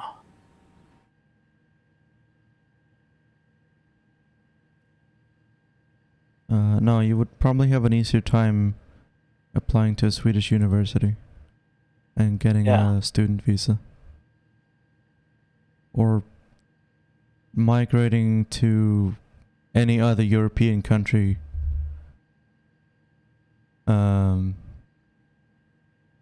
And then moving from there to Sweden. I'm hoping to be in the Riksdag one day. I hope you're not. Yeah. Honestly, from what you've said thus far. Yeah,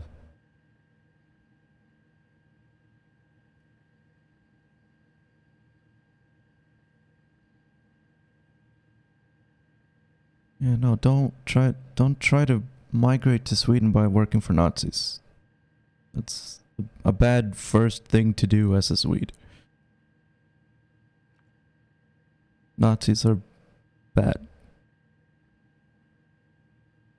And you shouldn't try to justify doing bad things by saying, well, it's for my own good.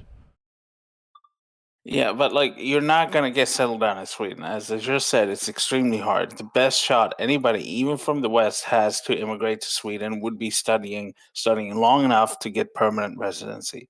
Yeah.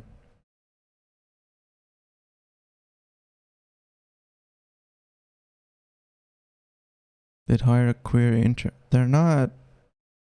Like, Why would you want to?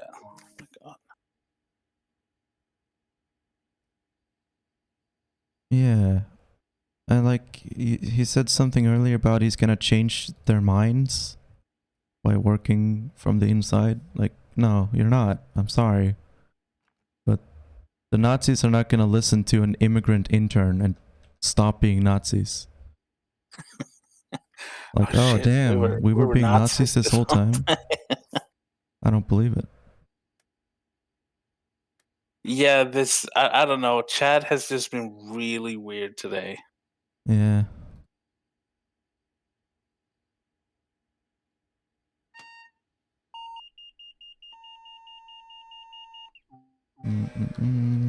Also, hi Sam. Hi, Sam. I am province. Oh, nobody hates. Like, I don't hate Finland. Thanks for the sub, Neo Florian. Oh, do I have the... Oh, I don't have the alert box up. damn, I'm sorry. Sorry about that. You're excused.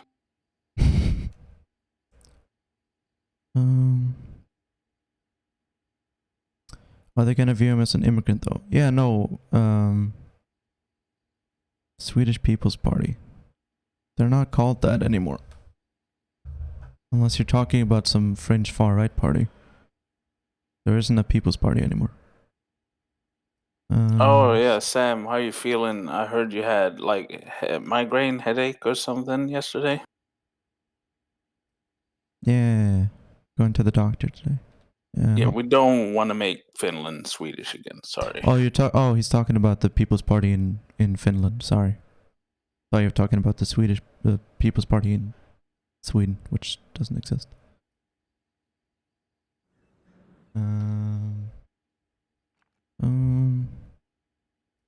Yeah, sorry, I misunderstood.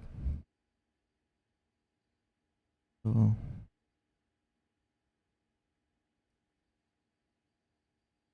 Oh, I'm sorry, Sam.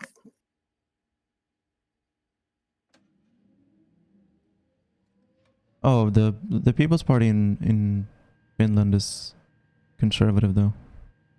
They're not good. We don't want billionaires, Ben, please.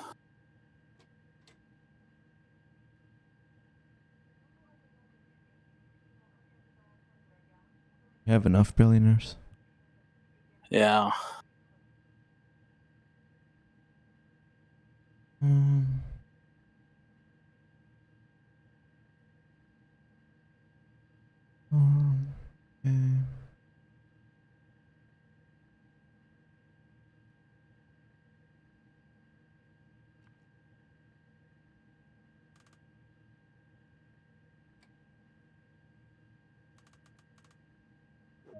Bleep blonde billionaire.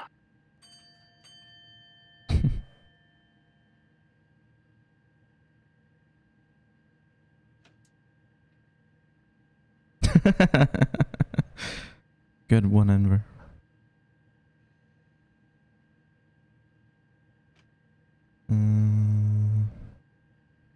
We're not even in the politics section, are we? No, we are.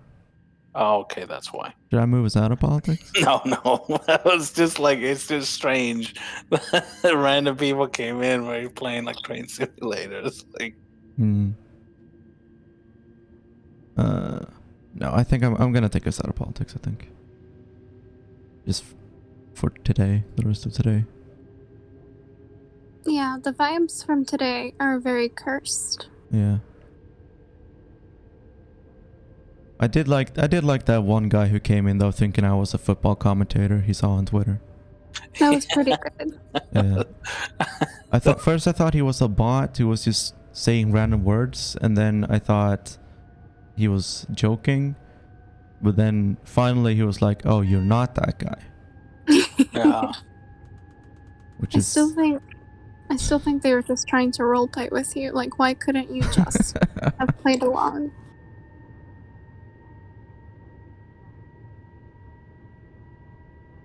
famous football commentator I should scapegoat. Yeah. I think Azure, I think that you have a good voice for like golf commentary.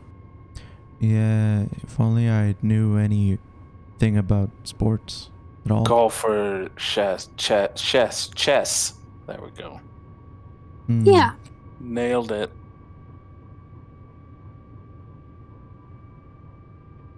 If you think I hate Jewish peoples, I don't. Hell, I don't support Palestine anymore. What? What? That's... Oh my god. What the hell? I think that's enough of the Swedish man.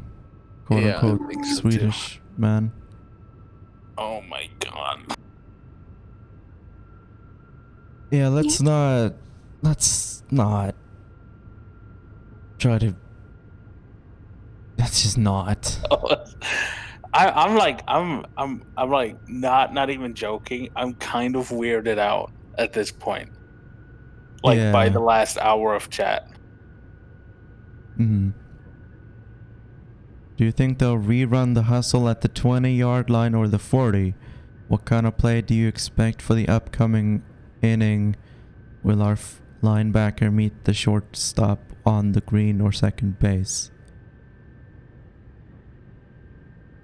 That's all gibberish to me. Isn't second base baseball? Also, we were talking about European or world football, not American football. The rest Take of care, the Mr. world Henson. says- Oh, bye, Mr. Henson.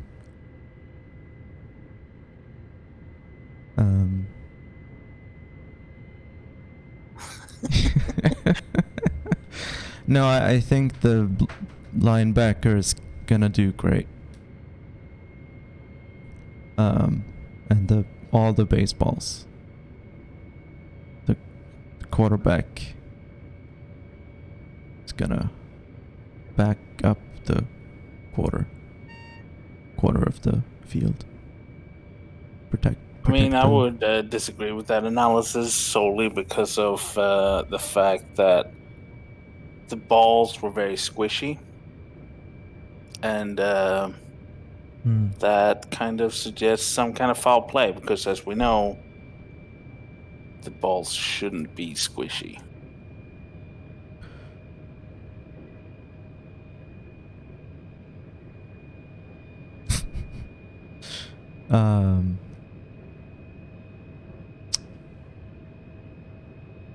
Yeah.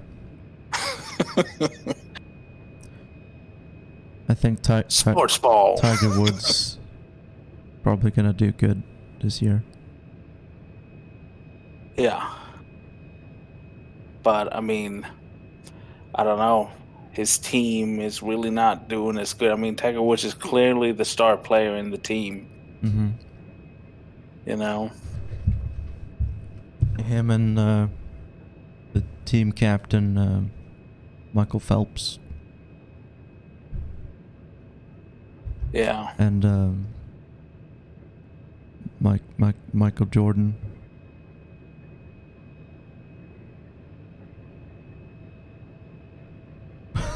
Oh my God, Ben.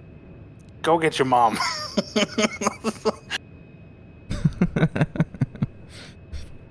I'm sorry we don't know sports, Sam. The only thing I think of when I think about sports is that tweet from Shaquille O'Neal where the roller coaster seat is too small for him and he goes, ah, and then in parentheses puts, that's me yelling. Oh. I was gonna ask what that had to do with sports, but then I remembered you said Shaquille O'Neal.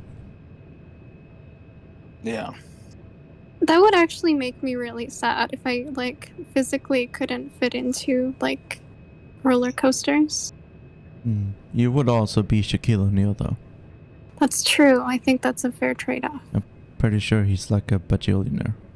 Yeah, he could build his own roller coaster. That's Shaquille O'Neal size. He could probably build his own theme park. Like Dollywood. Shaquille O'Neal. He's that famous horse jockey, right? I don't actually remember what sport he plays. Squash. He plays squash. Pickleball. No, Sam.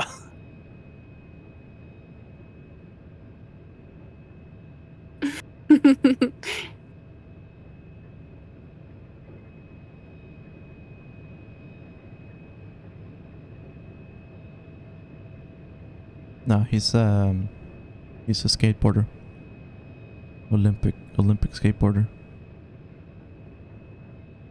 Olympic poetry. Nice. Poetry should be an Olympic game. I don't No, Sam, I think he was a horse jockey. I'm pretty sure, okay? He rode the horse and the horse rode a skateboard.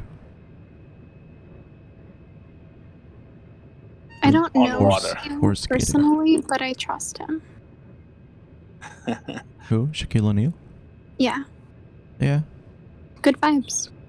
He put out a soda that had a big can. and the tagline was big can for big hands, and it had a picture of Shaquille O'Neal on it. That's beautiful. Yeah, that's most of what I know about Shaquille O'Neal. He made the soda with a big can. Could have just put it in a bottle. It didn't have to be a big can. It could have just been a bottle. People with big hands deserve to have the can experience. Yeah, maybe that is what it's about. See, Enver, I don't know if you actually are serious right now or if you're joking. That's the only thing I know. No, Sam, I'm sorry. I'm sorry, Sam. I only know how to eat hot chip and lie. I don't know anything about sports. I watched a swimming anime several years ago, so I feel like I know a lot about swimming. There's a thing called the butterfly stroke. Was it free? It was. All of my friends were watching it, and that's the only reason I watched it. It's not really a swimming anime. Let's be honest. I learned that there's a thing called the butterfly stroke, and that's enough knowledge for me. I learned that when I was a child. I'm pretty sure that's the first thing you learn about swimming. Yeah, but I also learned that it's incredibly beautiful and emotional to do the butterfly stroke. Did you learn that as a child, Azure? Did you learn that? No, I didn't. I'm sorry. I only know about Zlatan. Zlatan is super. I love him because he's hilarious. He's good at every sport. Yeah, but there was one. Okay, it's people don't speak Swedish. I'm not really gonna get it, but I want to tell it. Sure. Okay.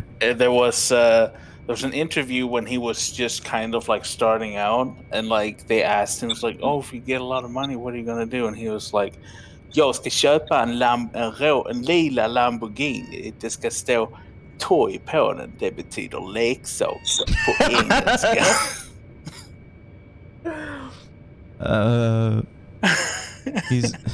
Zlatan's gonna buy a purple Lamborghini that's gonna say toy on it, and then he translated for the reporters, letting them know that toy was English for leksak. Yeah. he's fucking hilarious. Yeah, I mean, just the accent just makes it so much better.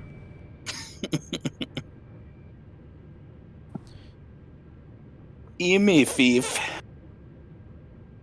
What if that American Swedish guy first interned at the left party, then took his experience to Sweden Democrats?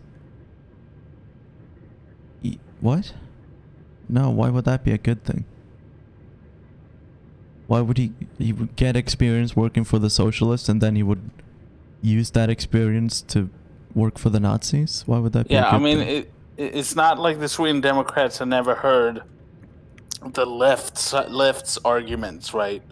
Because they debate a lot in so it's not like, oh shit, is this what socialism is really about? Wow. Yeah. We've been so wrong this whole time. They're racist, right? They don't give a shit. Yeah, no, of course they don't.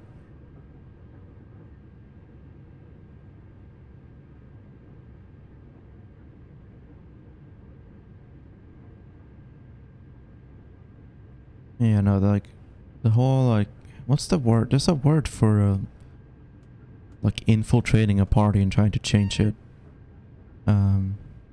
Not platformism. Oh, I was being sarcastic, but I was Oh. But there's a word for it in, in the UK when they talk about, labor and stuff. There's a word for it. Entryism? I think? Don't know. No clue. I've seen some American leftists trying to be what if we all joined the Republican Party and tried to make it communist from the inside? It's no, that's a pretty bad idea. Actually, that's not gonna work, and you're gonna be wasting your time. Yeah. You can't even Zlatan. infiltrate the Democratic Party and make it left wing. Yeah, exactly.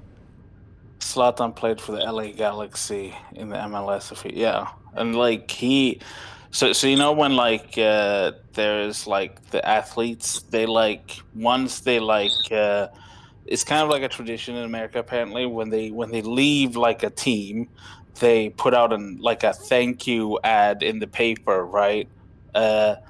And Zlatan, when he arrived to LA Galaxy, he did the same thing, but like right away, just saying "You're welcome." Mm-hmm. I don't get it. As in, he said, "You're welcome, LA. I'm here now." Instead of like thanking the town after they have lied, you know.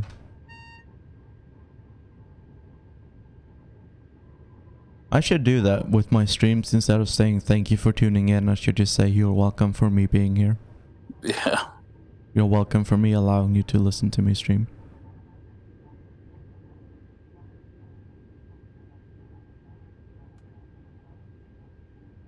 Tell them that you want to take the test for daycare license because you want to indoctrinate the children into communism. No, I just like look up the victims of communism curriculum and just copy and paste some stuff from that. Talk about like how you believe in private property as a human right. Liberty, freedom. Liberty, freedom, religion. George Washington invented the idea of democracy. And Martin Luther King said some stuff. That was extremely white. Yeah. And God and justice and liberty and communism is bad. Well, like you got to realize that like it's not so much of like an infiltration, right? Because even these Labor Party, Social Democratic parties, I mean, they are still functioning under like not neoliberalism but under capitalism, right? If you a socialist is there to fundamentally change the system, right? These right wingers, they're not there to challenge the system itself, right? It's just this kind of like sliding more and more on kind of like these voter interests, like how much can they squeeze the working class, and it's kind of just that balance. They're not there to like fundamentally reform the party, right? Because the party essentially is already a capitalistic party.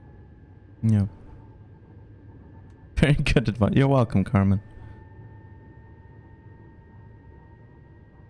And yeah, no, Zlatan is funny. He's really funny.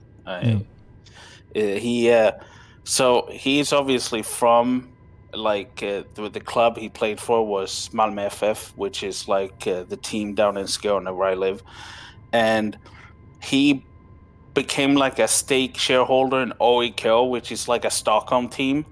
And a statue that was put up in his honor in Malmö just kept getting vandalized nonstop. Like, because the football fans were so angry and seen him as a traitor. Mm-hmm. Well, yeah, because Skåne should be an independent republic. True. Everything above Kristianstad is Lapland. Mm-hmm. Stockholm is the real class dynamic in Sweden is not between worker and capitalist, but between the countryside and Stockholm. Yeah. That's where the real class antagonism is. And that's why Marxism is wrong. True. That Marx failed to consider that Stockholm. Marx failed to consider Stockholm. And capital city elitism. Yeah. Well, Lenin went to Stockholm. Yeah, that's why Marxism is bad. Oh. Duh. I see. Why didn't Lenin go to Skåne? Didn't he? I mean, he must have traveled through there. No. If we went from Germany up, through Finland. Well, did he stop in Skåne and talk to the people about their struggle against Stockholm? Pretty sure. He just stopped at a gas station for a quick little hot dog. Probably.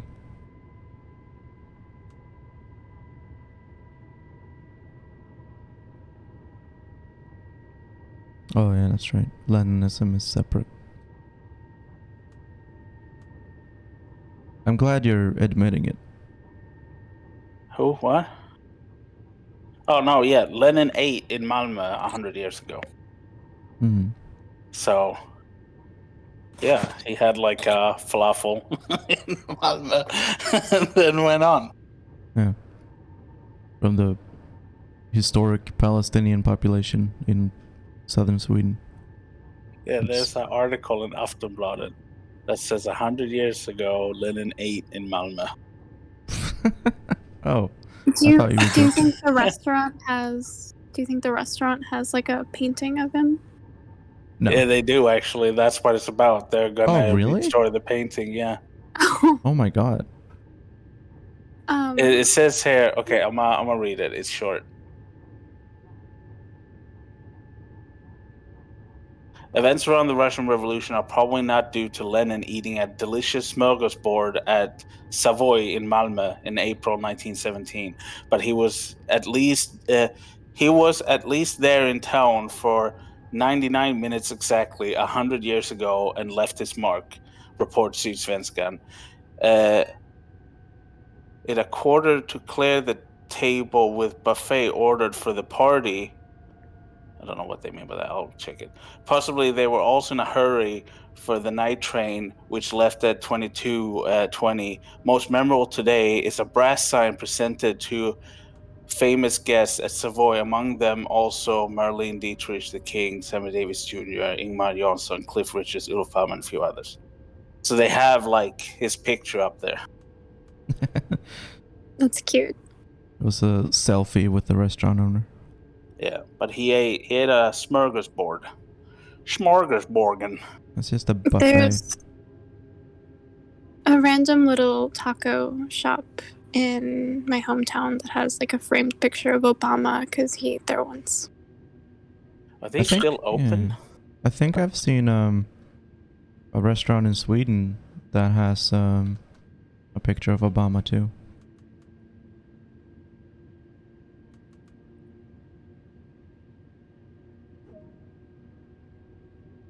Wow. Lenin is cancelled. Yeah? Why? I just looked up Savoy. Yeah. It's in general.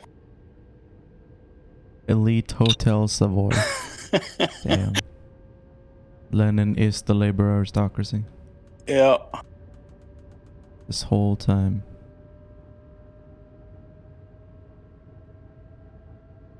I have read the objective wrong. We didn't actually need to stop here. I could have kept going. Wow. Well, whatever. It's fine. Lenin couldn't have started the October Revolution on an empty stomach. Sweden is responsible for the USSR. Was it before or after the revolution? It's probably because he went up there, right? Like, well, the first revolution, Lenin wasn't there for, right? And he then were like, fuck this, I'm going to Russia, right? And then traveled through like Denmark, Sweden, Finland into Russia. Hmm. So for the October Revolution, he was there. Yeah. Where is the button to wave at the other train driver as you pass them? The horn. Okay. I don't know. I didn't press it because I didn't want to be rude. I love it. I love it when bus drivers like aggressively wave at each other when they're passing each other. It's the cutest shit. Yeah. Have you ever been to the New York City subway? I have not. Me neither. Wow. Okay then, never mind. I'm not a true American Yeah. because I haven't been to the Big Apple. The capital city of America. Sweden subway in Stockholm is pretty renowned because they have like done art like it's like some stations are very nice looking, basically.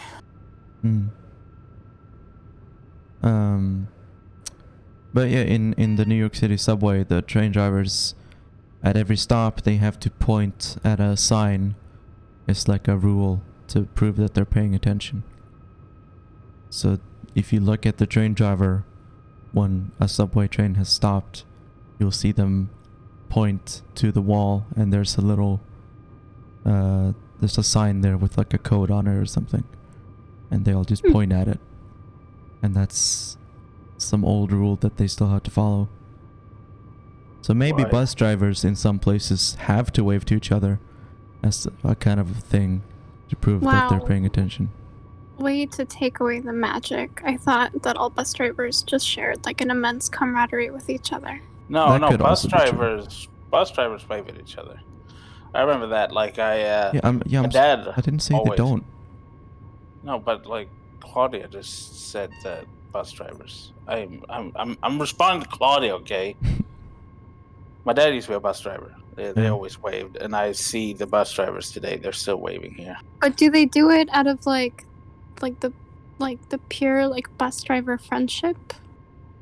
I don't know. Or do they do it That's what I as, like, said. attention? Grom, you'd never listen to me. Sam say so redeemed speak only Swedish for 60 seconds, so I'm gonna put it on a timer.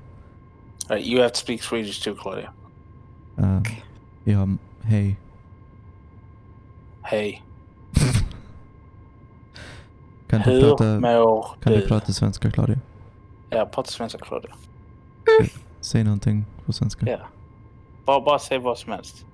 Vad som helst. Ja. Hon kan inte. Nej.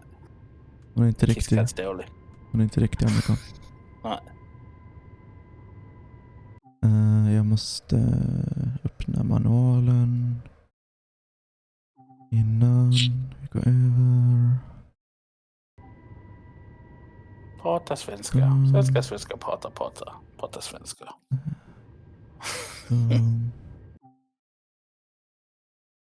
Du måste ha varit 1 minut redan, va? Eller? Jag vet inte. Jag har inte sagt så mycket än. Ja, men du har väl ändå satt på en timer? Ja, det gjorde jag väl. Vart är vi på väg nu? TC. Du Marseille. Tänk så hade du haft den så att där är en för att sätta på, prata svenska, så är det en för att stänga av det. Så någon måste redeema. Det hade varit ganska kul faktiskt.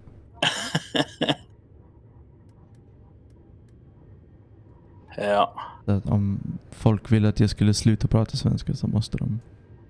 Precis. Och sluta prata svenska är typ 10 gånger högre kostnader. Det kostar 10 000 för mig att sluta. Ja, precis. Ja, men nu har det varit 1 minut, tror jag. Sure, whatever. And we're back. Wow, we didn't leave. We just spoke a different language. Yeah, we just shared some secrets. Yeah. We were asking you to say something in Swedish, but you didn't say anything. We were inviting you to speak Swedish with us, Claudia. I was protesting with silence. Protesting the language, or? Yes. Abolish Swedish, the language. Oh, wow. What about Norwegian? Norwegian can stay, but it's on thin ice. Okay. They're not that different.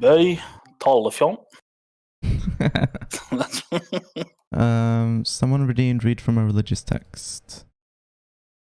Let's see what we have.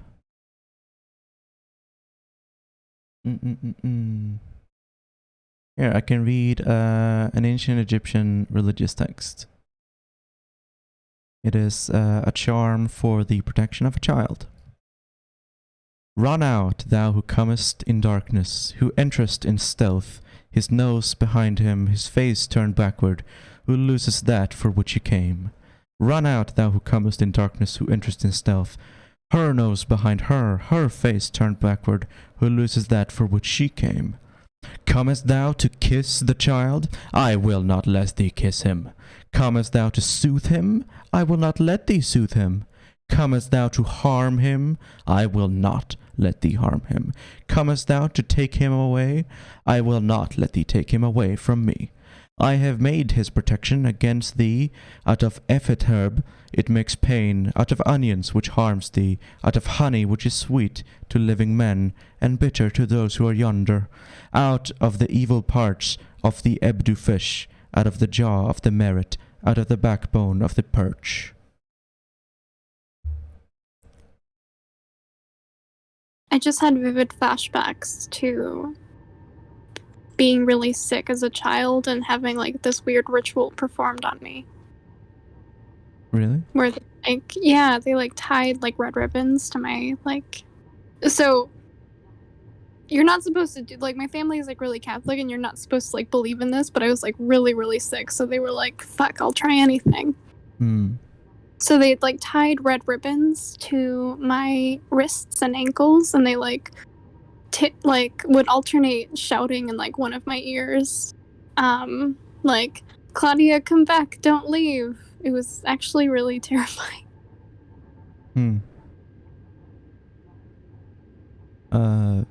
I unfortunately I don't know what part of the Tanakh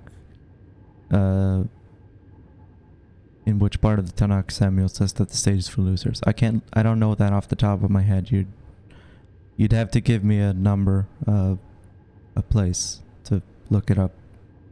The specific verses.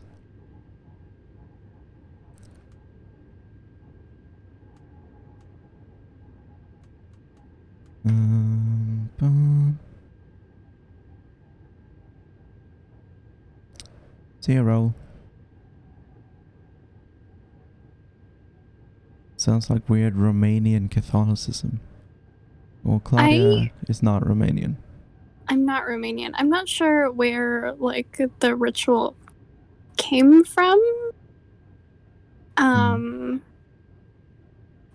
remember my mom telling me not to tell my grandma about it because like it was like sinful to like believe in the ritual. Yeah. Because it was like outside of Catholicism. But I have like no idea like where the like origin of the ritual is from. It was just kind of like really scary.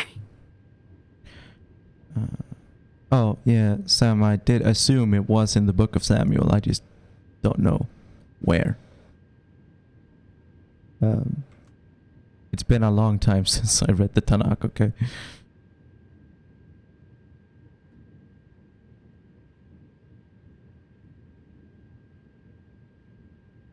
I guess for added context, my family is Mexican, so it might have had like, I don't know where I was going with that. But it worked. Like, I'm still alive. Yeah, that's good. There's like Scandinavian folklore and like pre-Christian like traditional medicine and stuff. Wait, what? Really? Yeah. Like some flowers and shit that's supposed to help you against certain things.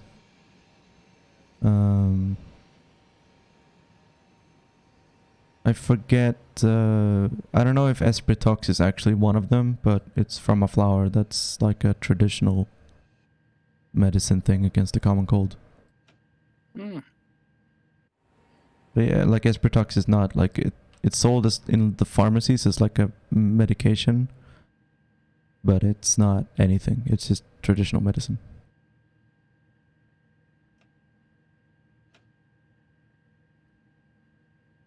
Flying spaghetti monster.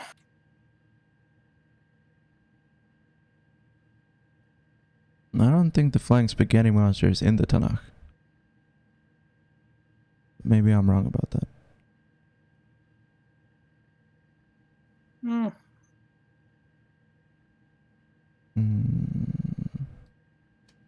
where are your cup holders? I don't know. Maybe that's like a drink cooler or something next to the fire hydrant. But yeah, I don't know. Maybe that's a drink. No, that's not a cup holder. Shame.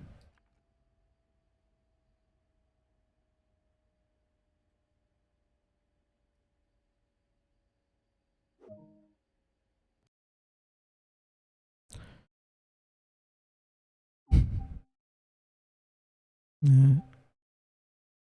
Did you ever watch like atheist skeptic people on the internet, Graham?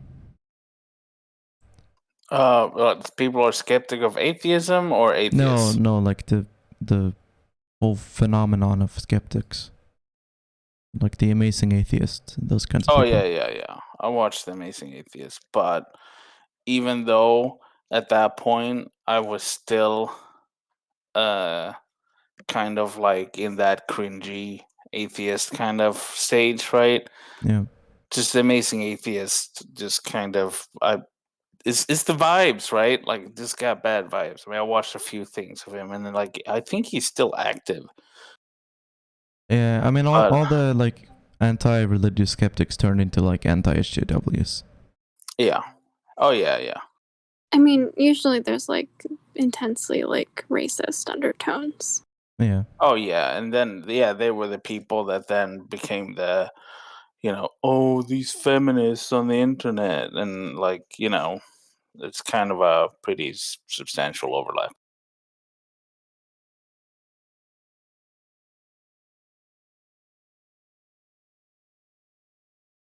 Sorry, I got an unban request from the bots, or well, not bots, but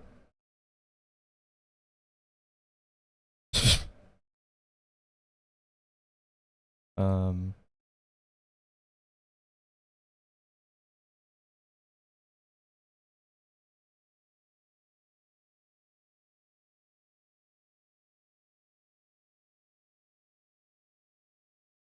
no, sorry.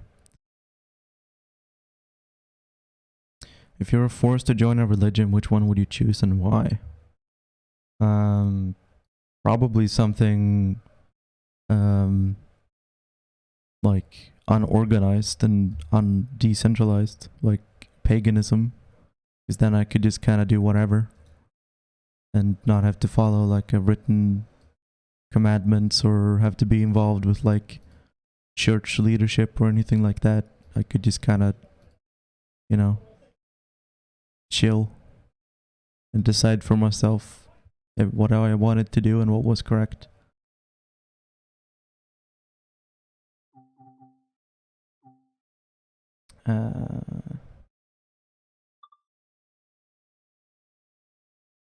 What about you, Grom? I don't know. What's the best religion? Quick. The best one Yeah. is, of course, I don't know. It's okay. So when I grew up, my mom was just kind of like new agey, right? Like she was into a little bit of everything, like kind of typical in Sweden. And she didn't know that some of the things were a little bit cringe, like how it was a little bit appropriating, right? But so I wanted to be religious as like because I thought it seemed like all mystical and cool, but it was like I was always disappointed because no matter how much I tried to immerse myself and like believe in something, eventually I'd just be like, oh, God, who am I fooling, right? Like, but it just I don't know, like probably same as you, right? I'd make my own kind of like pagan-ish thing, right?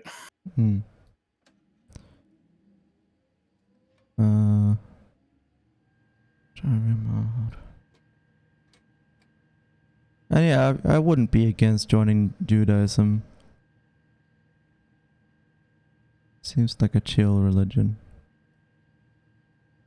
I don't think that there's really any religion that I would be against joining.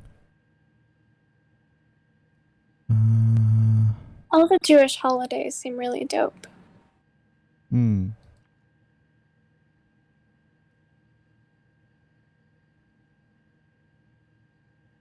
Power handle.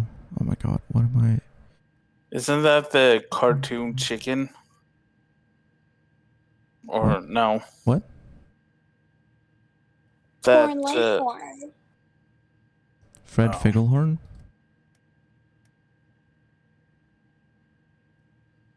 No, Fred Figglehorn is the YouTuber. Oh, okay. Fred. Who got a Nintendo movie. Or 2, I think? I think they got 2 movies. Wait, the one with, like, there was one with John Cena in it, or am I thinking Yeah. of something? Yeah, that's it. Okay. The John Cena movie.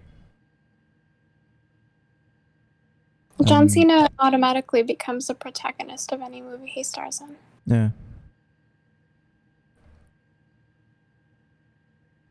I like the one where you get together and jump up and down until the civil engineers want to cry. Oh yeah, that is a thing, isn't it? Something about... I don't know, it rings a bell. But yeah, like when it comes to the Hajj in Mecca, like just the act of like trying to organize people in such a way that like there isn't a stampede or anything. It's just the like the managing of that many people. Like I think Saudi Arabia has like its own minister of the Hajj. It's like this whole thing. Because, you know, it's on this, you know, it's a very, on a specific date and just so many people want to show up. So they have to regulate like how many people can get in and like how to, you know, direct people when they're, you know, doing all the things so that no one gets hurt.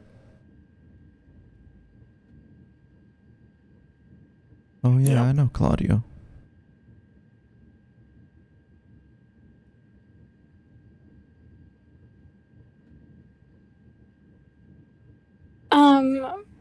And when I was in kindergarten, or I guess when I was graduating kindergarten, I got like horribly upset because they, on my kindergarten diploma, they wrote Claudio instead of Claudia. Yeah. And at the time, it was very distressing.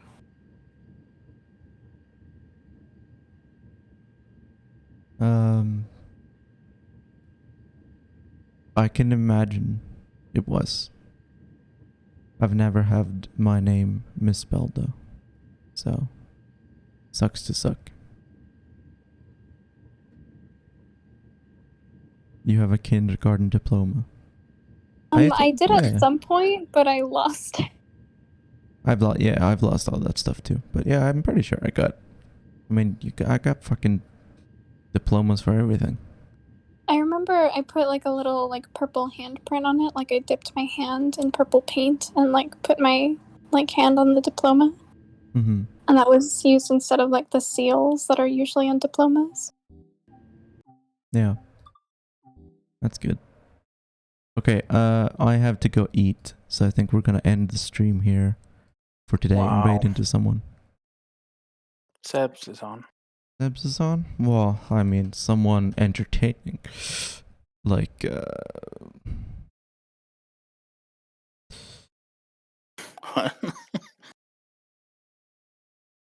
like the Majority Report. Oh, heck yeah. Alright, fine. I guess we'll raid into Sebs. Yes, Enver. I was very upset about it.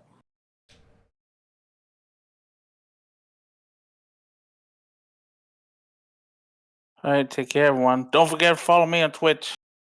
And follow Sebs as well. Yeah, and Sebs. Okay. Thanks for watching, everyone. And I mean, you're welcome for me being here, everyone. Yeah, you're welcome.